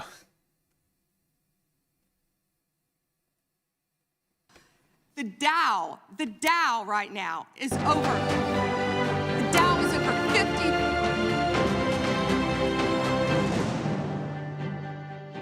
50. This is America, and that is the US Treasury. Here, the national debt has exceeded GDP for the first time since World War II. It costs the government $1 trillion a year in interest alone. Is the government gambling with the world's largest economy, and can it bring that ever-increasing number under control? I'll be back with more on that later, but first, here's Cyril Vanier in our Washington studio. Alex Baird, thank you very much. The United States is the most indebted country in the world. Almost every year in my lifetime and yours, the U.S. government has chosen to spend more money than it collects, sometimes a lot more. Over decades, that builds up. and the national debt now stands at $39 trillion, exceeding the entire U.S. economy. Now that is something we have not seen since World War II. Is it sustainable? U.S. President Donald Trump, who has added to the debt himself, has flagged it as a vulnerability for years. We have found, over the last 7 years, we have found tremendous wealth right under our feet. So good, especially when you have $20 trillion in debt. The Obamacare repeal and replace plan would significantly reduce the federal deficit. When I heard we were going to Iraq, somebody said, oh, we're going for the oil. $15 trillion. That does a lot to solve our deficit problem, doesn't it? Growth is the way. If we grow like this, we go from having at $37 trillion, we go from having high debt to low debt. I will bring our energy companies back. They'll be able to compete. They'll make money. They'll pay off our national debt. So $39 trillion, that number is enough of a concern in the U.S. that it's posted on websites, billboards, and bus stops where everyone can track the debt live. Alex Baird walks us through the number and what it means. Now, one problem with the premise of the more we increase GDP, the more it solves the deficit is that is only the case if the amount that we tax that productivity keeps up with the pace at which we are growing the deficit, right? Everybody following me here? Like the premise is, I mean, the growth doesn't just pay the deficit, right? Like it doesn't just magically pay. The only way the growth pays for the deficit is through taxes, right? Like you tax the productivity. Right? Somebody sells something, you tax it. You know, somebody earns income, you tax it. Right? Like any number of events, and the government is in theory supposed to tax it. And so if productivity increases in theory, it should, help with that debt by taking in more tax dollars. But of course, we don't tax all dollars made the same. And while productivity continues to increase, not all of it is actually being captured. And the ultra wealthy, the major corporations, these are the people who are avoiding the most in taxes. So as GDP increases, unfortunately, we are not seeing, we're still not really even seeing that growth accounting for things because we keep growing spending by so much. And in all the wrong places, right? Like rather than in healthcare and in education. It's on defense. It's on bombs and weapons for Operation Epstein Fury and the genocide in Gaza and any other number of different conflicts across the globe. And of course, all of our myriad bases. Blessed are the young, for they shall inherit the national debt. That was President Hoover in 1936. And that blessing per person is getting pretty big. Keep following our counter in the corner there for just how fast that's growing on average. But in the meantime, let's break down what that number means. The national debt is similar to a person using a credit card and not paying off the full balance each month. That means the federal government can pay for services even when it doesn't have money.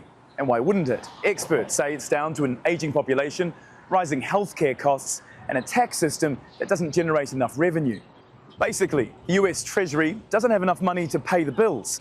Right now, US national debt is so big that it's larger than the entire economy of the country. Around 1/3 of that publicly held debt is owned by foreigners. The top 3 countries, Japan, the UK, and China. The rest is held here at home, mostly by government trust funds, big financial institutions, and the Federal Reserve. They own around 1/6 of that number, still ticking away up there. But it wasn't always that big. The US has been in debt from the start, nearly 250 years ago due to Revolutionary War costs. By 1835, that had all been paid back, and that was the last time debt was at zero. It hit $1 billion in 1863 during the Civil War, $500 billion in the mid-70s, and that doubled to $1 trillion by the 80s. Since then, debt has ballooned, and fast. And in the last couple of years, annual interest payments hit $1 trillion. That's a lot of money. And there's still... Huh, weird. What is it? What annual interest happened payment in the 80s?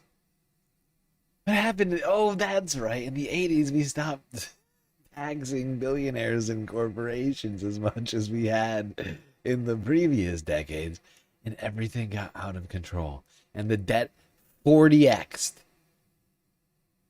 in no time. It's insane. That is wild. That's what happened, right? That's basically what happened here. Is we stopped taxing the productivity. Like the thing I was just saying. Like we stopped taxing productivity as the source. We started trying to crowdsource it from everybody else. You know?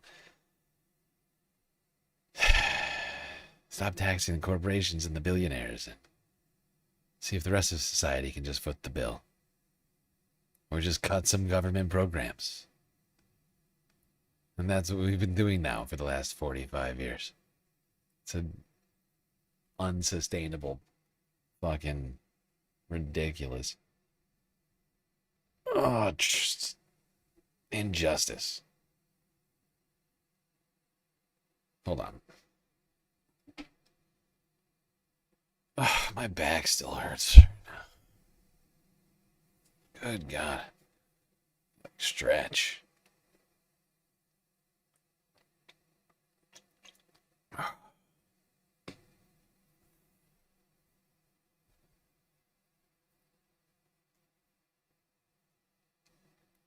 Give it away, give it away, give it away, ma'am. So hot right now.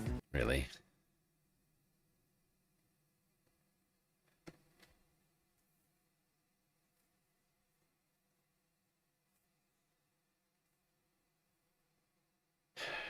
You're just full of them, aren't you? You're just full of them, aren't you, duck?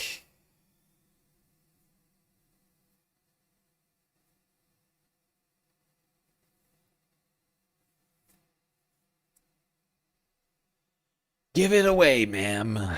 Give it away.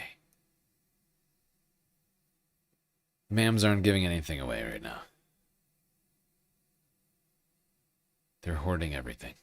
The mammals are hoarding. Okay, we got a problem.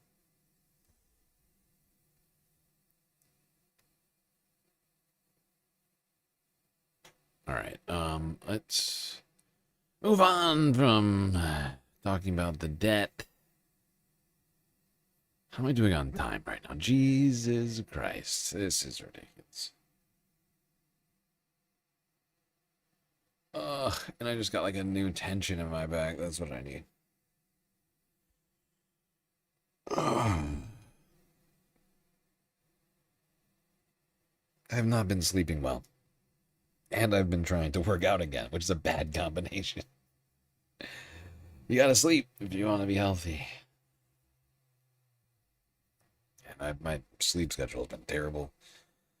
Getting to sleep has been difficult, probably because I've just been really honestly worried about the future of everything, including the channel. Trying to keep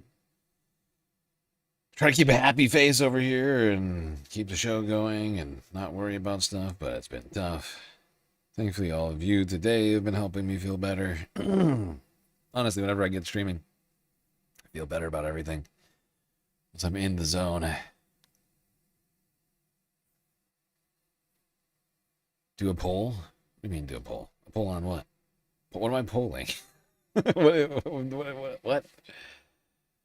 What am I polling? And why?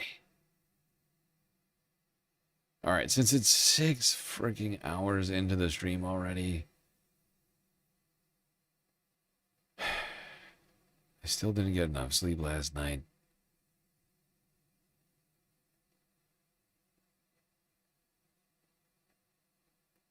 And we're only 50 videos into this puppy on a 140 video list.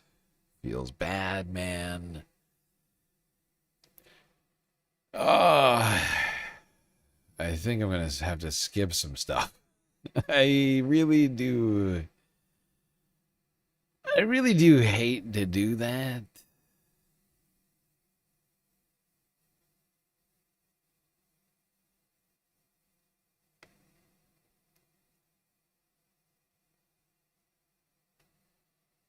if I don't skip some stuff?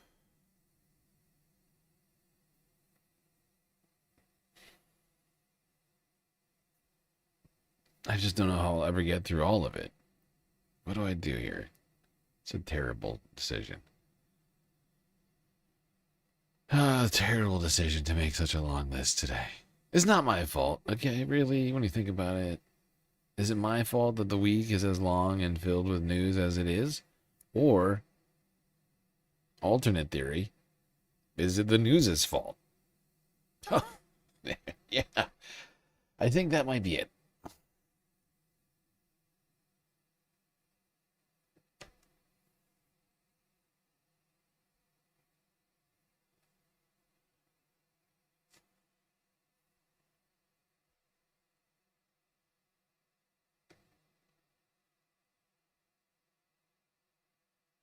So, I think what I'm gonna do...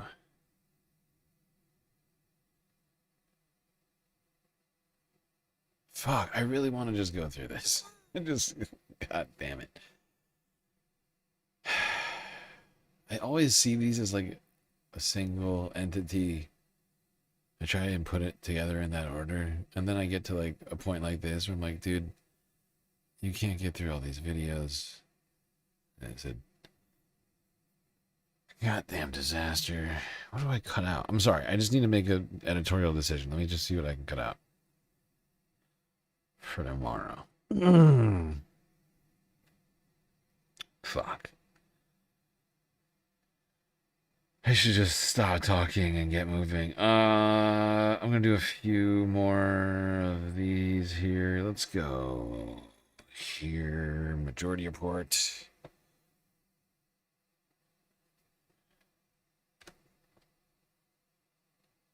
Let's talk about how Donald Trump is wasting your taxpayer dollars. You know, those ones we're running out of because we're not taxing the rich anymore. Or Trump administration even wants less, $1.5 trillion in defense. This is the no war candidate. We already, over the past, I want to say 4 or 5 years, have full screen. Hold on. I want this full screen. This is very rude. added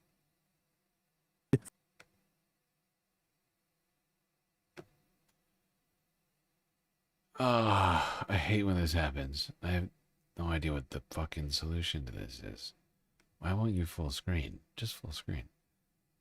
What's so difficult about that? It's not complicated.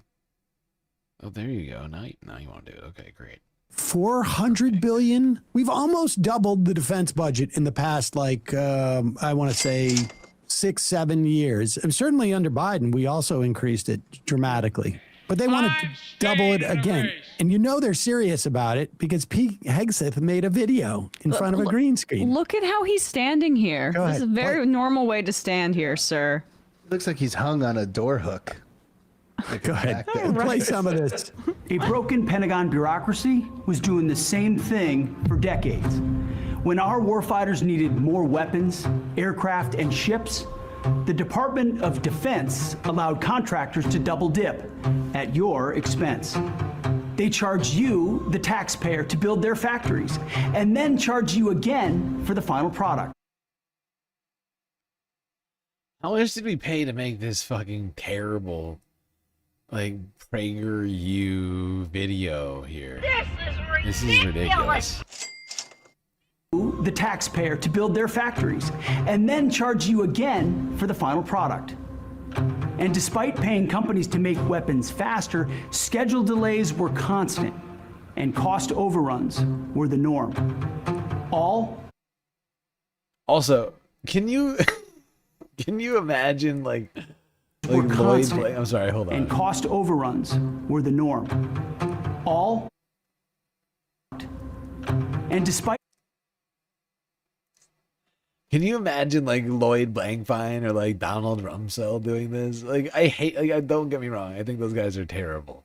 But can you imagine them doing something this unhinged? Like just like this sort of like, it's like a circus act. He looks like a clown. Like, it's a clown show over here. This guy's the fucking Secretary of Defense. He's acting like a like a fucking moron. I hope not too many taxpayer dollars were wasted on this production. Paying companies to make weapons faster, schedule delays were constant, and cost overruns were the norm. All while their CEOs got rich. But today, President Trump's War Department is flipping this rigged system on its head. President Trump lost. We're not tolerating 75 delays pounds. in production or cost overruns anymore. We've pushed out the bureaucrats who made these deals in the past and replaced them with the most They're talented wearing negotiators masks. in the private sector. They're COVID. A group of businessmen. They love their masks.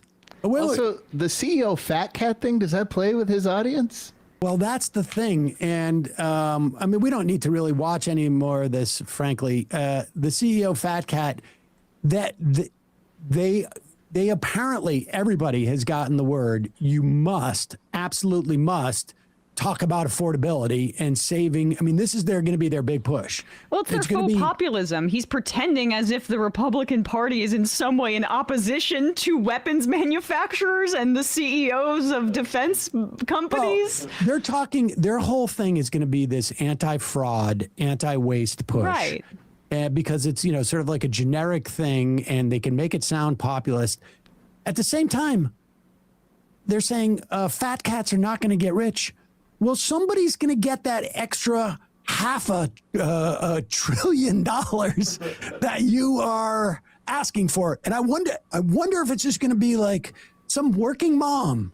Yes, right. Give Who me a gets a break. contract. Can you pull up this article here that I sent from the Military Times at the end of last year? Just a reminder about all of the waste that slushes around in the Pentagon. They can't keep track of the amount of money and all these contracts and the billions of dollars that are. First time we've had the SecDef on a green screen with weird animation in an ad. I actually don't know.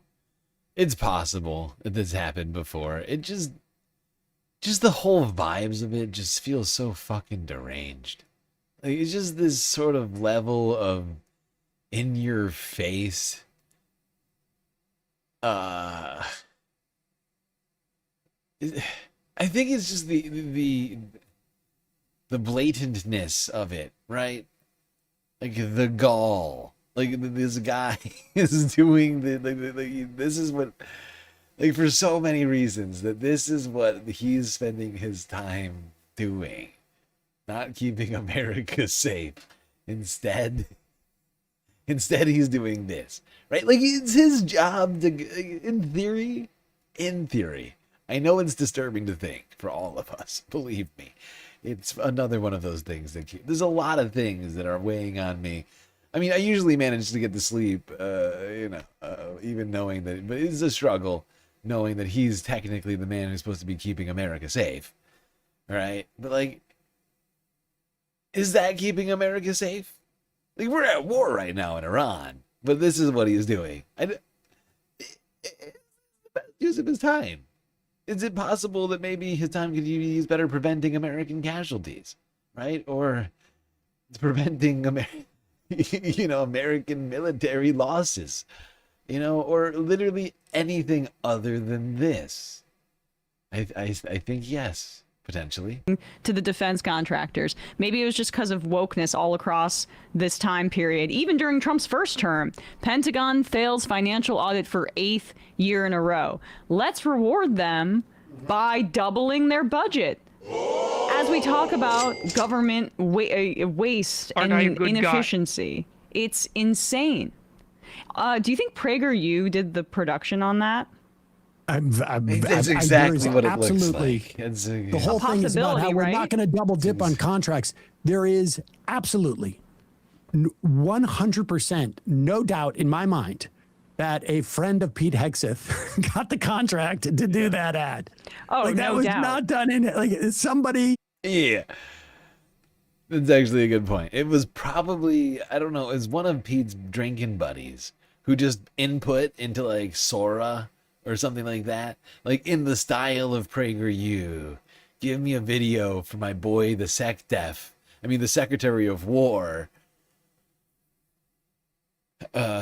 Pete Kegzeth, right? And it just spit something out, right? Like that's probably what happened. It just, it's like, oh God.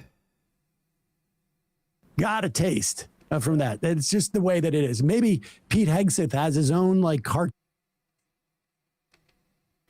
I know the Pentagon doesn't tend to account for the majority of its spending, but I would love to know how much we spent on that ad. I would love to know how much Production that cost. company now, and who knows? You know, Pete Hegseth is really ideologically opposed to the fat cat CEOs that are getting rich in the past from the Pentagon. So I will hope that if he's not in jail, that he is not going to accept some sort of contract or board seat from one of these defense contractors once he leaves office, right? Like that would be really hypocritical based on how he's presented himself here. He's a warrior. He's not going to do never. that. Yeah. So is the logic that, Sean like, Duffy, warrior this is doesn't belong in the Brian told me this too. In boardroom. terms of like corruption and Pete doesn't belong in a boardroom. He's a warrior. Have you ever seen that guy in a suit and tie? Wait, actually, now I think about it, that's the only thing I've ever seen him wear. Now I think about it, that's literally all he ever wears is a suit and tie. Sean Duffy, the whole time he's been. When you think about it, for a warrior, he owns a lot of suits and ties and hair gel, right? Like for a guy who's focused on warrior stuff, he's spending a lot of time every day getting himself ready for the day, and is not involving military drills.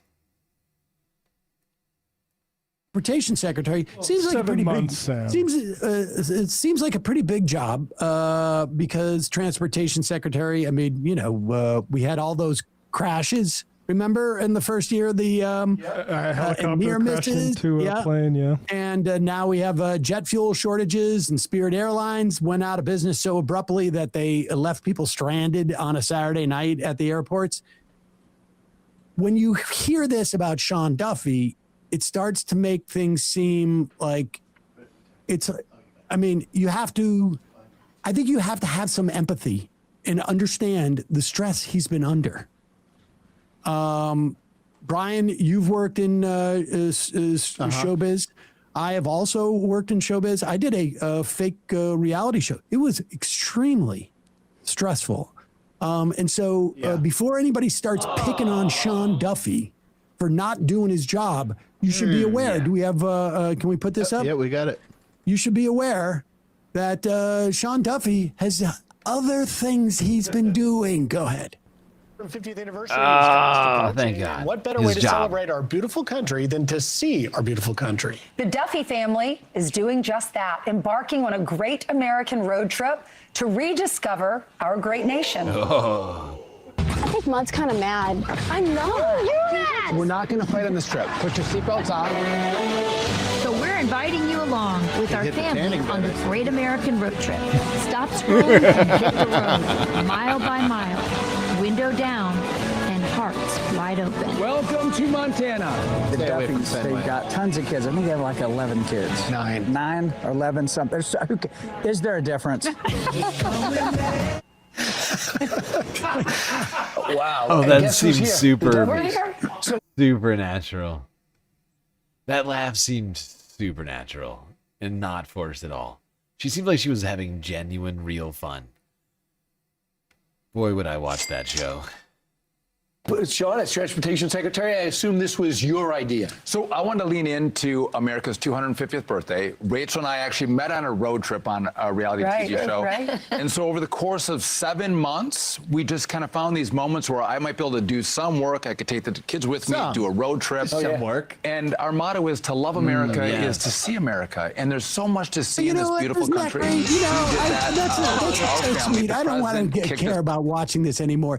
The idea that his job at the beginning of a new administration is loose enough that I was able to actually travel the entire country with my family while we did this. Planes were falling out of the sky. Right. I mean, maybe there's. He was the Secretary of Transportation. Gas prices are at near multi-decade highs. And he's like, you know what? This is the perfect time to go on a road trip with my family and broadcast it to the entire world. If you ask me, tone-wise, I would say not good. Not really reading the moment. Trying to demonstrate that with all of these flight cancellations due to jet fuel shortages, that you're going to maybe have to be driving across the country if you want to get to your vacation. And actually, the way that you do this is you all fly in on a government-paid flight, and then you hop into the rent-a-car that's there, because God forbid you had to drive anywhere across state lines. You would be so broke by that first 250 miles right now. Immediately, I mean, if not gas sooner. is so expensive, and this guy's doing a fucking reality show while he's in government. This is just shocking. I mean, they're all podcasting. Why does it matter? Like straight out of Central Casting, that Sean Duffy. Yes, right. Hey, you nailed the show. I mean, you know what happened here? You know what happened here, right? Like, Duffy sees Kristi Noem. Like, wait a second. She's doing that $200 million film? I want a taste of that. I'm going to go do a reality show. This is going to be great.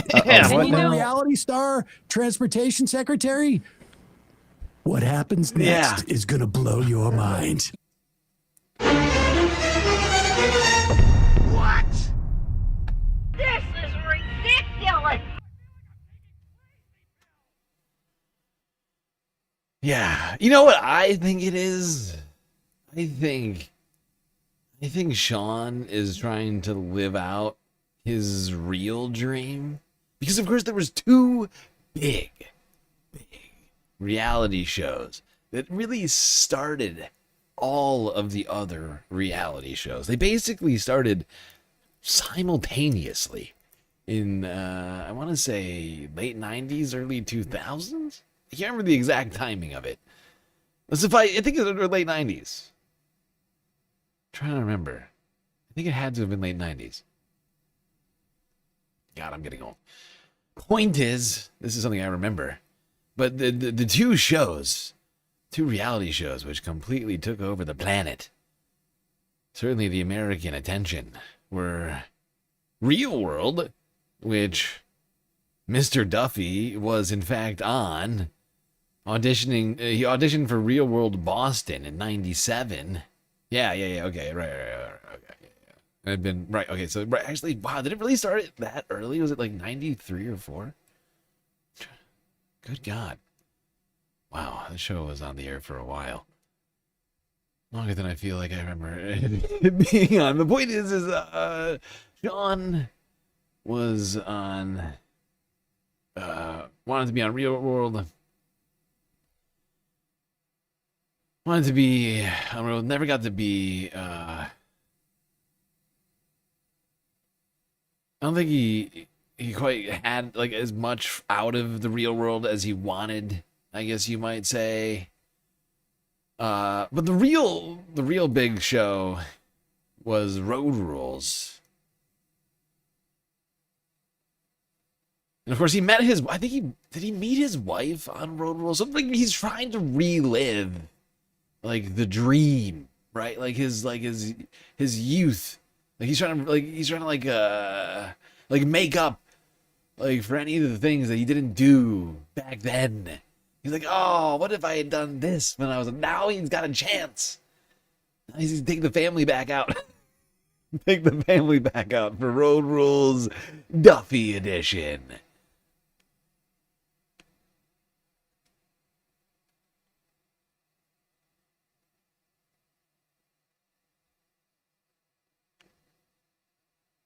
Yeah, he probably feels like he didn't get enough attention or something during the first 2 shows that he was on back in the day. And How is his chance for his own reality TV show?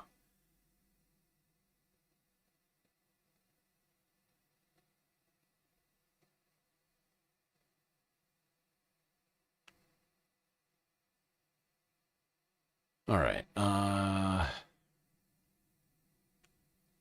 Now we are going to skip way ahead in my list just because of time. So I got to talk about so much other stuff, and we are super deep into this thing. I almost took another break just now, but because I want to give you all as much as I possibly can. Although maybe you deserve a second break. Do you all want a second break? I just want to get through as much shit as I can tonight, and I've got so much to talk about. So I'm just going to skip ahead. We'll hopefully cover the rest of this tomorrow. I keep saying that like every day. I just keep like passing on clips from one day to the next. One day I'll catch up. No, one day I will not be living in some sort of purgatory of constantly trying to catch up with my clip list. Oh, God. Hurt. All right, screw it. Screw the break. I don't see anybody clamoring for a break right now.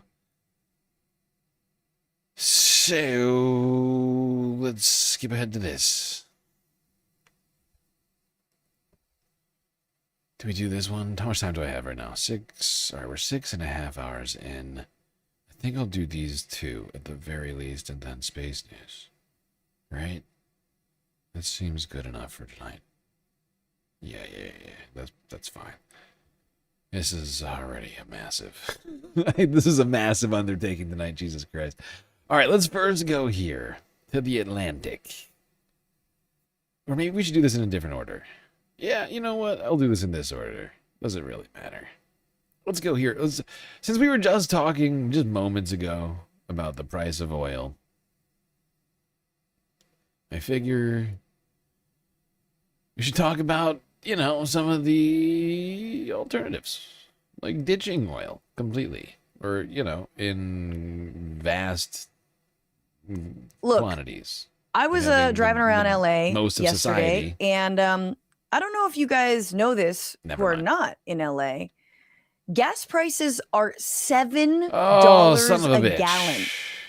$7.20 a gallon. Now, granted, I was in Hollywood, whatever, but average prices here in California are like $6 a gallon. Okay, sorry everybody. I'm having to close the window and then reopen it so I don't have to skip through them, but it's also fucking me up. It's slowing me down. So sorry about that. Let's talk about oil and maybe not relying on it so much with Francesca Fiorentini. Cities like Los Angeles quite truly cannot work if we have this expensive of gasoline, right? Which is sort of leading me to a broader point, but hang on. Because also, gas prices are the reason that flights are surging in cost. Between 2025 and 2026, the average U.S. fare for domestic flights is just through the freaking roof. And Spirit Airlines is no longer. So the last place you could probably get a cheap ticket, Spirit, as much as we wanted to make fun of it, that's all gone belly up. And recently in court papers, they say they were forced to ground their fleet because the, quote, recent geopolitical events resulted in a massive and sustained increase in fuel prices. Yes, all of this stems from not just the moral atrocity of the war in Iran and, of course, the war in Lebanon and the war in the Palestinian people, but the economic atrocity that is coming on the back of this war. And if you're wondering, yeah, California gas prices are way higher because actually we do rely on oil shipments from the Strait of Hormuz, despite Pete Hegseth saying, we don't need this. We don't need this oil. Okay, buddy, then why am I paying $7 a gallon at the pump? California receives roughly 30% of its foreign crude oil from the Persian Gulf.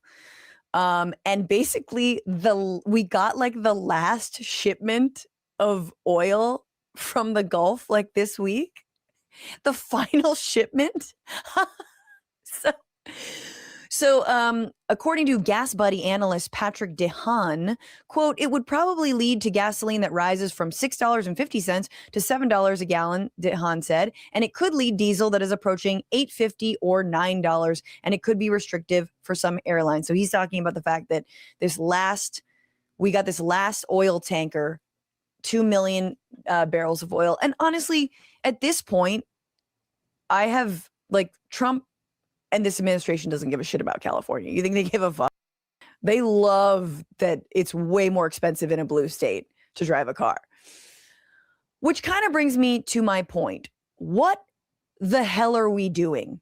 Still flying and driving cars. We have been boxed into this situation by our retrograde ass country, our so-called first world nation that cannot for the life of it have a working rail system. Here in the state of California, Governor Gavin Newsom, he's trying to run for higher office. There still isn't a completed train that goes from San Francisco to Los Angeles, right?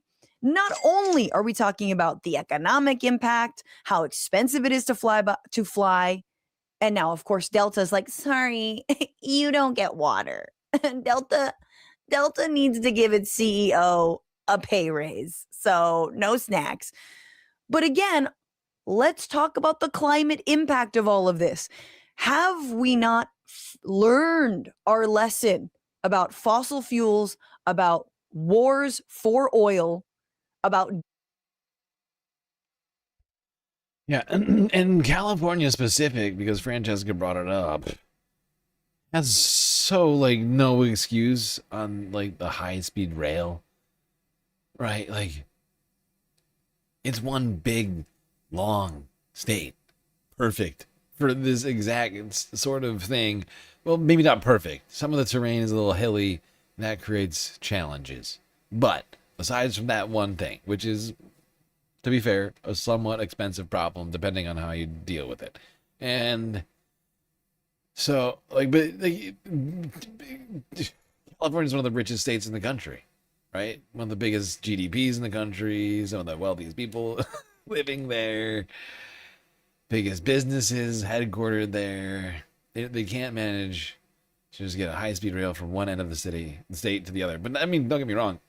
Most other states have that exact same problem. Not all, but the vast majority of them.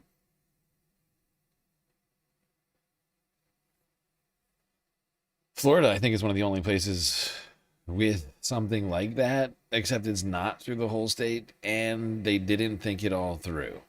I've looked into it, unfortunately, for Florida. They set that high-speed rail up in some really bad spots. I mean, if you are from Florida, then you know that some of those spots are perhaps a little too close to the water, or perhaps a little too low-lying areas for a place that, as we know, has some issues with things like, I don't know, erosion and flooding, storms.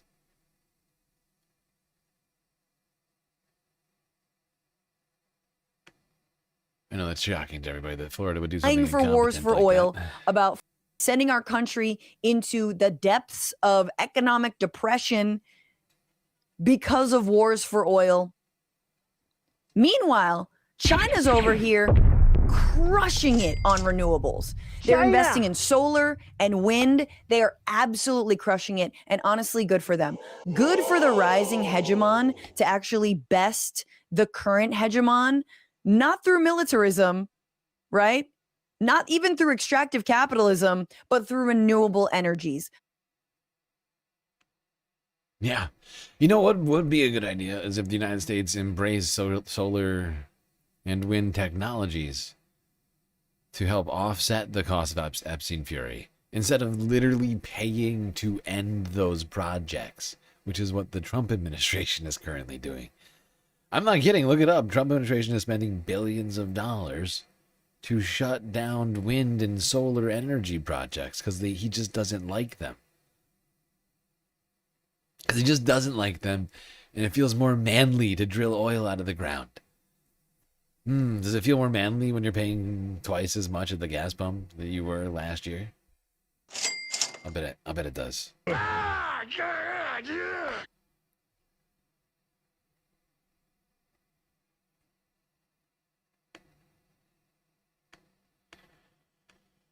Yep. And instead of spending our money on infrastructure or green energy, we are spending it on wars for oil in the Middle East. It costs billions of dollars a day.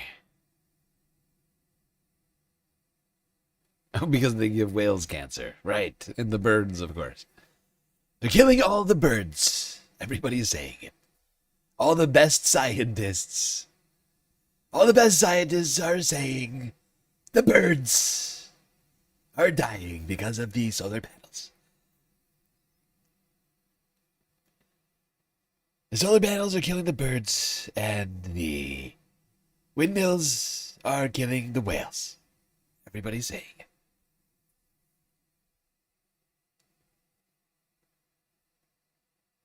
No, I said it right. Nope. No, I said it right. Everybody doesn't know, but actually the birds, they see the reflection in the solar panel of the sun, and they're blinded, and they die. Okay? And then the whales, they're very stupid, and they run into the windmills out in the water. And they too also die. Everybody dead. Dead, dead, dead. No more birds, no more whales. And it's all the green new scam. Everybody's saying it.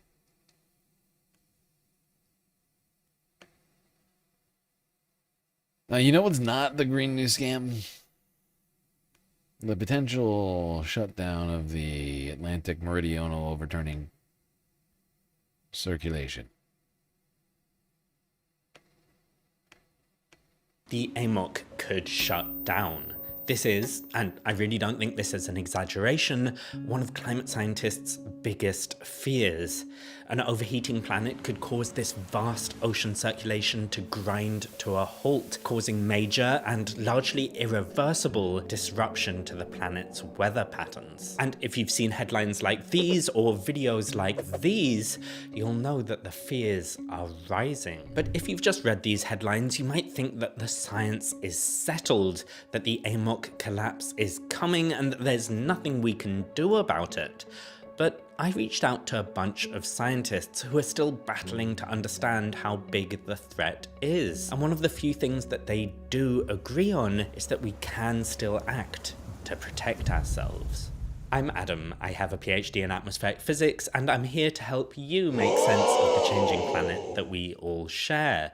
Today I want to take a look at one of the most critical but complex questions in climate science, whether a massive ocean circulation, the AMOC, will collapse. I want to talk to you about what we know, what we don't, and how we, personally, can start to make sense of this immense threat. I actually made a video about this a couple of years ago, but there've been a bunch of updates. Spoiler alert, they're not happy updates, but they're not as unambiguously bad as you'd think if you just read the headlines. So the AMOC is the Atlantic Meridional Overturning Circulation. It's the Atlantic section of the ocean's vast conveyor belt, and the word vast doesn't really do it justice. It carries over 1 million billion watts of heat across the globe. If that number doesn't help you, and it doesn't really help me, then picture the output of 1 million power plants. Yeah, it's still kind of hard to get your head around. By transporting these unbelievable amounts of heat towards the north of our planet, the AMOC regulates the world's climate.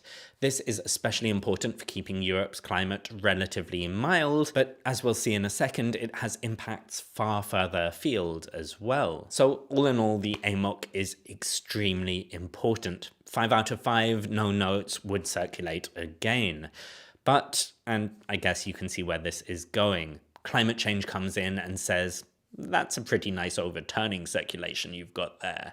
Shame if someone were to switch it off. Well, I guess today we learned what my brain thinks climate change's voice sounds like. If, hypothetically, humans were to emit a bunch of greenhouse gases, those would heat the planet up, changing how the ocean loses heat. Plus, it would cause the Greenland ice sheet to melt and dump a whole bunch of fresh water into the North Atlantic. And all of that would disrupt how the AMOC does its whole overturning circulation thing and slow the whole system down. And when I said hypothetically, what I meant is that is exactly what we're currently doing and what climate scientists are scared will happen. Now, the AMOC slowing down would be bad enough, but the biggest fear is that if things slow down enough, the AMOC could reach a tipping point.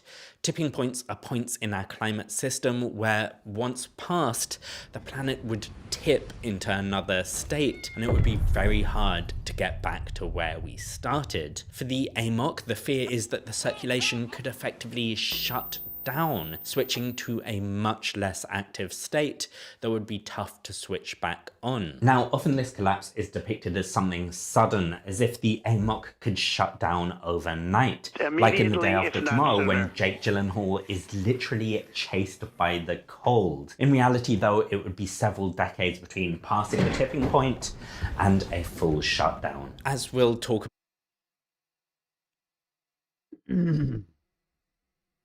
Yeah. But then all of a sudden it's like, okay, is the government gonna move people?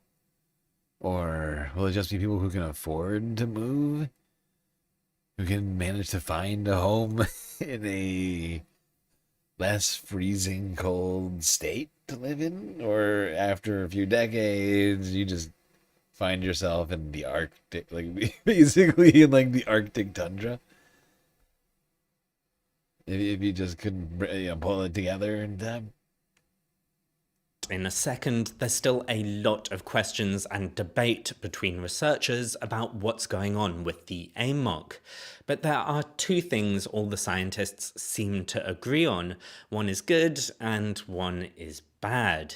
The bad thing that they agree on is that if the AMOC substantially slowed or even shut down, that would be devastating. It could cause things like sea levels to soar on the east coast of America, temperatures to plunge in Europe, bringing about extreme, brutal winters, disruptions in rainfall patterns, including to monsoon rains that millions rely on. It's worth emphasizing as well that our societies just aren't adapted to any of that and wouldn't be able to change to keep up.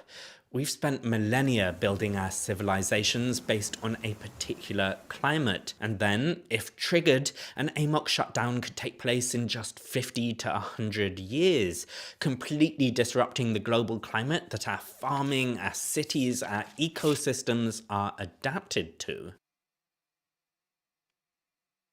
Yep, it's not good, and unfortunately, scientists are concerned that we are headed in this direction. We've seen evidence that it's happening. There have been reasons to be concerned about it, as the desalination of certain parts of the ocean continue to increase, which causes an imbalance in the salinity levels, which are the things that dictate the current. And, of course, as we know, the literal iceberg, which the movie Day After Tomorrow is probably just finishing melting as of a few months ago or something like that, down in the South Atlantic. An event that we followed last year, I think.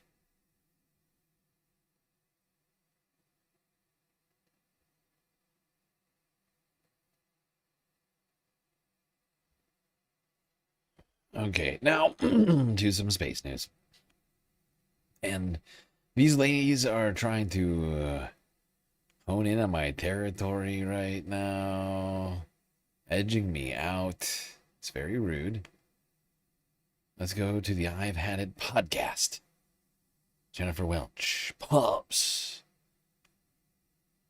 with some space news. All right. FBI Director Cash Money Cha-Ching Ching, the most unqualified dipshit in literally so many options as to who is the most unqualified dipshit in the Trump regime. He's making an attempt to distract from his failures on the job by teasing the release of information about, drumroll, aliens. Let's play the clip. That there would be life on other planets that may be visited here that would not at all shock or surprise me. Have you ever looked into it? We're looking at it. Here's the thing. Again, okay, I want all the details. Here's the thing. Every other president before President Trump could have said, hey, let's look at that and get the American people the information. What did he do? He stood up an interagency process with Department of War leading that effort to get out the documentation related to everything that you're talking about, not just from the FBI, from the IC and everywhere else. And so what do? We already delivered our first tranche of information to that committee, and they're going to be publicly releasing this information very soon. I know what in that tweet now. I could never figure it out. So Kash Patel tweeted about Alexis, his girlfriend, being a country music sensation and that she has done more for this country than most Americans have in 10 lifetimes. After seeing that clip of Director Patel with Sean Hannity, I know that her patriotism is the fact that she's fucking cash so that no other American has to. That's what she's doing for this country. And this comes after all of this fluffing up all this alien stuff. This is really interesting, you guys. It comes after some evangelical pastors made startling claims about the government convening them in a secret meeting to share. Let's pop this up. Perry Stone, a well-known evangelist, author, and Bible teacher from Tennessee, warned that fellow pastors were recently invited to a secret meeting with U.S. intelligence officials to prepare for the release of secret files on extraterrestrials. According to Stone, the officials warned a small group of pastors with a large reach in the Christian community that the government was about to release reports. Why in the hell would they have to meet? Why would pastors have to meet with U.S. intelligence officials to talk about extraterrestrial? I can't think of anything more like every single day the Trump administration does something that sounds more and more like a bad science fiction movie. We got pastors and biblical teachers meeting with U.S. intelligence officials to prepare for the release of secret extraterrestrial files. What the fuck is going on? What in the actual fuck is going on here, huh? Somebody explain that to me.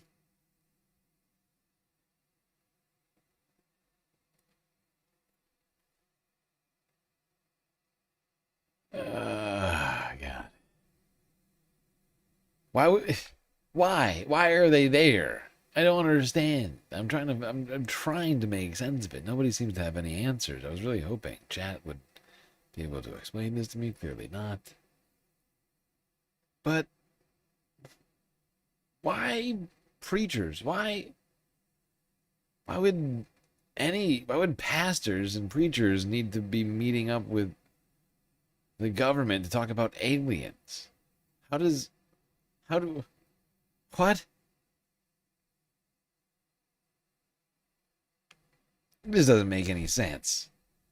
You're not making any sense. Possibly videos of aliens and spacecraft which were not from this planet.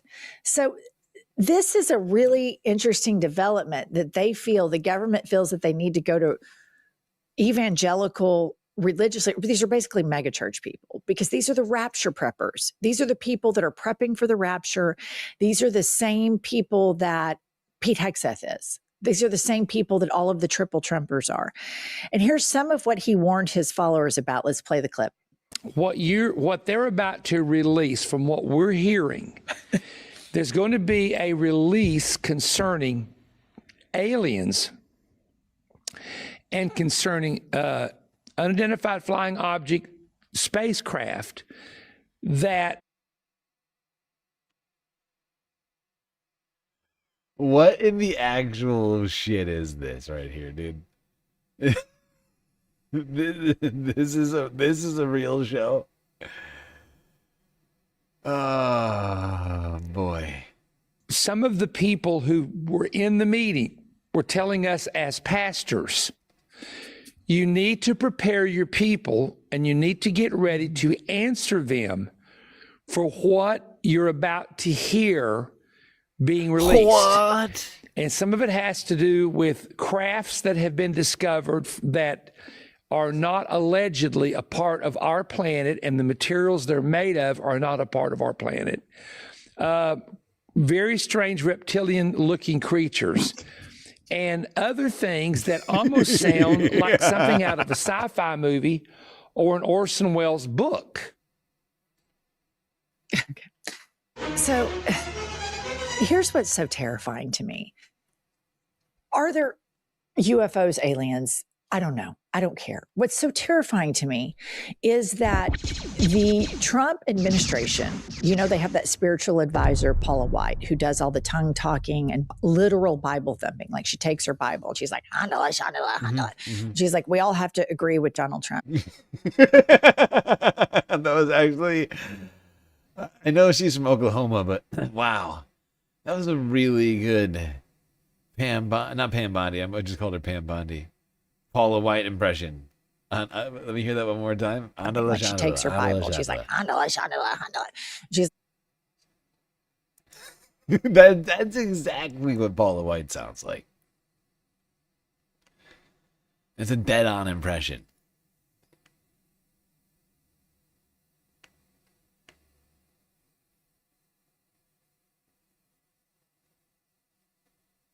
Honestly, though, Paula White, Pam Bondi, they're almost the same person when you think about it. Like, if you lost Pam and or Paula in a crowd, first off, you would definitely mistake, you know, one for the other of them.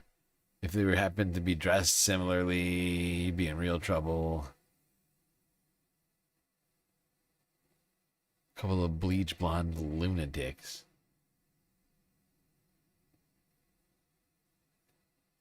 I I mean, go Paula into White the said dry this, cleaner, right? that dry cleaning place becomes holy. Ah, yes. Whenever she goes into the dry cleaner, that dry cleaner becomes holy. I say that.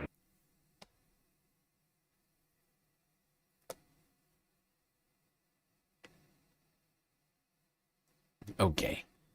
That's it on the space news for today. We're going to move on to other things that have been happening this week, on to more U.S. military activities that have continued in both the Pacific and the Caribbean this week. Multiple strikes, killing nearly half a dozen people, according to the U.S. military. Here are those clips. First from 3 days ago in the Caribbean. I hate going down these in this way. It is sort of just crass. Columbia Arican _9505 just cheered 100 bits. It makes sense that you have religious leaders meet up with us intelligence cause aliens will blow a hole on their religious nonsense. So they want to prepare their brainwashing yes. sermons. Nice. So they were just trying to get ahead on Bible salesman stuff. That makes sense since Trump's a Bible salesman now too. That Trump Bible, my God. That makes sense. So he just sort of convened all of these sort of televangelist Bible salespeople and let them know ahead of time before the aliens come. Is that basically what I'm to understand? That's what's happening. The aliens are coming. Wow. I didn't think they'd be coming so soon. Look, Cam. You've been very bad and the robots are coming.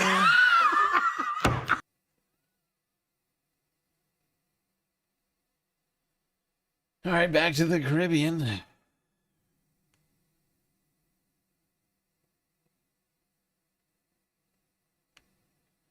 There you go. More senseless killing. Another, what appeared to be fishing vessel, blown up. Just like here in the Pacific.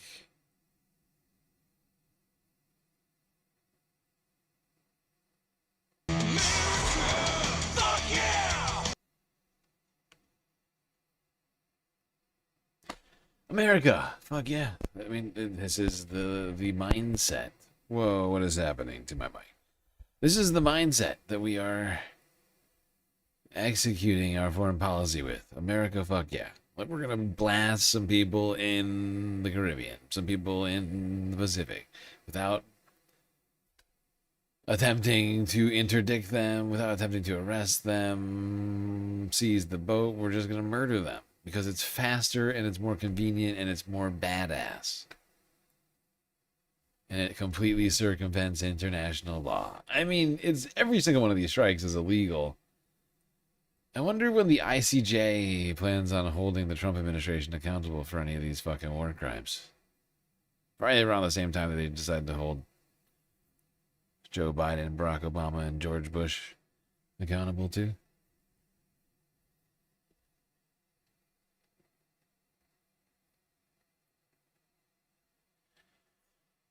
Well, before we leave the general region, we should go to Cuba. See how people are faring there under the continued U.S. sanctions.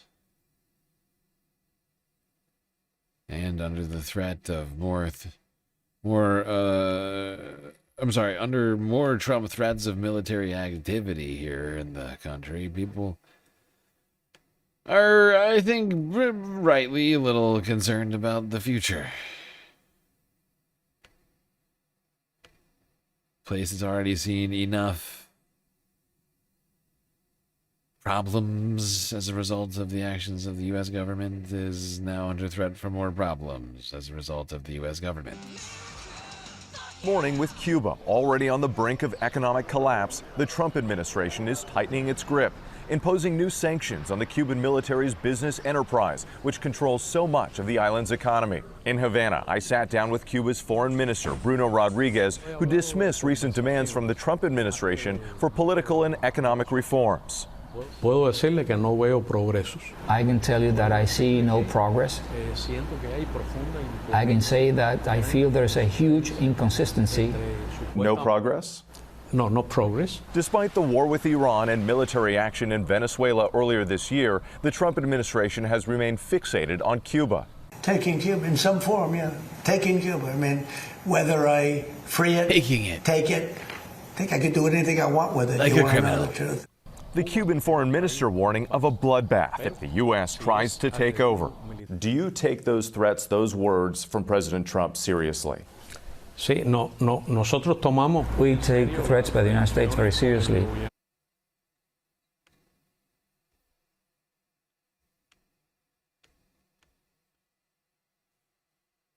Well, there you go. Cuba is still under threat by sanctions and by military threat. The United States.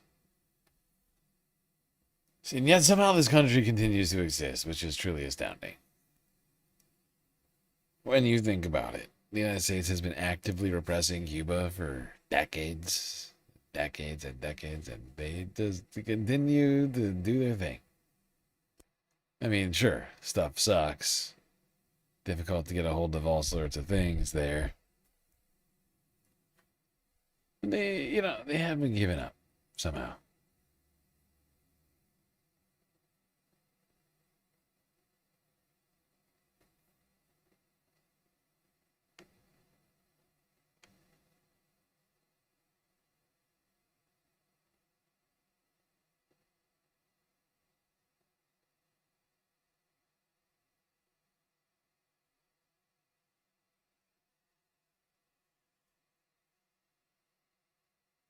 Selena Girl with 3R69 Trump Global Blitzkrieg all caps. Wow. Wow.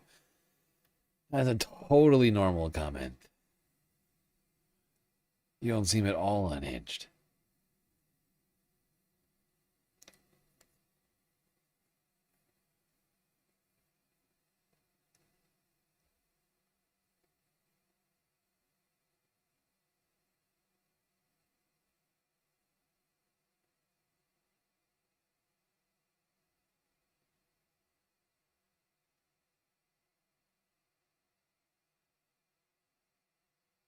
Let's go now.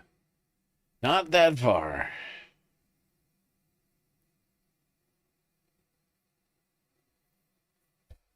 Not gonna go too far. Let's go to Brazil. Talk about President Lula da Silva's meeting with Donald Trump this week. France, 24 I think that English from chemistry will yesterday. be sorely tested over the next few hours because there are many areas of potential conflict. One of those is Brazil's elections coming up later this. Aw, I missed the hug from Heather. Thank you, Heather, for the hug. That's lovely. I feel like I have not even seen you in chat very many. I think I maybe have seen you like one time, but just showing up, giving hugs, I can appreciate that. We all could use more hugs in our life. Where I think this will be quite high on the agenda from Lula's point of view. He will seek non-interference from the United States in those elections. The opposition to Lula, the Brazilian right, have gone very big on carrying US flags to their demonstrations and on a pro-US policy.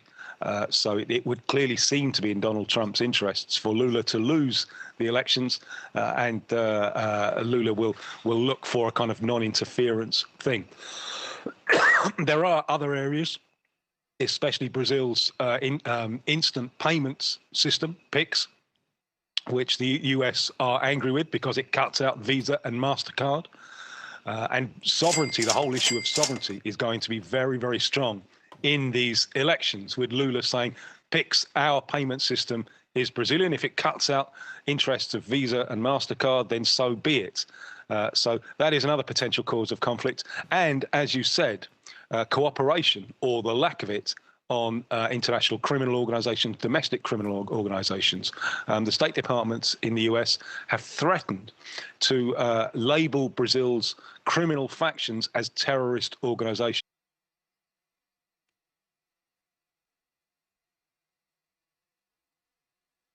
Well, there you go.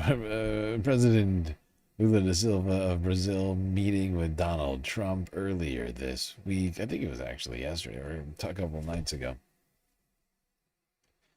think maybe Wednesday night. And it could, mean potentially mended relationship between the United States and Brazil, who Donald Trump, of course, has waged a serious trade war against over the jailing of his good friend Jair Bolsonaro, waging a trade war against them. Brazil, at least before the striking down of the tariffs by the Supreme Court, was one of the highest tariffed countries in the world. So, I think both for America and for Brazil, probably important to try and iron some of this out, you would think. Oh, God, I gotta pee. Let's move to the British elections, the UK elections, the UK elections. Novara Media. Get us started here 3 days ago.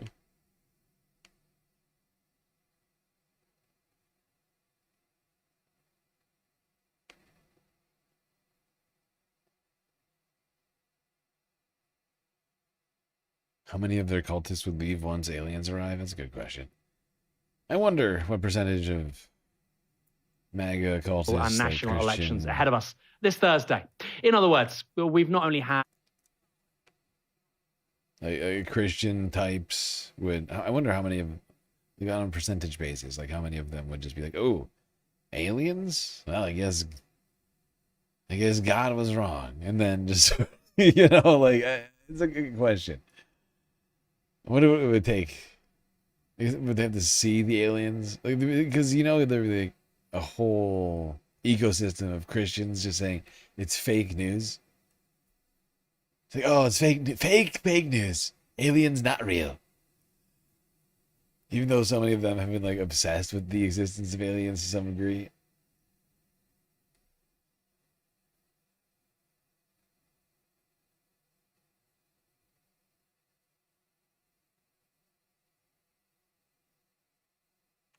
In fact, I know one weird, like right-wing dude.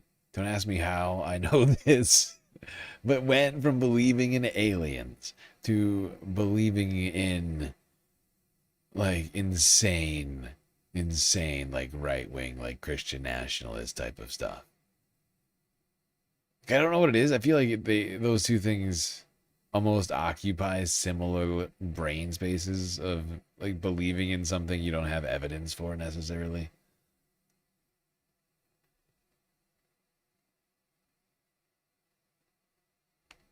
All right, I need to be. I'll be right back.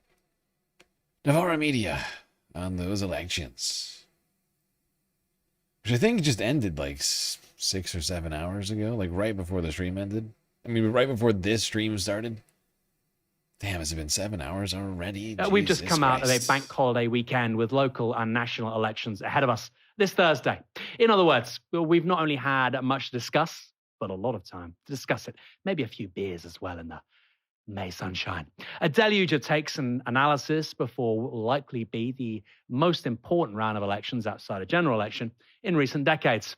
Part of that happened on LBC on Sunday, on a show hosted by Lewis Goodall. He spoke to a range of guests about the stories leading the news, including Labour's Secretary of State for Transport, Heidi Alexander. Is he really saying that if you go on a march to protest entirely legitimately against what the Israeli government is doing in Lebanon and Gaza, and someone you don't know, who has nothing to do with you, says that at some point on a march, that you yourself are calling for terrorism against Jews? I listened to that interview, and what he said was he thinks that everyone's got a responsibility to call it out. And knowing, as we do, what the Jewish community here, which is violence towards Jews, when people shout, globalise the Intifada, he was saying that actually it's on all of us. You know, if individuals go to a protest to express their concerns about what is happening in the Middle East, then actually, you know, individuals on that march, we've all got a responsibility to speak up. Have you ever been on a act. protest where someone says something you don't agree with? I'm sure you have.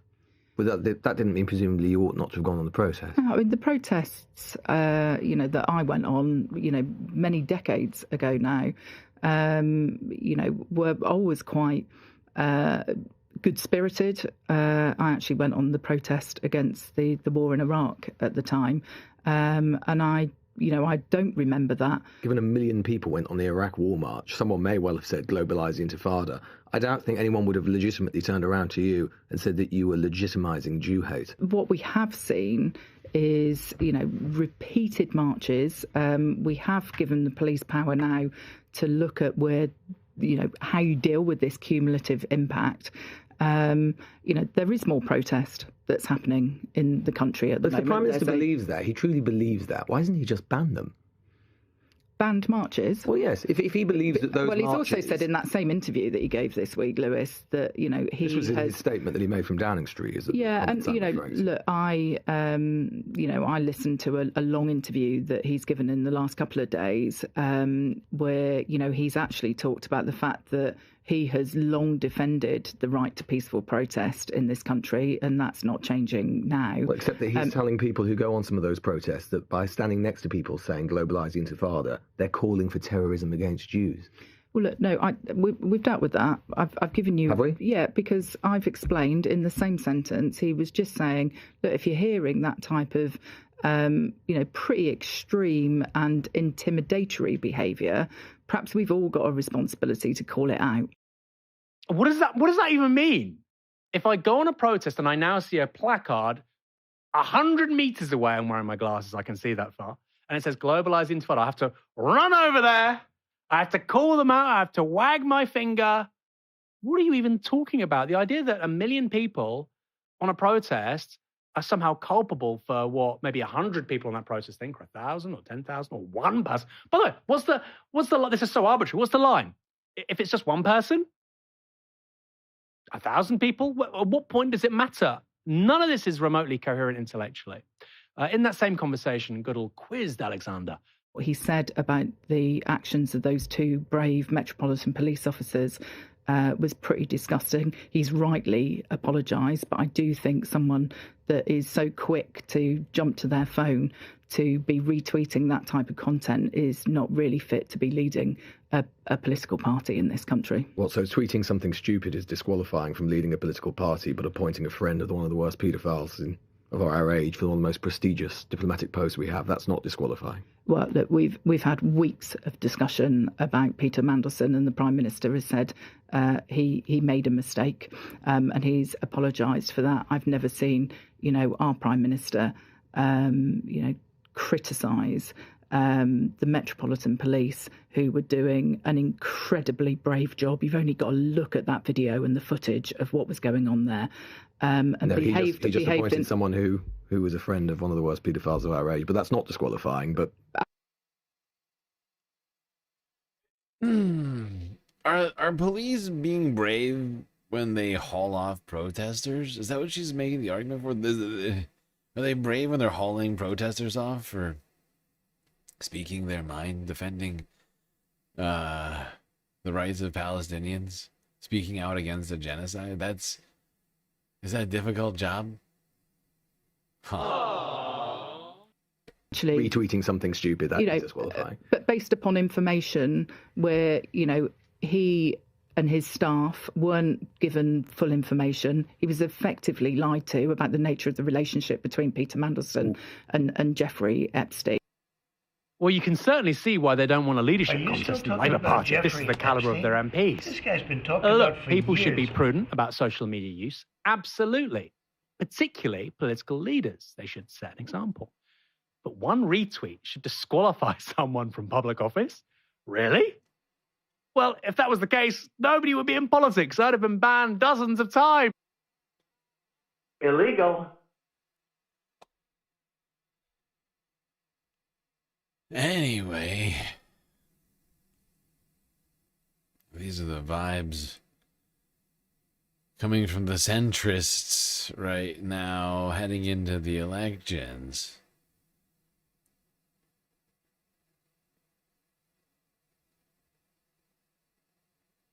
However, the Green Party going into all this looking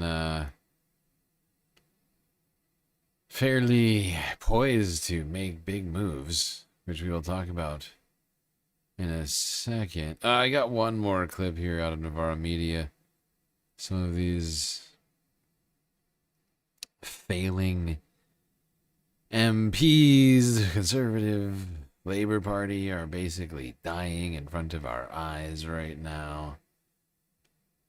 And losing ground to parties like the Greens These guys and don't. Reform. And even if it's a majority of the country, then they're geographically concentrated in such a way that you'll lose in the general Which election. actually, I'm going to stop calling it Reform. I'm going to call it UKIP. Because that's really what it is. They're losing voters to Greens and UKIP. We saw it with Corbyn. They're constantly, Boris Johnson, agree or disagree, you should think maybe he should leave or shouldn't leave. COVID, of course, was a very important, unique political context. But they're constantly trying to manufacture. Is everybody aware of what UKIP is? I assume it's more known than, but I guess people know what Reform is now. But like, I feel like they should not be able to have rebranded away from being the reason for why Brexit happened. Like, they pretend that they're a different party now that they're named Reform, when they were the very people who orchestrated Brexit, which has really not been good for the United Kingdom. Call it the BNP or the NF. Yeah, that is an old reference. I was going for a slightly more recent, but outrages. You might say sometimes legitimately, but they're constantly trying to manufacture outrages. And it feels to me that the Labour right, their idea of politics is literally telling you what to feel, not what to think, not how to think, what to feel. You know, you should feel outraged at this. Why? I don't know why. I just feel outraged. On that same show, Goodall also spoke to Conservative MP Helen Whately. Although, do they still have? I feel like aren't the British National Party guys kind of like affiliated with the Reform people to some degree? Like, they still kind of exist, right? Like it's not. Like it's. I feel like honestly, I don't know enough about it. But, like, I feel like I hear rumorings about, like, I hear the British National Party mentioned, especially when people are talking about, like, Tommy Robinson and stuff like that. Right? Like, aren't they, like, related to Tommy in some way? I can't remember how. But they, like, got the same exact vibes. Well, your leader, in fact, has said that anti-Semitism cannot remain acceptable in supposedly polite dinner party conversations. What does she mean by that? What does she have in mind? That's just one of the things that's been pulled out from an interview and an article that she's written on this, talking about the fact that it's almost become normalised, I guess, in currency and somewhat under the guise of pro-Palestine and to some extent... Have you been at dinner parties where people have been anti-Semitic? No, I haven't. But what I have heard is people thinking that if they are kind of advocating for Palestine, then they're kind of somehow on the side of on the side of virtue. When actually, when you look at some of the protests that have taken place, which have been actually strongly anti-Israel, including people calling for the end of Israel and for Jewish people to be out of But criticism Palestine. of Israel and anti-Semitism are not the same thing, are they? And indeed, it's dangerous to elide them.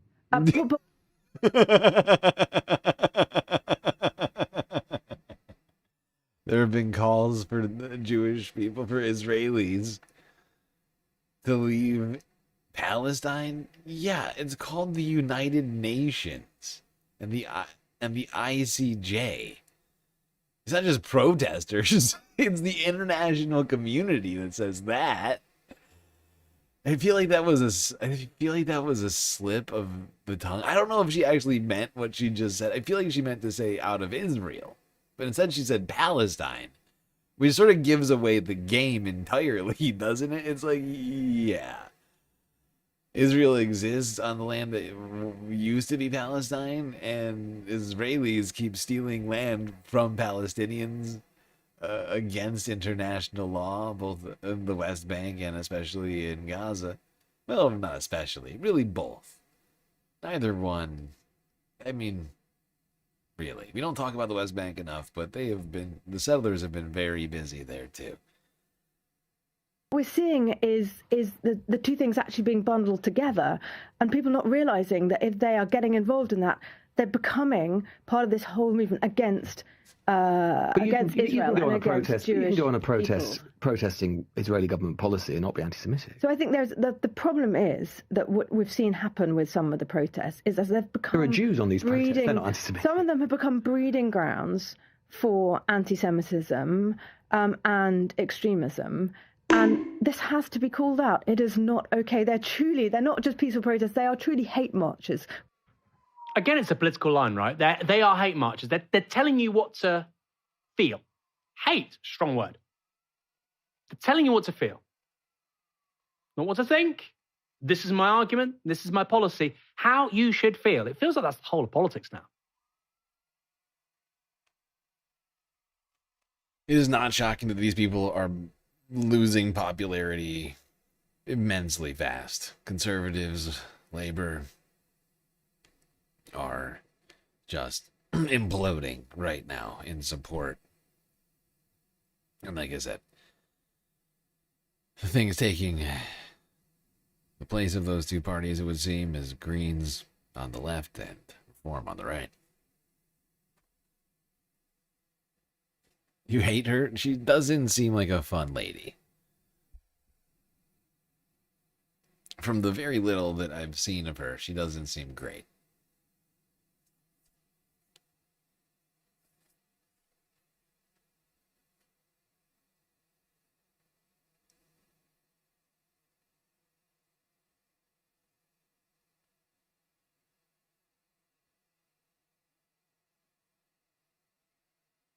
Okay, let's keep talking about the elections. Associated Press now, 2 days ago. Talk about more on the local elections happening in the UK, which could accelerate the end for Prime Minister Keir Starmer. We did it! These elections in England, Scotland and Wales, they feel important because the Labour government that's been in power for nearly 2 years is very unpopular, and that sort of 2-year time span makes them feel a bit like midterms. They are in effect what they're sort of midterm elections, first ones for Keir Starmer and his Labour Party, and for that reason, and Starmer's own future is under question, you know, it makes them very, very important indeed. Labour are likely to lose a substantial number of seats, and the opposition Conservatives will lose seats at the same time. And two new parties, or relatively new parties, so that's the Greens on the left and Reform on the right, they both look as if they're going to make substantial numbers of gains. So along with the Liberal Democrats, the centrist party, you know, Britain is moving from being, certainly in England, a 3-party, 2.5-party system to something more like a 5-party one, and in Wales and Scotland, a 6.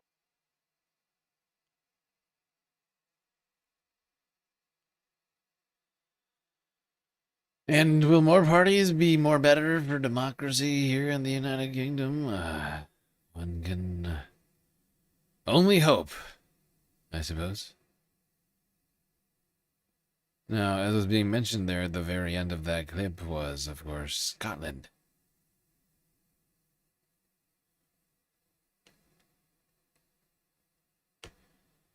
And what do these elections mean for Scotland, which at one time was looking to be no longer part of all of this? I know it's been a long time now, what, like 12 years or something like that? When was the referendum? 2014? I can't remember.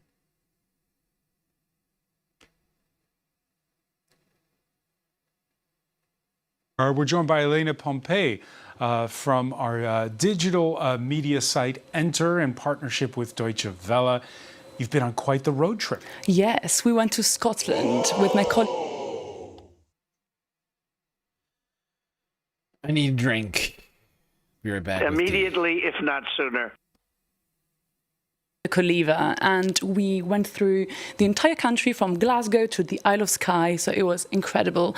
And we went to meet young people and ask a question which was quite simple, which was, what does it mean to be Scottish today?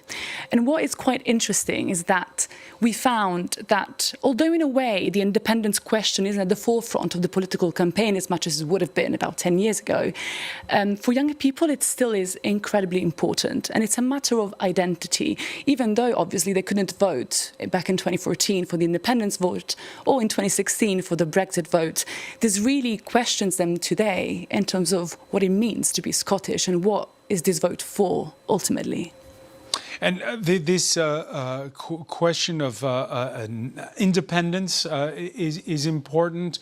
They're not. So there is incumbent fatigue, though, with the SNP. That is a very good point. I think, in a way, what we've seen, at least with the people we spoke to, is that the SNP still holds quite a strong majority, in a way, in the polls, and that's because of the independence question. One of the two people we interviewed, Ian, he's 23, he's a boat skipper on the Isle of Skye. He grew up in a very, Scottish family, identifies as Scottish, and for him, the vote for the SNP is clear because it's the only way to independence. Annie, on the other hand, she's 25. She's from Glasgow. She's got very unionist views, come from a very pro-unionism family, and the view is quite different from her. So I prepared a couple things for you to hear. What it means to be Scottish? I would always say first and foremost that I'm a Scianach, is what we call it in Skye. I'm a Skye man, and then a Gael, second of all, and then a Scot, then European, and then probably British at the... Reluctantly? Yeah, reluctantly British. I grew up in a household where they identified as British, not Scottish. I'm British, Scottish, European. Okay, interesting. So the difference of opinion over whether they're unionists or more separate. Well, there you go. a complicated democratic situation, quasi-democratic situation for Scotland. British, Scottish. It's complicated. Quit asking.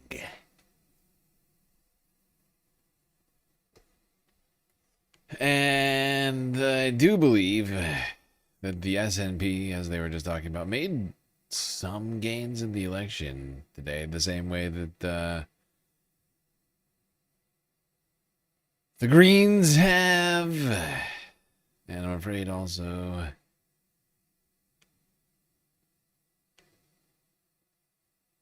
the Reform Party has. Not bad, I'm glad. Thank you. Thank you.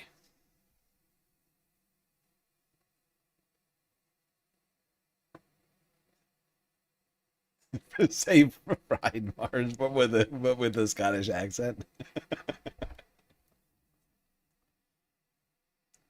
I don't know. I'm trying to think of how you would say that. I feel like this is a test. I don't know. I could fail at any time here. Okay. All right. It's more of the election. Enough of this nonsense. BBC News streamed like 4 hours ago or something. All day. The 12-hour live stream coming out of BBC.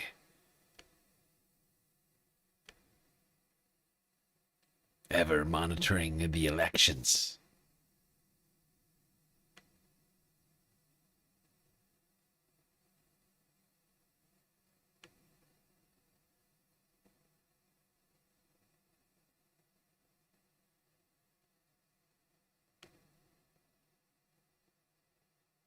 Whenever I think Scottish, the immediate accent that I go to instead of I don't know. I feel like the obvious one for a lot of Americans is what's his face? Red October, Sean Connery. But I think Lemmy, right? Lemmy Show. He's my Scottish accent guru. When I try to imagine what the Scottish accents, but that's the guy. I've never been to Yoga.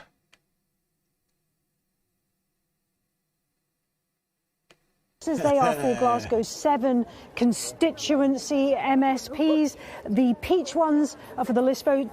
Glasgow will send 7 on the list to Holyrood as well. This is Scotland's largest constituency in terms of potential voters. Of course, other constituencies here in Scotland are geographically large. That means some of the ballot papers have been transported by helicopter, some by boat overnight to counting locations. I think there are a few things to look out for. Will the SNP win? Lemmy is Irish? No, isn't he Scottish? Wait, now you're throwing me off. I could have sworn Lemmy was Scottish. Is that true? Wait.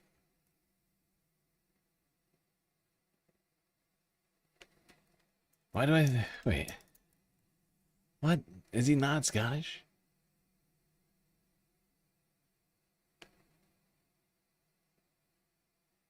Why do I think he's Scottish?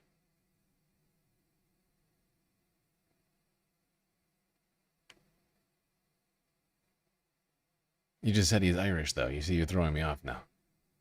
He is Scottish. Yeah, he's retracted the I. Okay, there we go. I was like...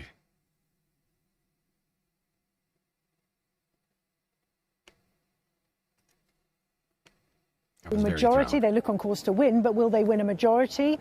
The other thing, of course, is that... Anyway, this is fairly early into the stream. You could see that referendum... I'm sorry, not referendum. Reform was already doing fairly well here. Conservatives, Labour both losing seats. Green, Lib Dems, Reform, all up. Fight for second place. It looks as if that will be between Labour and Reform. Also got some old lags. Sorry, Thanks, Keith. Val, yeah. Well, you were the Yeah, council mate. leader, you know. So we've also got some experience of how to run this place, and we're very excited about the prospect. Really, the confidence coming up to the camera. Tell us what is changing. I think you're sensing just the last minute there of the story so far. I think the key thing to digest at this point is that this is just beginning. You can witness and experience. This is just the beginning. That's true. I'm going to skip way ahead here. Just for time's sake, because we're 7.5 hours into this and we haven't even gotten to Iran yet. It's not good. It's bad. The First Minister at the moment, they will be declaring quite soon. The indication was that she actually didn't manage to win one of the 6 seats there. I mean, that caps really the state of play for Labour. That their number one on the ticket hasn't made it. That's it. It really shows how disastrous a result this is for Welsh Labour. If you can't elect your leader, then you clearly are in serious trouble. You're finished. All right. Thank you for that. Back to you, Laura. Thank you very much indeed, Clive. Well, Yes, thank you, Laura. Great job. All right, we're going to skip to the very end of this, see what the BBC pundits were saying before the camera shut off here.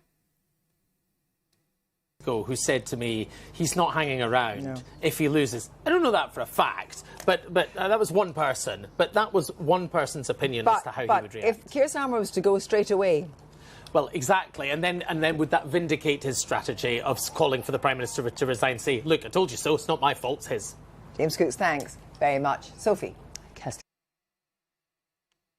Looks like the SNP, in fact, did make some big gains here, set to become the largest party on the island. Well, the elections in Scotland and Wales were for the national parliaments. In England, they were for some, but not all councils. So we don't know how the whole of England would have voted. But Professor Sir John Curtis has a very clever way of working it all out. It is called the projected national share, and it is for the whole of Britain. He's here with us to tell us, the first time we've heard it. What is it? Well, we have reform running first. All right, not technically. I misspoke. It's technically not its own island. I'm just thinking of it as being separate from Britain. You're welcome, Scotland.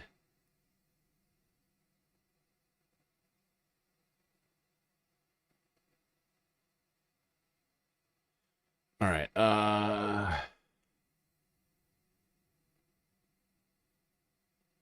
Have I ever heard of Andrew Anglin? No, I'm unfamiliar with Andrew Anglin, I'm afraid.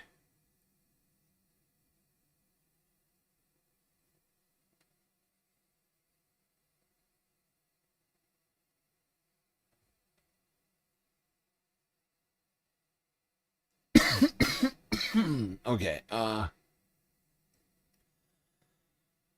where next? Owen Jones to wrap up our coverage of the elections. Let's see what he's got to say.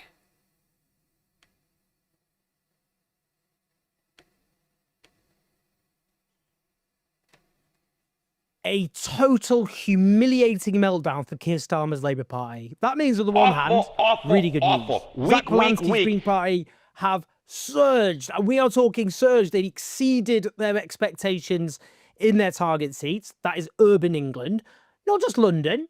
I mean, I know I'm a plastic northerner who sold out my roots, but we ain't just chatting about the capital. Just wait until you hear this. That is despite the mother of all smear campaigns against the Greens waged by the British media and political establishments. Meanwhile, the left-wing Welsh nationalists, Plaid Cymru, have crushed the Welsh Labour Party. Previously, the most electorally successful political party on earth. That is not an exaggeration. Devastating for Labour in Scotland as well, where the SNP are set to remain the biggest party, while the Greens there have done well. But, and oh boy, there's a but, baby, the hard-right Reform Party of Nigel Farage, which last week announced plans for concentration camps for migrants to be built in areas which voted against it, has surged, particularly in small-town England. All right, guys, let's... Yeah, that's perhaps the most troubling about the whole thing. I think we all saw that happening, like we said, from the very beginning of it. That was the early gains are coming out of reform. And they seem to have made them, at least in a few areas. And it is disturbing. They are, like, literally promising, like, ICE-style detention centers all over the place, and they're gonna put them specifically in the places that didn't vote for them. Like, it's so fucking petty. It is so fucking petty. Like, whether or not they're able to achieve such a thing, I think is almost beyond the point. Like, what a petty goal to have in the first place. Like, achieving it would obviously be terrible, but just to have that as being your, you know, like what you're shooting for, policy-wise, is just beyond me. Let's go through this, shall we? Hold on, going to be quite a roller coaster. In Hackney, or should I say, the Socialist Republic of Hackney, the Green Party's Zoe Garbett smashed the Labour Party into tiny little pieces in the mayoral contest. I do hereby declare that Zoe Garbett is duly elected as the Mayor of Hackney. Thank you. For the last 22 years, Labour have won every single mayoral election in that borough by a huge margin. The smallest margin they've ever won it by, Labour, was 25 points. But they've now lost it by nearly 12 points. Let's hear from Zoe Garbett's victory speech. Across London and the country, people have made it clear that they are desperate for an alternative to this failing Labour government. It's not old politics for parties versus new parties. This is about a system of fear versus a movement of hope.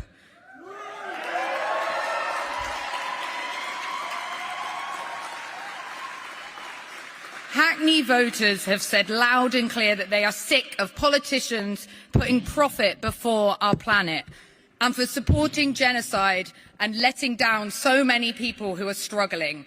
Now, Zach Polanski was there. He was obviously pretty upbeat. Historic victory. This is the first time the Green Party have ever won a directly elected mayor. And two-party politics is not just dying, it is dead and it is buried. And actually, whether it's here that Labour have been rejected or whether we're seeing around the country, it's very clear that the new politics is the Green Party versus Reform. I said that the Green Party were going to replace Labour. That's exactly what we did in Gorton and Denton. It's what we've done in Hackney, and we're seeing that right across the country. In fact, in almost all of our seats, right across the country, whether they're target or non-target, the Green Party vote share is rising. It's a good result for you here. Labour haven't done quite as disastrously so far as many were expecting. Does that mean that you're not quite as popular as you thought? I think the Labour Party have done a good job of expectation management, and actually the fact they've had a terrible result rather than an existentially bad result, I don't think is particularly good for them. But I'm not interested in just criticising the government. What Zoe has done in Hackney, and we're seeing right across the country, is the Green Party. Slightly less than utterly awful result for Labour. As long as we set the bar exceedingly low, we can never bring a tangible plan for change alongside hope. That's such a powerful combination. And what I see all across the country are people saying they're feeling hopeful for politics for the first time. Some people, yes, were disillusioned with Labour and are now voting for the Green Party, but lots of people are voting for the Green Party for the very first time who didn't vote before, and that's really exciting. It's not just the mayoralty. The Greens are massacring Labour on the council. So far, as I speak to you, the Greens have won 18 new councillors, bringing their total to 20, but that's only half of the seats so far declared. The Labour Party in that half have lost every single one of their 18 councillors. So I think we all know where this is heading. It's heading for a Green Party majority in Hackney. They're going to run the council there as well. Now, the Sun on Sunday's political editor, sorry to inflict her on you, responded to the victory of the Greens with Hackney millionaire influx breeds talk of socialist revolution. Just to take on this cliche, nearly 2/3 of children in Hackney grow up in income-deprived households. 75% of Hackney's residents are in private social renting, and only 10% are outright owners of their homes. That's amongst the lowest percentage in the country. Notably, areas with large council estates were voting for the Green Party. We'll come back to London because there's some big news there. But I don't want to be accused of being London-centric. In my hometown of Stockport, the Greens won the popular vote. Come on, Stockport. Hey, bless your little northern socks. And the Greens won landslide victories across Manchester. Of the seats up for grabs this year, Labour lost most of theirs, 24 in total. The Greens won the most votes across Manchester City Council and won 18 new councillors, going up to 21. Because not all the councils up for election, Labour still have a majority, but that is an absolutely stunning breakthrough for the Greens. To put that in perspective, the Greens were hoping to win at least 6 seats in Manchester, so they won 3 times that amount. Now, some of the results are just astonishing. The Greens won in Manchester Central. That's represented by Lucy Powell, who's chair of the Labour Party. Yeah, I mean, that's exactly what I'm saying. Like, when I made the list for Ohio and Indiana, I wasn't sure what to expect out of that. I wasn't sure how many of the people that we put on that list would win. But the fact that, like, a majority of those people wound up going through now to the general, that's huge, right? Now, of course, it's a slightly different situation. But it's also, I mean, it's also very similar. They're very analogous to one another because it's sort of a fight between the center left and the left, essentially, right? Sure, in this case, it's 2 different parties, and here we're fighting internally, but this is a very similar dynamic, I feel like. In Moss side, the Greens went from 7 percentage points last time to 56% this time, while Labour's vote went down by 50 points. Should we see that victory as Gorton and Denton's Green MP, Hannah Spencer, embraces victorious Green candidate Thurza Amina Azangare? I think we should.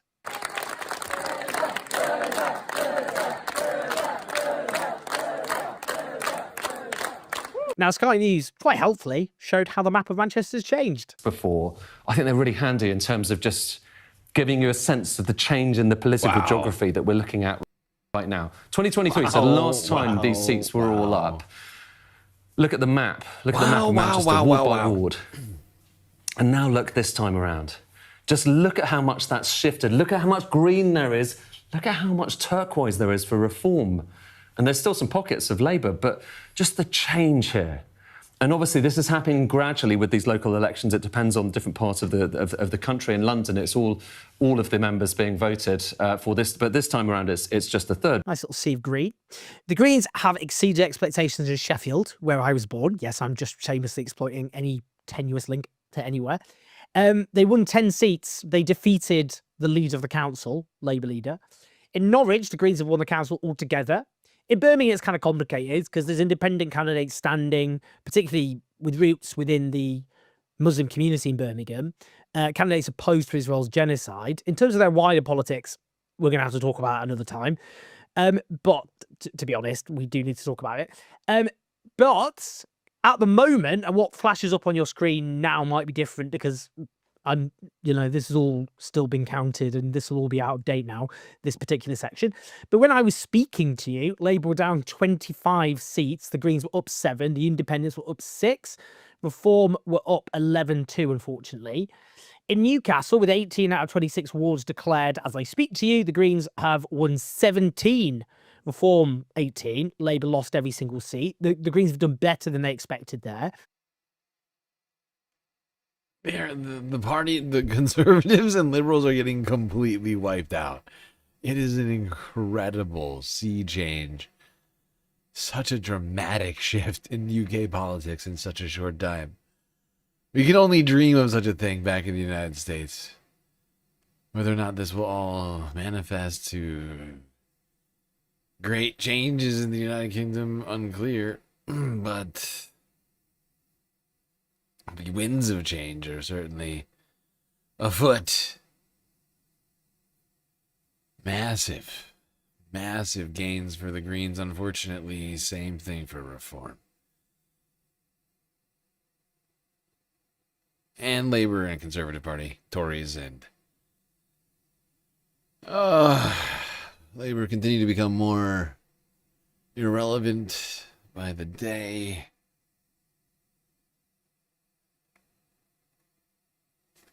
one would hope that this makes the government more responsive to the people. It's a mixed bag of an election, right? Like, I want to be thrilled for the Green Party, but then you just look over to the right and you see, like, Tommy Robinson and Nigel Farage, like, licking their chops. They don't have a majority in Parliament yet, but if that were to happen, that would be a real problem. They're just considering everything these fucking guys want to get done. Everything that Nigel Farage wants to get done is a fucking disaster.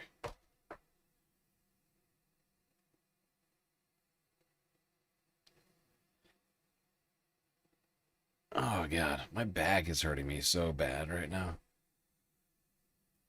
Oh, space fams.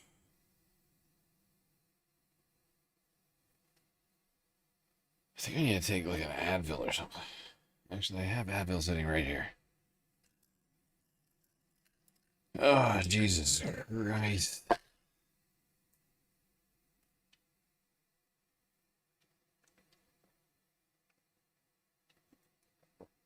Oh.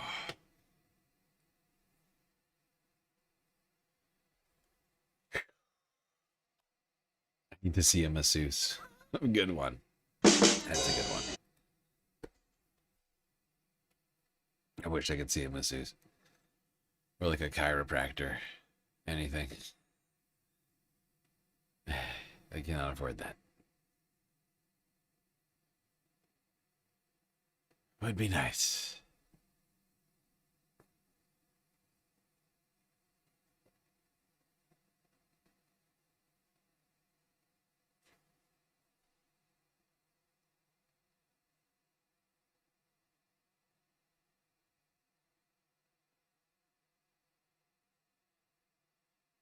Mammals are the pimples of the land.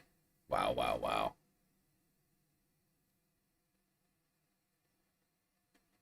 How That's rude. very rude, Duck.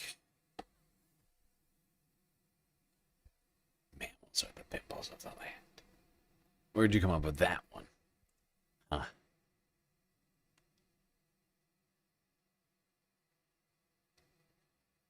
Aren't volcanoes the pimples of the land?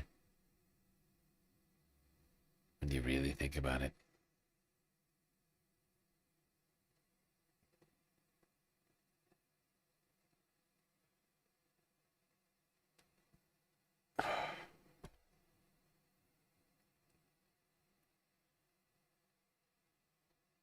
How are we 8 hours into the fucking stream right now, dude? We haven't even gotten to the... Honestly, I feel good about it. To some degree, it's nice that we didn't talk about Operation Epstein Fury for 8 hours. But at the same time, I feel like I have an entire stream's worth of Operation Epstein Fury and Iran-related shit to talk about right now. How much do I have left? Just with Iran. Because I got a bunch of other shit too. How much is just Iran?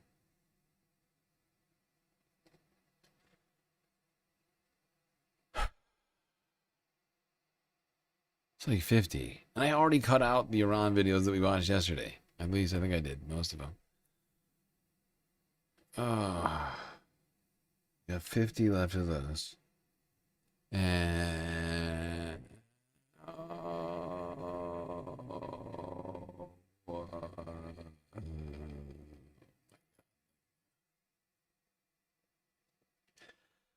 I think I might just have to finish up like the Europe news here and like maybe hit the fuck me. This sucks. Hit the Al Jazeera live stream. I'm just trying to do the math of it. We're almost 8 hours into the stream. How many hours could this actually take? 50 there. Another 15. So this is like 65 videos.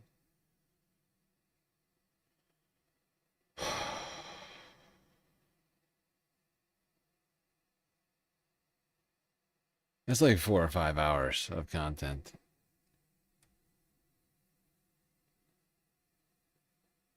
if not longer. What do I do here?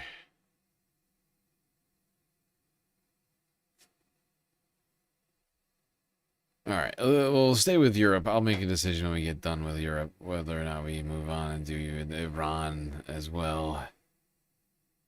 The rest of the Middle East.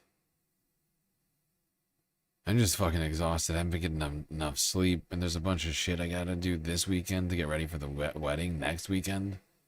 I saw somebody in the Discord, I think, say something about the wedding. They thought the wedding's not this week, not this weekend. It's next weekend. Just so everybody knows. I'm going to be streaming all weekend, hopefully. Nothing prevents me from doing that. Fingers crossed, knock on spacewood. But, I do have to do some stuff to prepare. So I somehow missed the number of the requirements and have to get on that now. Sudden before I run out of time.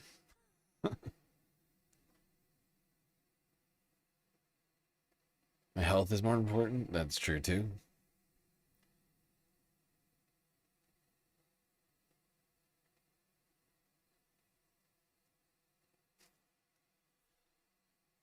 All right, let's go down to France, where apparently the country is considering a windfall tax on oil companies for the massive profits that they have been seeing as a result of the war in Iran and the skyrocketing oil prices.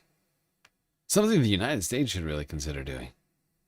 Honestly, with French drivers squeezed at the pump, the government is looking to boost its relief measures. But how to pay for it? One option, a windfall tax on oil company super profits. Patrick Pouyanné, CEO of French oil giant Total Energies, says such a move would be met by the company removing its own relief measures. If there is a surtax on our refineries, which often operate at a loss, we will be unable to maintain price caps at our French filling stations. Total has indeed set price caps in France, less than €2 per litre for gasoline and €2.25 for diesel, often well below its competitors as average prices around the country have shot up by 20 to 30%. Total can afford the largesse. It made $5.8 billion in profits over the first 3 months of 2026 alone, some 50% higher than the same period last year. With calls mounting for a windfall tax, the Macron administration is warning against what it calls Total bashing. French people just want to see prices at the pump go down without lies, false promises, or demagoguery. Total's claim that its French refineries operate at a loss masks a reality in which the multinational firm funnels profits through foreign subsidiaries in order to book those profits in the lowest tax regimes possible. Economists point out that in 2024, its French business booked a $227 million loss, vastly reducing its tax bill in the country where the corporate rate is 25%. Wouldn't this be a fascinating thing for the United States to do? Tax the oil companies who are making just unbelievable historic profits right now as a result of the super high oil price. And we could charge them a windfall tax. It's like they hit the lottery, right? Like, of no effort of their own, without having to do anything else than they were already doing. They just suddenly make billions and billions of dollars off of the backs of society. It's literally the lottery, and they should probably pay a tax. If you win the actual lottery in the United States, for instance, you have to pay some massive, there's like 40, 50% back.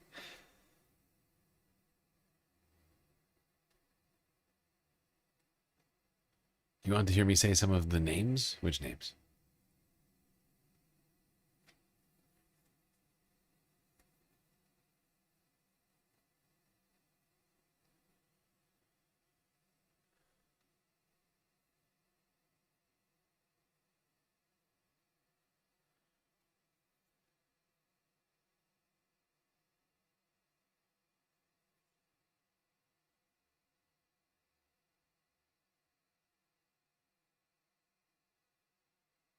Okay,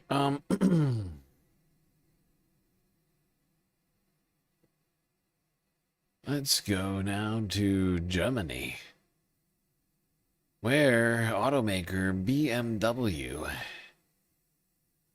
had a massive 25% drop in quarterly profits.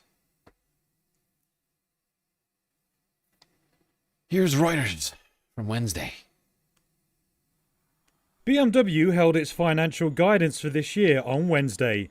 The German automaker also signalled it could cope with US tariffs and Chinese competition.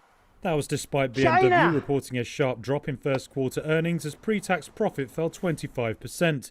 The car maker beat key profit expectations for the period, even though a narrowing core margin showed the pressure BMW faced.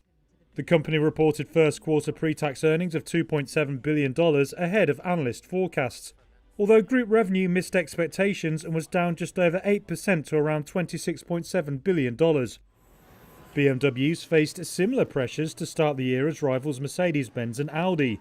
The auto giants have faced the threat of higher US tariffs, while Chinese competitors have built market share in Europe and grown in their home market. Yeah, it was fascinating about that number, 25% drop in profits for BMW. 25% is the number the United States placed as an import tariff on German cars. Literally a 25% tariff on German cars. BMW's profits down 25%.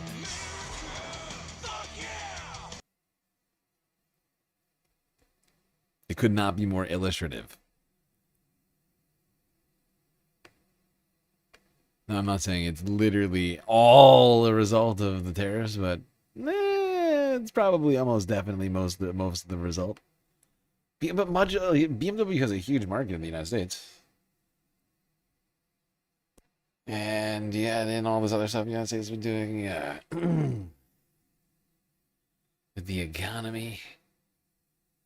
It's probably mostly a result of everything in the United States, even if it's not necessarily a result of just the tariffs.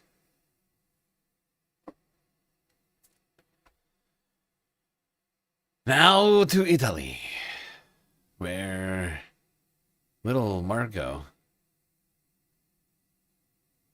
is, I believe, attempting to ease tensions with the Pope.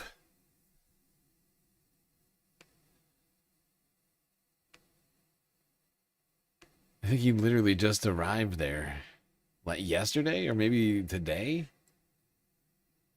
However,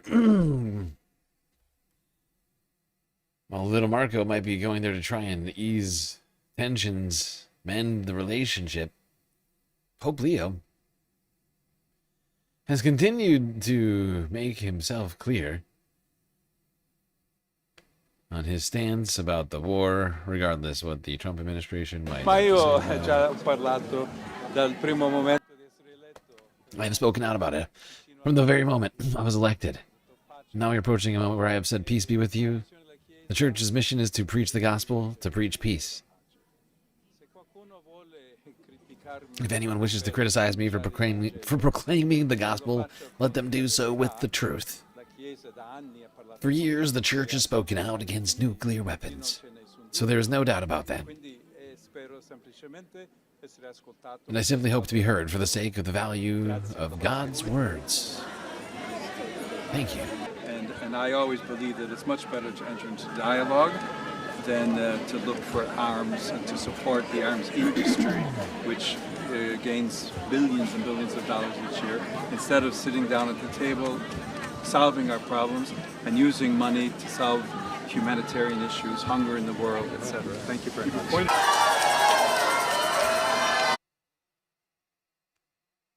There we go. Pope Leo continues to make himself very clear about his stance. Why he keeps saying things that are pro-peace. Because he believes that's literally his job. That's in the Bible.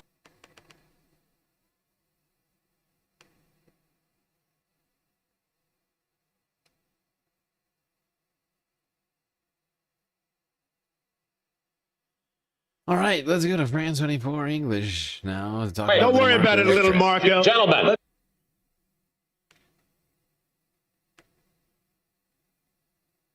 It's a bold strategy, Cotton. Let's see if it pays off for him.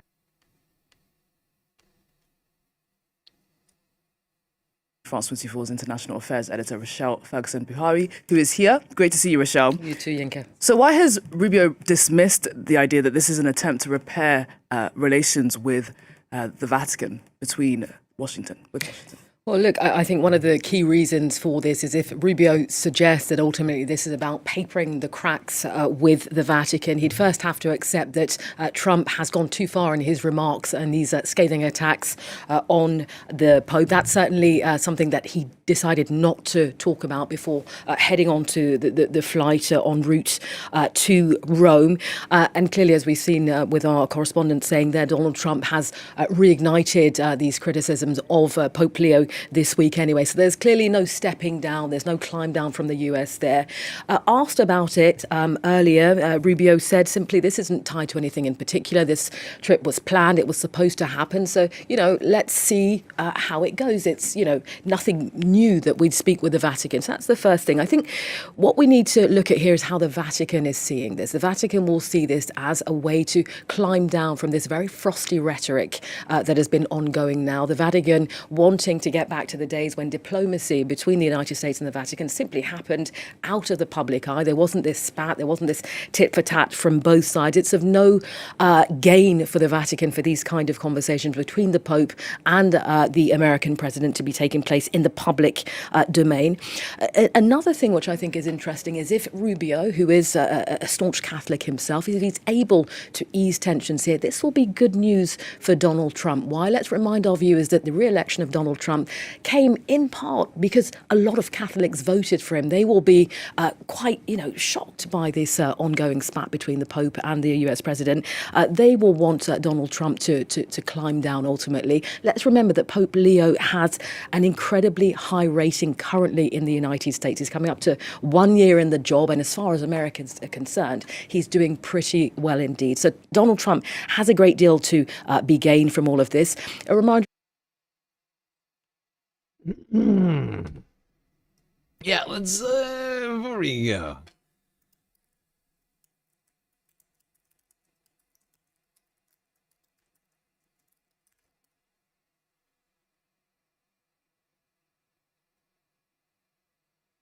For a pope, because a lot of people you might have like genuine just outright issues with the existence of the Pope, the Catholic Church, or whatever else. He has a net favorable rating, certainly among Catholics. 61% support among Catholics. And with polls indicating somewhere between 41 and 53% favorability just among the general public. Which are basically numbers that are better than Donald Trump himself. So Trump is going up against the guy with better numbers than he does. Right? Like, he has worse numbers with Catholics, I think, right now than the Pope does. Of course, Pope Leo has said that in 2026 there will be no papal visit to the United States. So this is really a key time for Rubio to set the record straight, to, paper the cracks. Louis is all MAGA. He would have visited the United States. Very nasty, Leo. Can we switch them?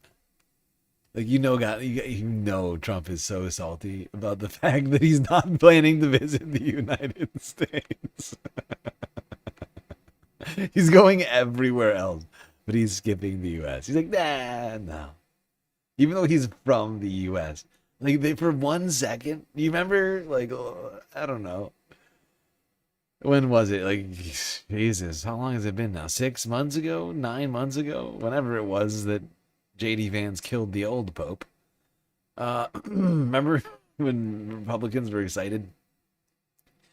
They were excited about the new Pope. They're like, yes, it's an American Pope. The American Pope won. Yeah! And they're like, and then he started saying words. And they're like, oh, no, this guy sucks. Oh, this dude, he's dick. Oh, dude, worst Pope. Lame. Less words, Pope dude. Come on.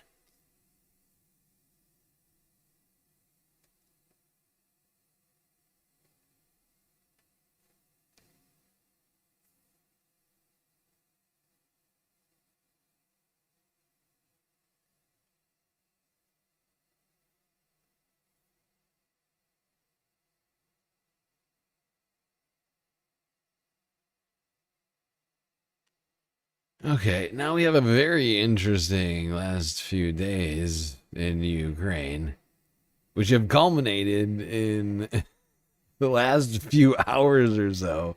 Donald Trump announcing a ceasefire between Russia and Ukraine for I think 3 days or something.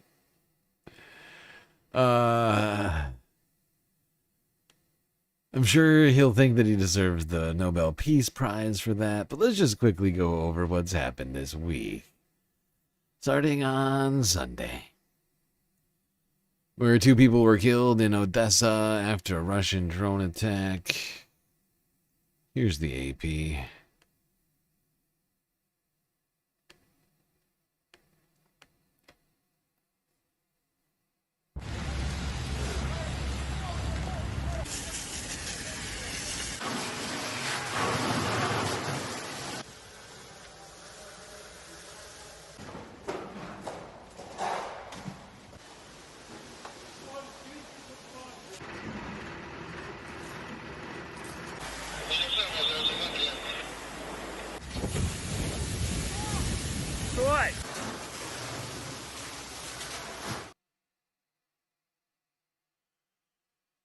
Yes, continued destruction as we've been seeing day in, day out for the last 4 years. Basically the same images over and over again. Although there's been some dynamics, of course, that have changed throughout that time. Including Ukraine's developing military industrial complex and drone technology sector. This next video from Monday shows a video released by Ukraine of its sea drones approaching a supposed Russian tanker in the Black Sea. I don't think it has volume, and I don't think it actually shows the moment of impact.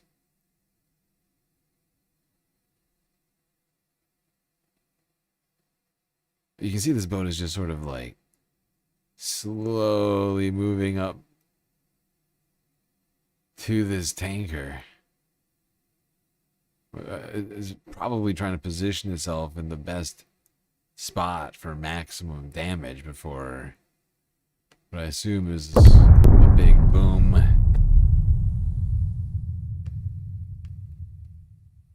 But Russia and Ukraine going back and forth. We are in downtown Moscow. It's around a 7-minute.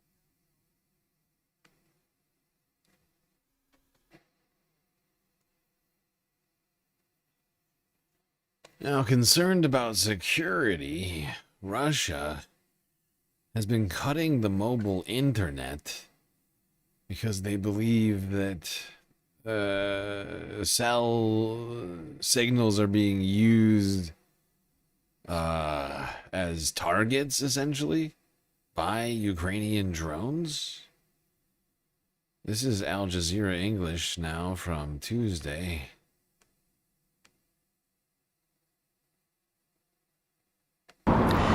We are in downtown Moscow. It's around a 7-minute drive to Red Square from here, and mobile internet is down. My phone is showing some bars, but nothing loads. The Kremlin says this is for security reasons. It is clear that internet access restrictions are inconvenient for many, but such is the situation at the moment. So why shut off mobile internet? Russian authorities believe that drones are using it for navigation. This high-rise residential building was hit by a Ukrainian drone just days ago, ripping out chunks of several elite apartments. Despite layers upon layers of air defenses around Moscow, some Ukrainian drones still make it through. Having no mobile internet is something the Russian capital and other regions are starting to get used to. This was the case for weeks on end in March. Now, we've asked several dozen stores and cafes around here how it's been affecting them. They say they have fiber optical Wi-Fi now to continue working. However, it has been disrupting the work of some smaller businesses that have mobile terminals.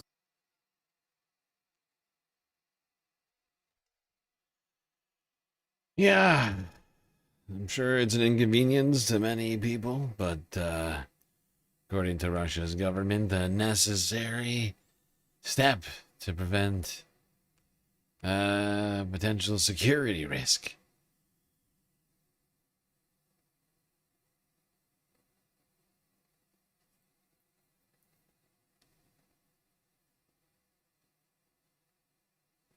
Now, I actually have no idea whether or not Ukrainian drones are capable of targeting cell signals, in particular, or generally speaking. Although I know, at least I'm fairly certain, the Israeli drones, which I think are technically U.S. drones, which have had like Israeli software, like AI. I think some of them actually do technically use data like that for targeting purposes. Things like what's like some of these like ridiculously named things like what Daddy's Home, like some of these other, I'm trying to remember all of the names of these ridiculous operations from Israel. They were like using people's cell phone data to like know when they got back home for maximum casualties.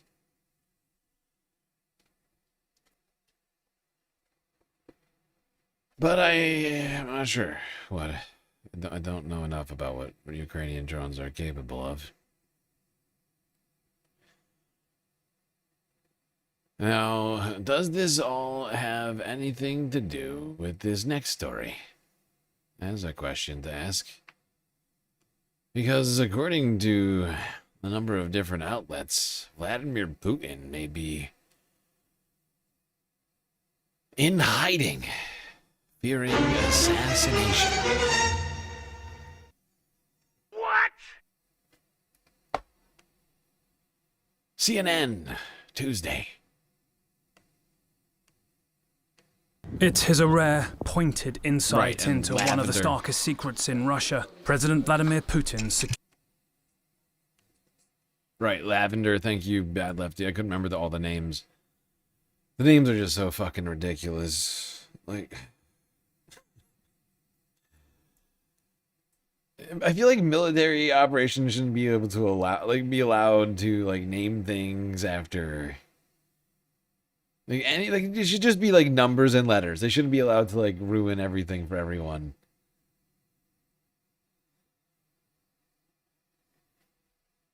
Like I think some people like lavender. The smell and or the taste, and I feel like some people are having that experience ruin them for them, or daddies, or whatever, right? Like, and or like the Lord of the Rings, right? And these fucking psychos keep using like sci-fi references or other sorts of like creepy things to name their military operations or pet military projects, Palantir. I mean, the list goes on and on and on. pointed insight into one of the starkest secrets in Russia, President Vladimir Putin's security protocols.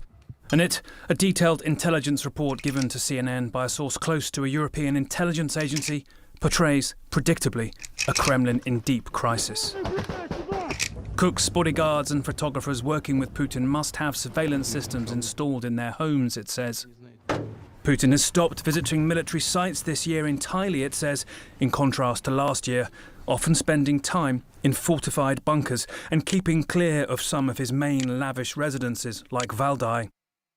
A tactic aided by many of his appearances, and he is in the media a lot, being pre-recorded.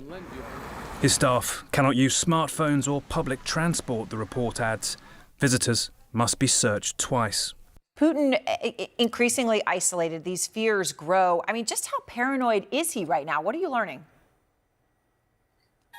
Well, I think you don't really have to look very far. Just look at the plans for the Victory Day parade celebrating the Soviet victory over Nazi Germany in World War II for May 9th on Saturday. It's going to be the first time the Russian Defense Ministry announced in the middle of the night last week, trying to bury the news. In 20 years, they've done it without the usual tanks, armored vehicles, and ballistic missiles. They usually trundle past Putin on Red Square because they're worried about Ukrainian drone strikes.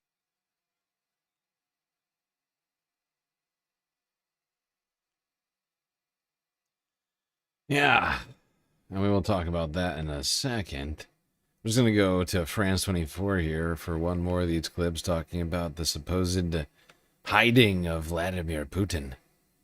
Charles Pellegrin. We're This going to move on one's to the press review, and we're joined in the Wednesday. studio by Emily Boyle. Good to see you, Emily. So you're starting us off with a controversial report which has rocked the world of French public broadcasting. Yeah, of course, this report was... Nope. Sorry, I forgot. France 24 does like news wraps like PBS does sometimes. It's very annoying to me because they started off talking about a bunch of different things that have nothing to do with the thing that I want that's in the thumbnail and the headline. And I'm like, dude, when are you going to talk about the thing I came here for? Which is, you know...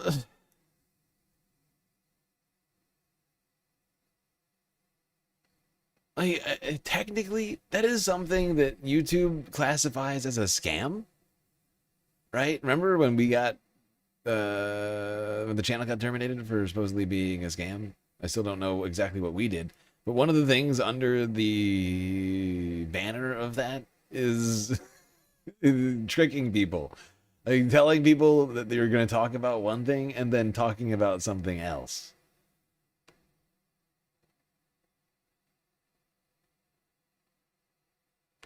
But hey, I mean, for me, it's one thing. I'm doing an 8-hour live stream. This is a clip. You know, it's a slightly different situation.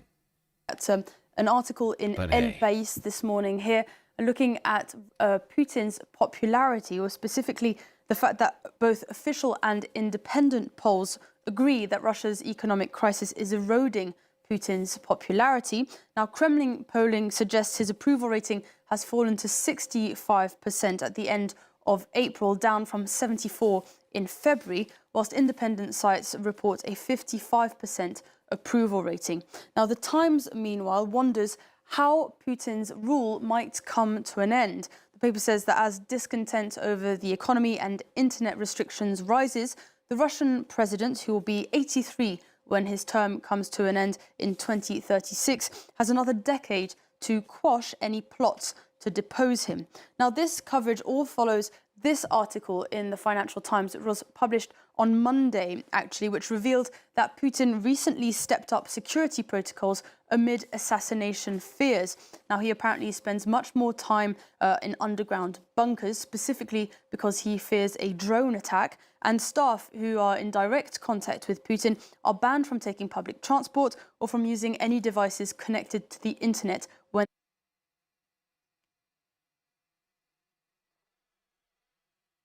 Yeah.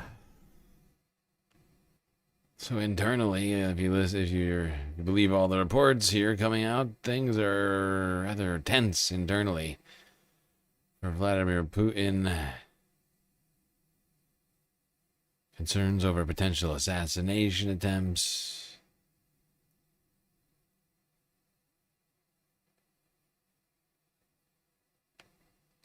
Whether any of that is real or not, I do not know. But I do know that Russia declared Victory Day parade to be scaled down.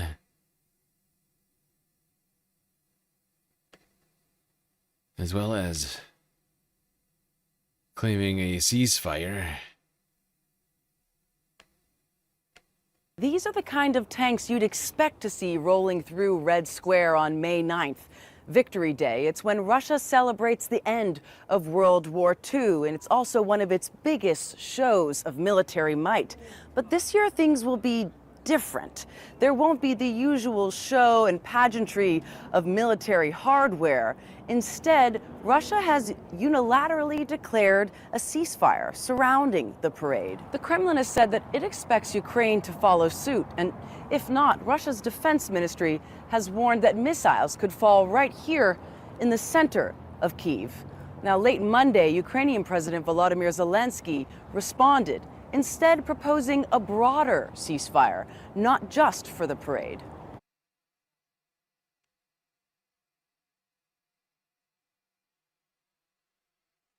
However, no broader ceasefire was agreed to for that day or longer, obviously.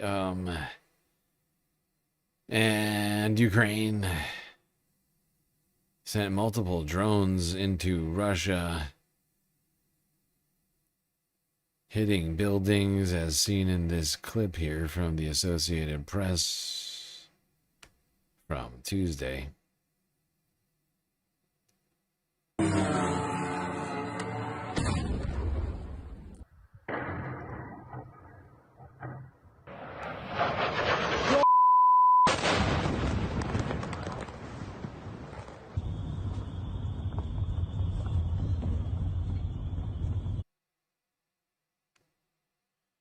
So, yeah.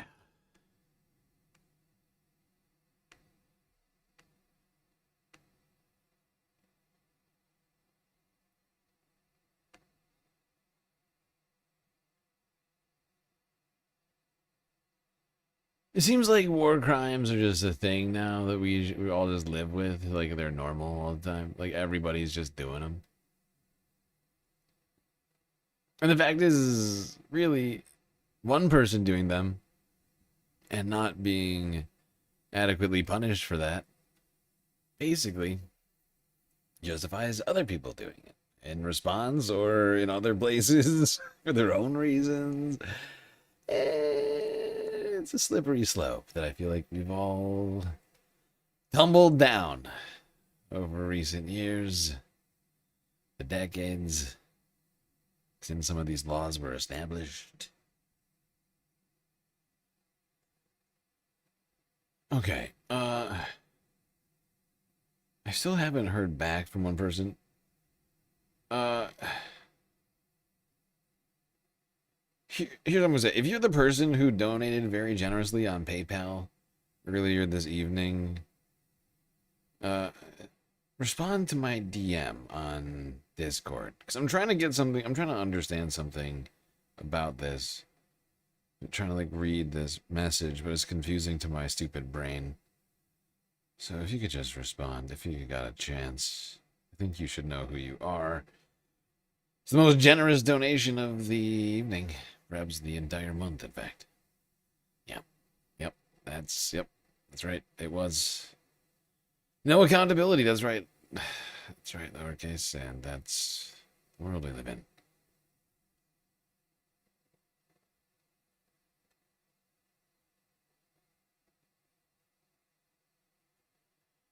Now, the day after Victory Day, Russia responded to those Ukrainian attacks seen the day before.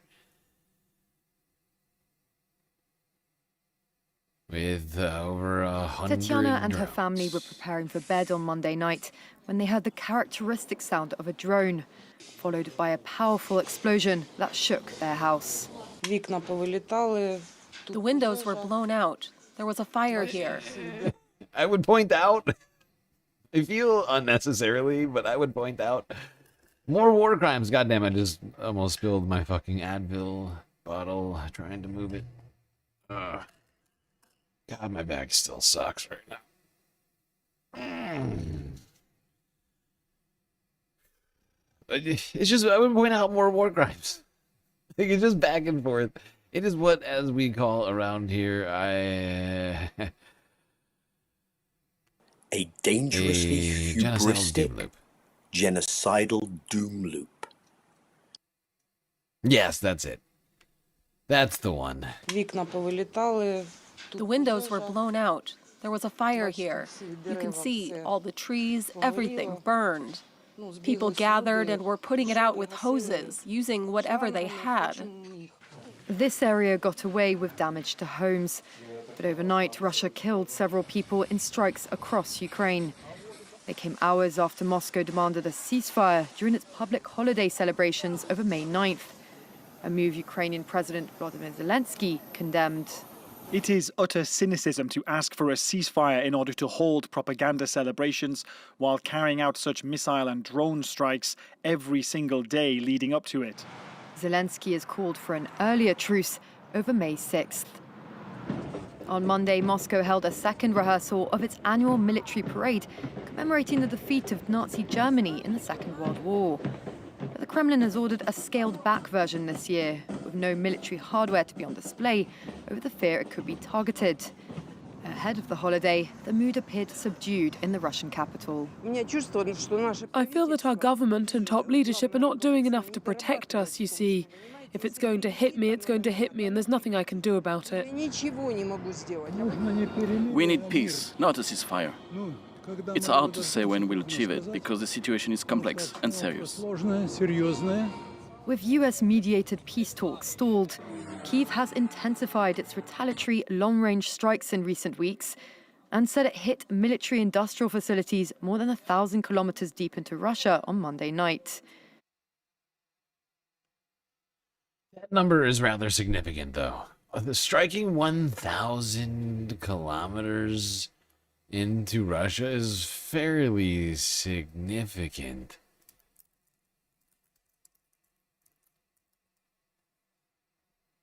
Like, the entire United States is 4,500 kilometers across, right?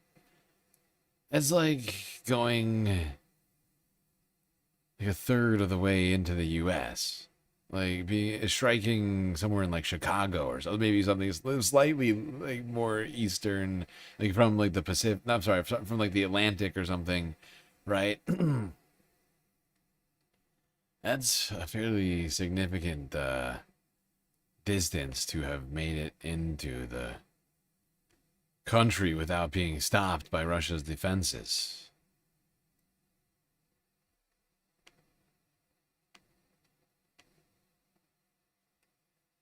Which I find rather strange, because Russia's, like in my estimation, with oil prices up, Russia should be making more money, and like the Strait closed, they should be making more money than ever right now to fund the war machine. Why they would struggle to defend against this, I don't know what the problem actually is there. But as we've seen, Ukraine has been making big strides in its, not only its technology, but in its strategy in its war with Russia. And I don't know what to attribute it to.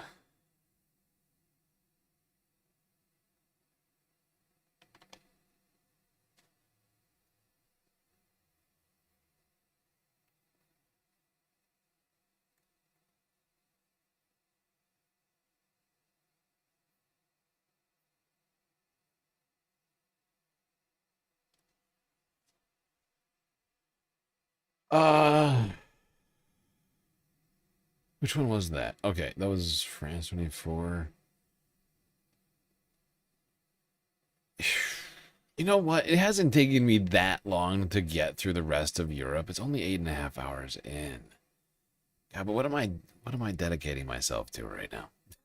I feel like I should hold off until tomorrow and just do an Iran-only discussion. Maybe not. I don't. It's a tough call. What do I have to do this weekend? Tomorrow. Saturday.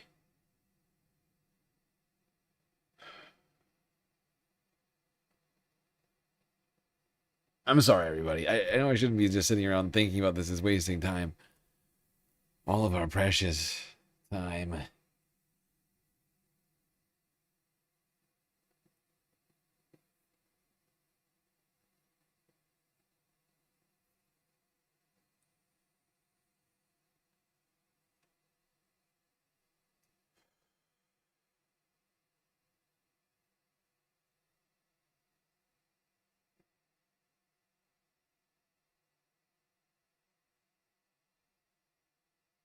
Honestly, it's just so late right now because I started later than I wanted to today. I would honestly keep this going if it weren't as late in the morning as it is right now. So I'm going to do 2 more clips, and then we'll hit the Al Jazeera live stream after those are done, and maybe a few of the latest. But I think it'd be best for me to just do like a full weekending report for like just the Middle East, or mostly almost entirely just the Middle East tomorrow. Just for my own sanity, because I've already done much of that work. It would be nice to have some of that count for tomorrow. Like, I'm already super tired. My body hurts right now. But don't worry, it's not over yet. We're probably going to have like another hour if you count the after stream. It's 10 minutes to noon. Sure, if you're in Europe.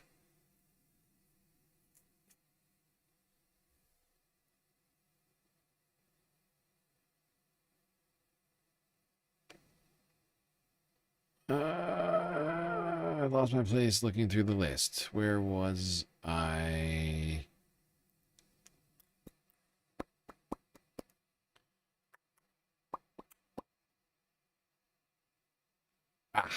Found it. Reuters, 6 hours ago.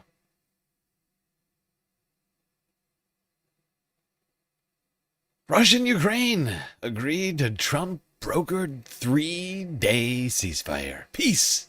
We did it.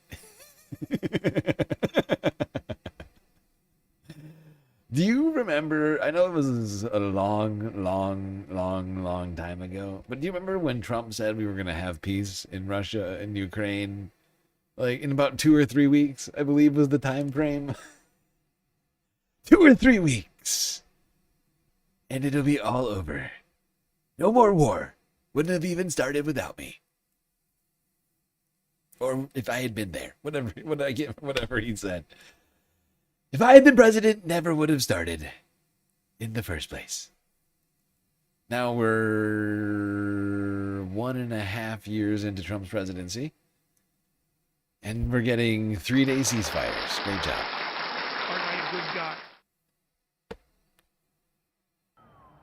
Russia and Ukraine confirmed they had agreed to a 3-day ceasefire that was announced by U.S. President Donald Trump on Friday. In a post on Truth Social, Trump said the ceasefire would run from May 9th to May 11th. I can't remember. Wait, was it day 1? I can't. Was that one? You know what? I think you're right, Bad Lefty.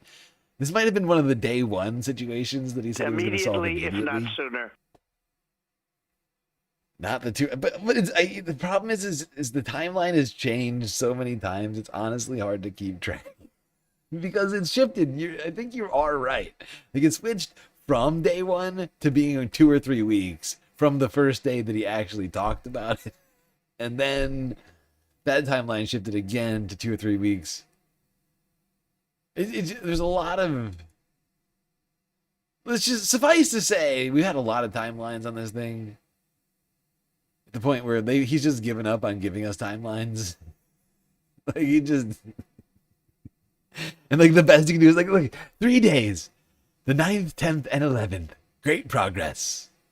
Great job, everybody. I am pleased to announce that there will be a 3-day ceasefire, all caps, in the war between Russia and Ukraine. The capital C celebration in Russia is for Victory Day, but likewise in Ukraine, because they were also a big part and factor of World War II. This ceasefire will include a suspension of all kinetic activity and also a prison swap of 1,000 prisoners from each country. This request was made directly by me, and I very much appreciate its agreement. By President Vladimir Putin and President Volodymyr Zelensky, hopefully it is the beginning of something. But this is the beginning of. Each country would exchange 1,000 prisoners of war. The ceasefire coincides with Victory Day in Russia, a holiday that commemorates. Damn you, Reuters! What is it the beginning of? We have We have no understanding. Well, it could be the beginning of World War III or the beginning of a beautiful friendship. How are we to know? That's incredibly rude.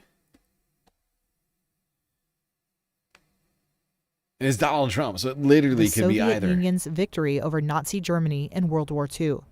Ukrainian President Volodymyr Zelensky, writing on Telegram, said the latest ceasefire had been arranged as part of U.S. negotiating efforts to end the more than 4-year war, and that humanitarian issues remained a key priority.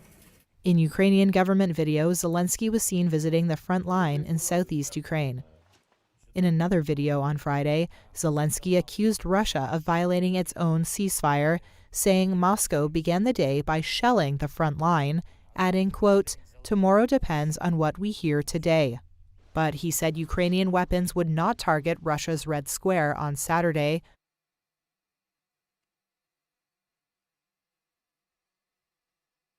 I guess we'll see how that goes down this weekend. I guess we'll keep our eyes out, see if his ceasefire is observed by both sides. 3 full days of peace. Should be fascinating to see that happen. And really still achieves almost nothing. But I guess it's a step. Although it's not even clear that Trump is claiming this is a step to long-lasting peace. He's just saying, look, 3 days of peace. Write that down for the reasons why I deserve the Nobel Peace Prize. That's 3 full days of peace. Adding up to the other days of peace I've brought, it's almost a full week.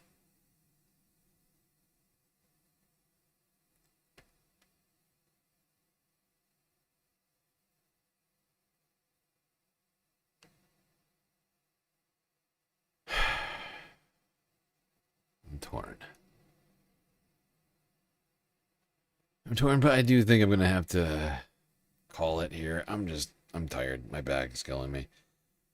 And I need a nappy. I need a little nappy. I need a little lie down. I need a bit of a rest.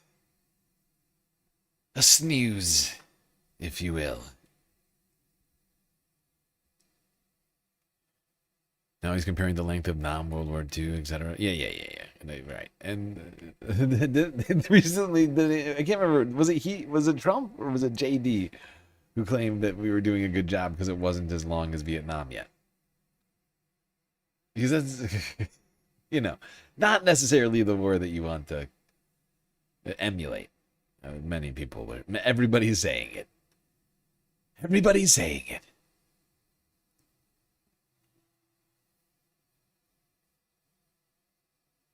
All right, let's quickly go to Sudan, who is accusing the country of Ethiopia and also the United Arab Emirates vicariously through them of being behind recent drone attacks in the country.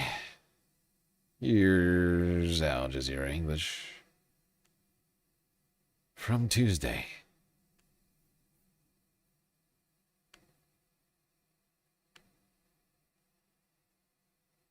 Sudan's recalled its ambassador to Ethiopia, accusing the government there of launching drones into its capital, Khartoum.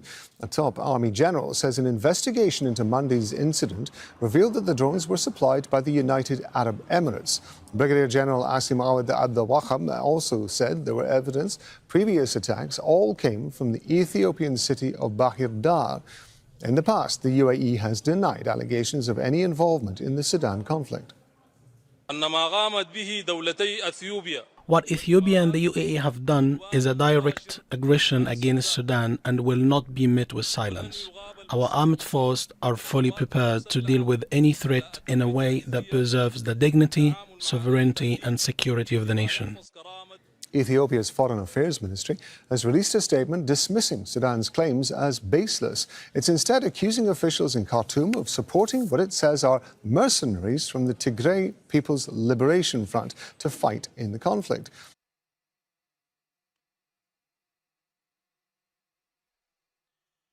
Yeah, and honestly, I'm struggling to figure out who is actually behind this. Like, Fact is the Sudanese armed forces have themselves been accused of war crimes. I mean, everybody in Sudan, both sides have been, I'm not trying to both sides it, but it's just factually accurate. Both sides have been accused of war crimes in the civil war in Sudan. Neither side has a whole lot of credibility, in my opinion.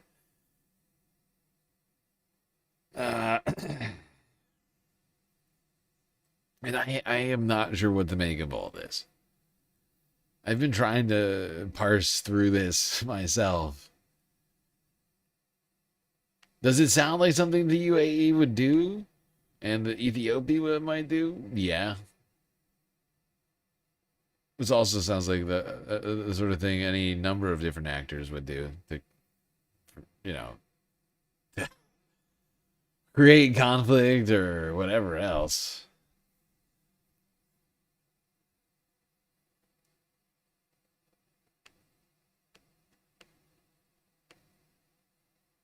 Right, and the UAE are already involved in the Sudanese conflict. Right, no, absolutely. They're not the only ones involved, but because multiple outside nations are funding either side. I think it's UAE and Russia who are mostly funding all of this, if I recall correctly.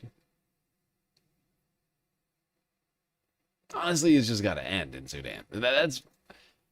It's just, the fact is just atrocity after atrocity happening here, and it's very difficult for anyone to get including myself, to get a handle on what the hell is happening here, because you have no press, you have no humanitarian organizations on the ground, and you have a civil war going on, where there's massive war crimes and human atrocities happening just every single fucking day. You got millions of people starving, so, like, people are focused, like, in the country, people are focused on just survival, and then, you know, outside of it, people are just sort of looking and not really going in, right? Like, we don't see almost any, like, foreign, like, you know, like, international aid organizations, and especially more so, Western press.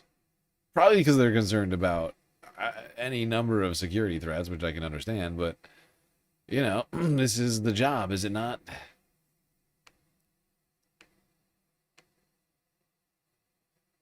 And it's been, you know, it's been said that the lack of press is what has sort of allowed this conflict to continue, right? Like, the lack of focus on Sudan, the lack of cameras in Sudan pumping out imagery to the rest of the world is what I feel like preventing people from taking action here and working harder to broker peace or whatever else, or at the very minimum, like, prevent the atrocities from happening, the human starvation that's happening. Unfortunately, rather than preventing the conflict, you just have countries continuing to fund the conflict.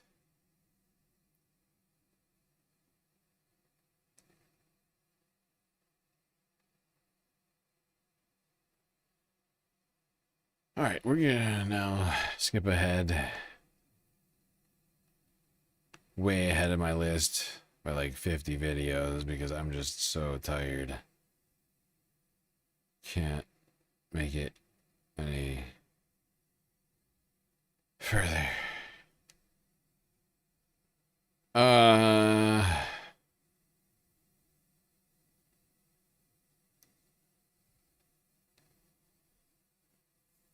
Let's go here to Al Jazeera English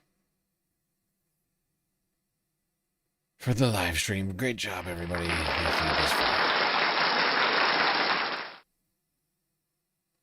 Actually, I take it back. Not the live stream. Skip too far ahead. We'll do a couple more. Let's go to democracy now. Talk about the people who are being affected by this war.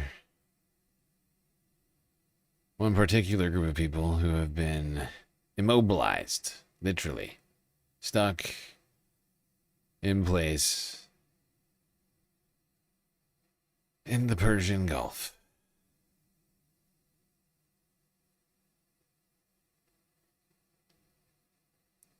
This is Democracy Now!, democracynow.org. I'm Amy Goodman with Juan Gonzalez. We turn now to an often forgotten group of people caught in the middle of the war in Iran and the closure of the Strait of Hormuz. Over 20,000 seafarers who've been stranded on ships that haven't been allowed to pass through the strait for over 2 months.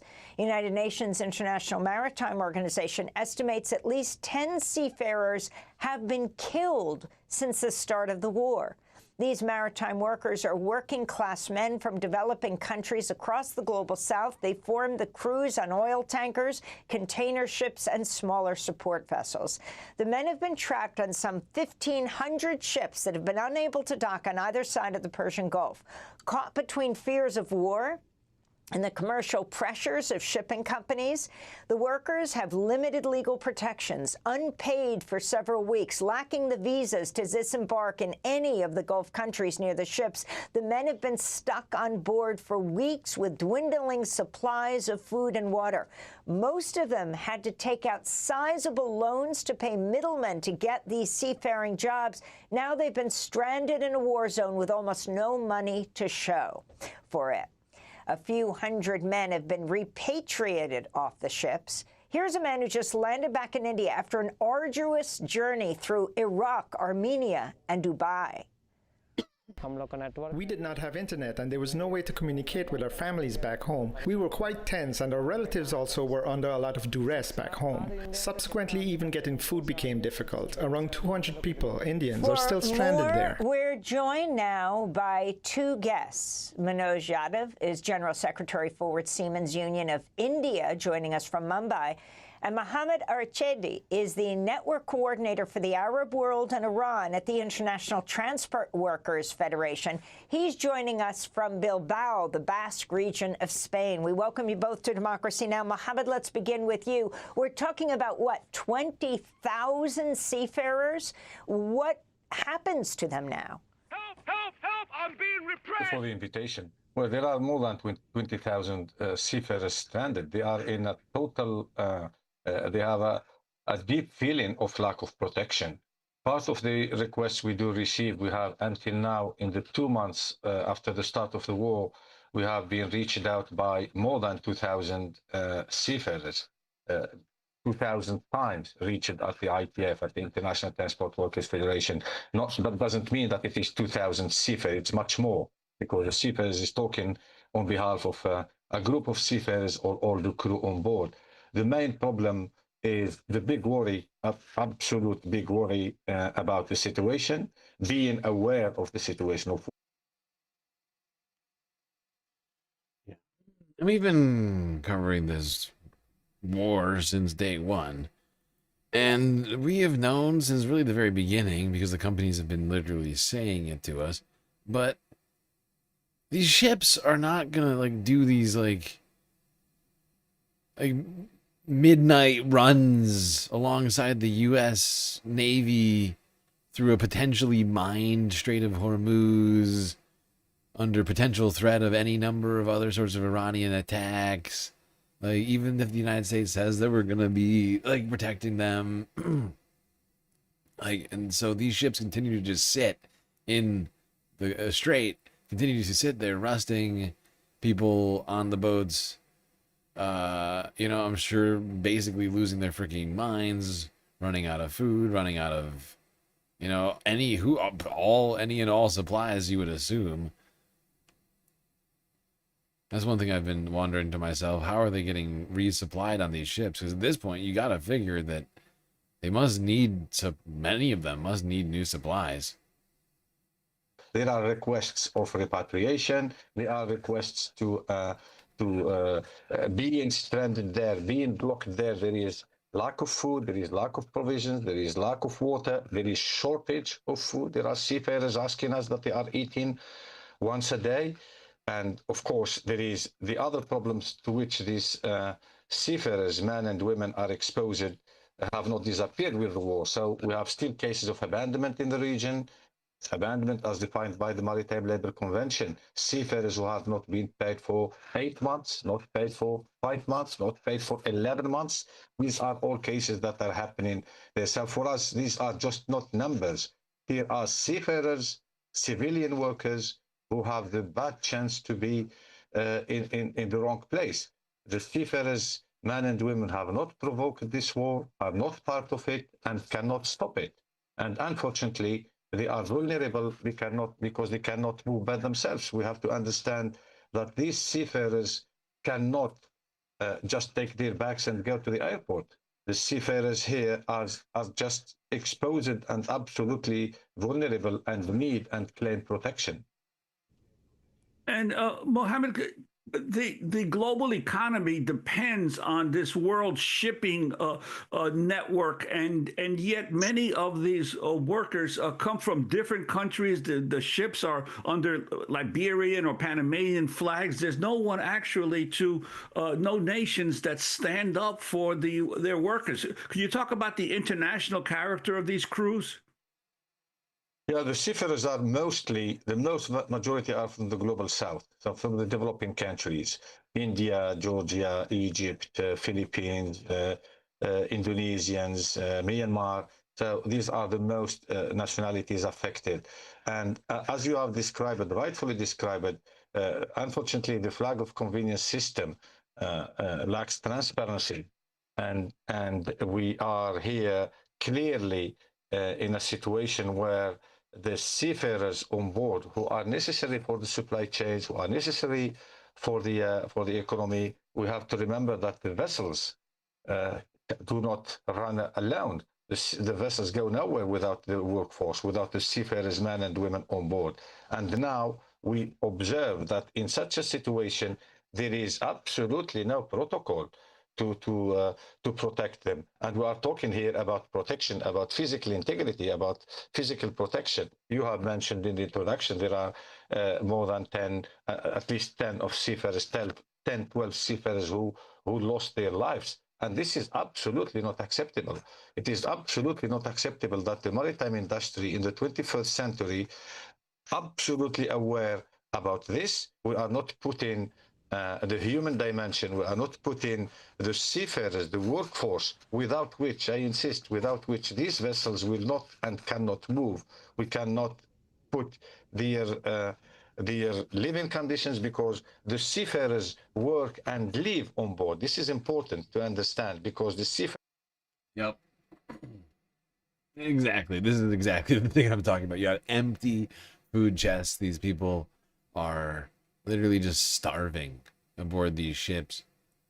And it's not like these countries that are nearby have a bunch of extra food, because they too are blockaded as a result of all this.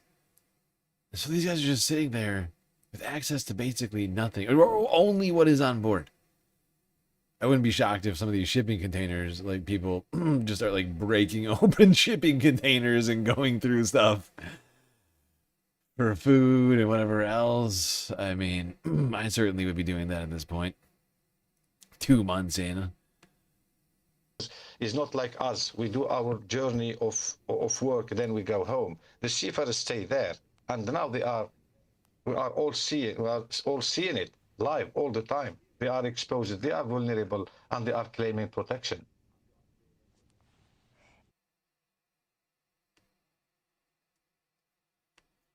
Okay, one more clip before we go to the live stream here. I just wanted to get us an update on what's happening right now. Now, the latest clip that I have for all of us is this one. Before we go to the live stream, let's go to CNN. 21 hours ago, Donald Trump claims the ceasefire is in effect, just as the United States and Iran trade fire. All right, breaking overnight, the United Arab Emirates says they are dealing with incoming missiles at the hands of Iran. Saudi Arabia is calling for de-escalation across the region after the United States says Iran targeted 3 American guided missile destroyers as they transited the Strait of Hormuz. U.S. forces then hit a number of Iranian military facilities in response. President Trump says it is just a trifle and that the back and forth is just a love tap. They trifled with us today. We blew them away. They trifled. I call that a trifle. I'll let you know when there's no ceasefire. You won't have to know. If there's no ceasefire, you're not going to have to know. You're just going to have to look at one big glow coming out of Iran. And they better sign their agreement fast. All right, with us now is Congressman Pete Aguilar. Okay, that's all I really need from that clip. Donald Trump claiming there's already a ceasefire while simultaneously threatening just, I don't know. I mean, it sounded like a nuclear holocaust or something like that. I mean, a glow from Iran? What does that even mean? I mean, it sounds like he's going to do so many strikes in Iran to create some kind of a literal physical aura. And the first thing I think of is a fucking nuclear weapon. I don't know if that's what he's threatening, but simultaneously saying there's already a ceasefire while still doing the blockade and also doing strikes, as well as there being like strikes happening in the UAE, strikes happening in Iran, and U.S. Navy boats being under attack on the same day. And still saying, we got a ceasefire. Perfect. It's a perfect concept of a plan.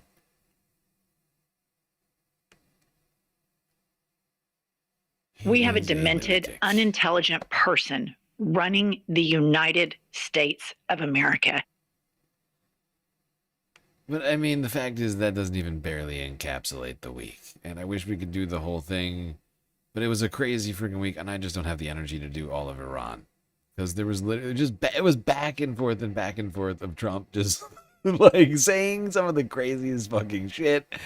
A bunch of crazy shit literally just happening in real life. As well as continued war in in Lebanon being waged by Israel. People in Gaza still under blockade. Flotilla attacked by Israel. And part of it still trying to make its way to Gaza.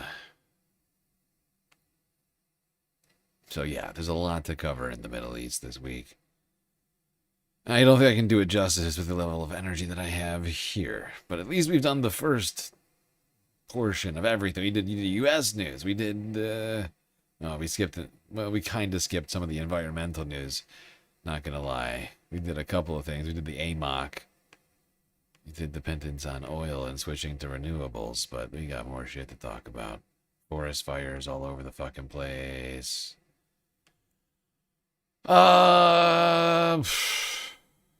So tomorrow we'll do I think we'll try and do recap on environmental news and Iran and Middle East more broadly. Sorry, we can't do both. We can't do everything in one stream tonight. I'm just too tired, too beaten.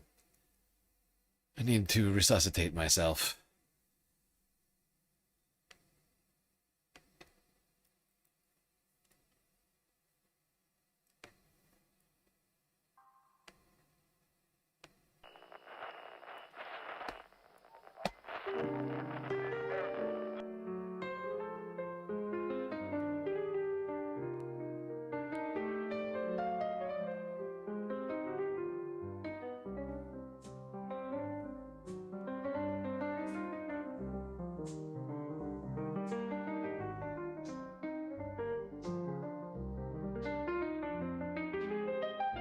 Well, that's going to be it for me tonight. Till I see you next, you stay classy. Galactic Stream Nation.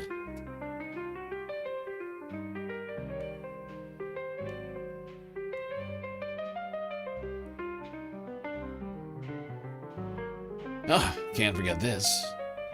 These are your galactic patrons. Gabby, Goth Dogs, Aaron W., Schmegley, PB, Midi, Afroponics, Narwhal by Nature, Interplanet Janet, Godcat, Robot Cat, Disco Wolf, Callie Braiding, Sammy, Geodragon, The Anti-Corporatist, Obsessive Audio, Noah, Nadia, Choki, Skelt, Selena, Omega Star, Sasha G, Pitchfork Dragon, Vincent Morales, Donald James X, Evan from Portland, Lovely Pariah, Mish, Becky, The Cypher, Icebreaker, Columbia Rican New York, Will in Detroit, Sisyphean Task, BC, Free Palestine, Hermit Horologist, HBX, Manda, Lori Lunchmeat, Carl Gaslightocracy, Paige Larson, Frizla, Benny Honda 99, Dark Sparkle, CJ from the Six, The Reference Frame, Glitchmaster, Social Butterfly, The Anarchist, Perfexel, Winnie and Robin, Young Chris, Echios, Emily S., and Hecate. That's right, all these people here have helped produce the show which your eyes and ears just got done enjoying. You can too for just a few US dollars a month on Patreon.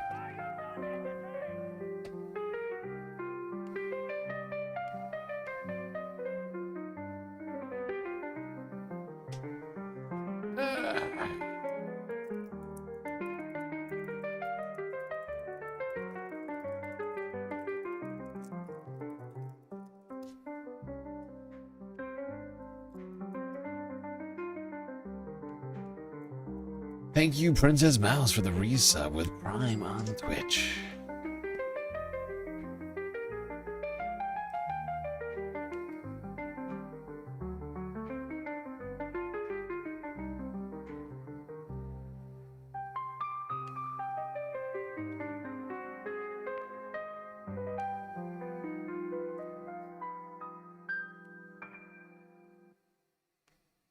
Oopsies. How did I do that? It's not what I meant to click. Oh, yeah. Let's listen to that one. That seems right.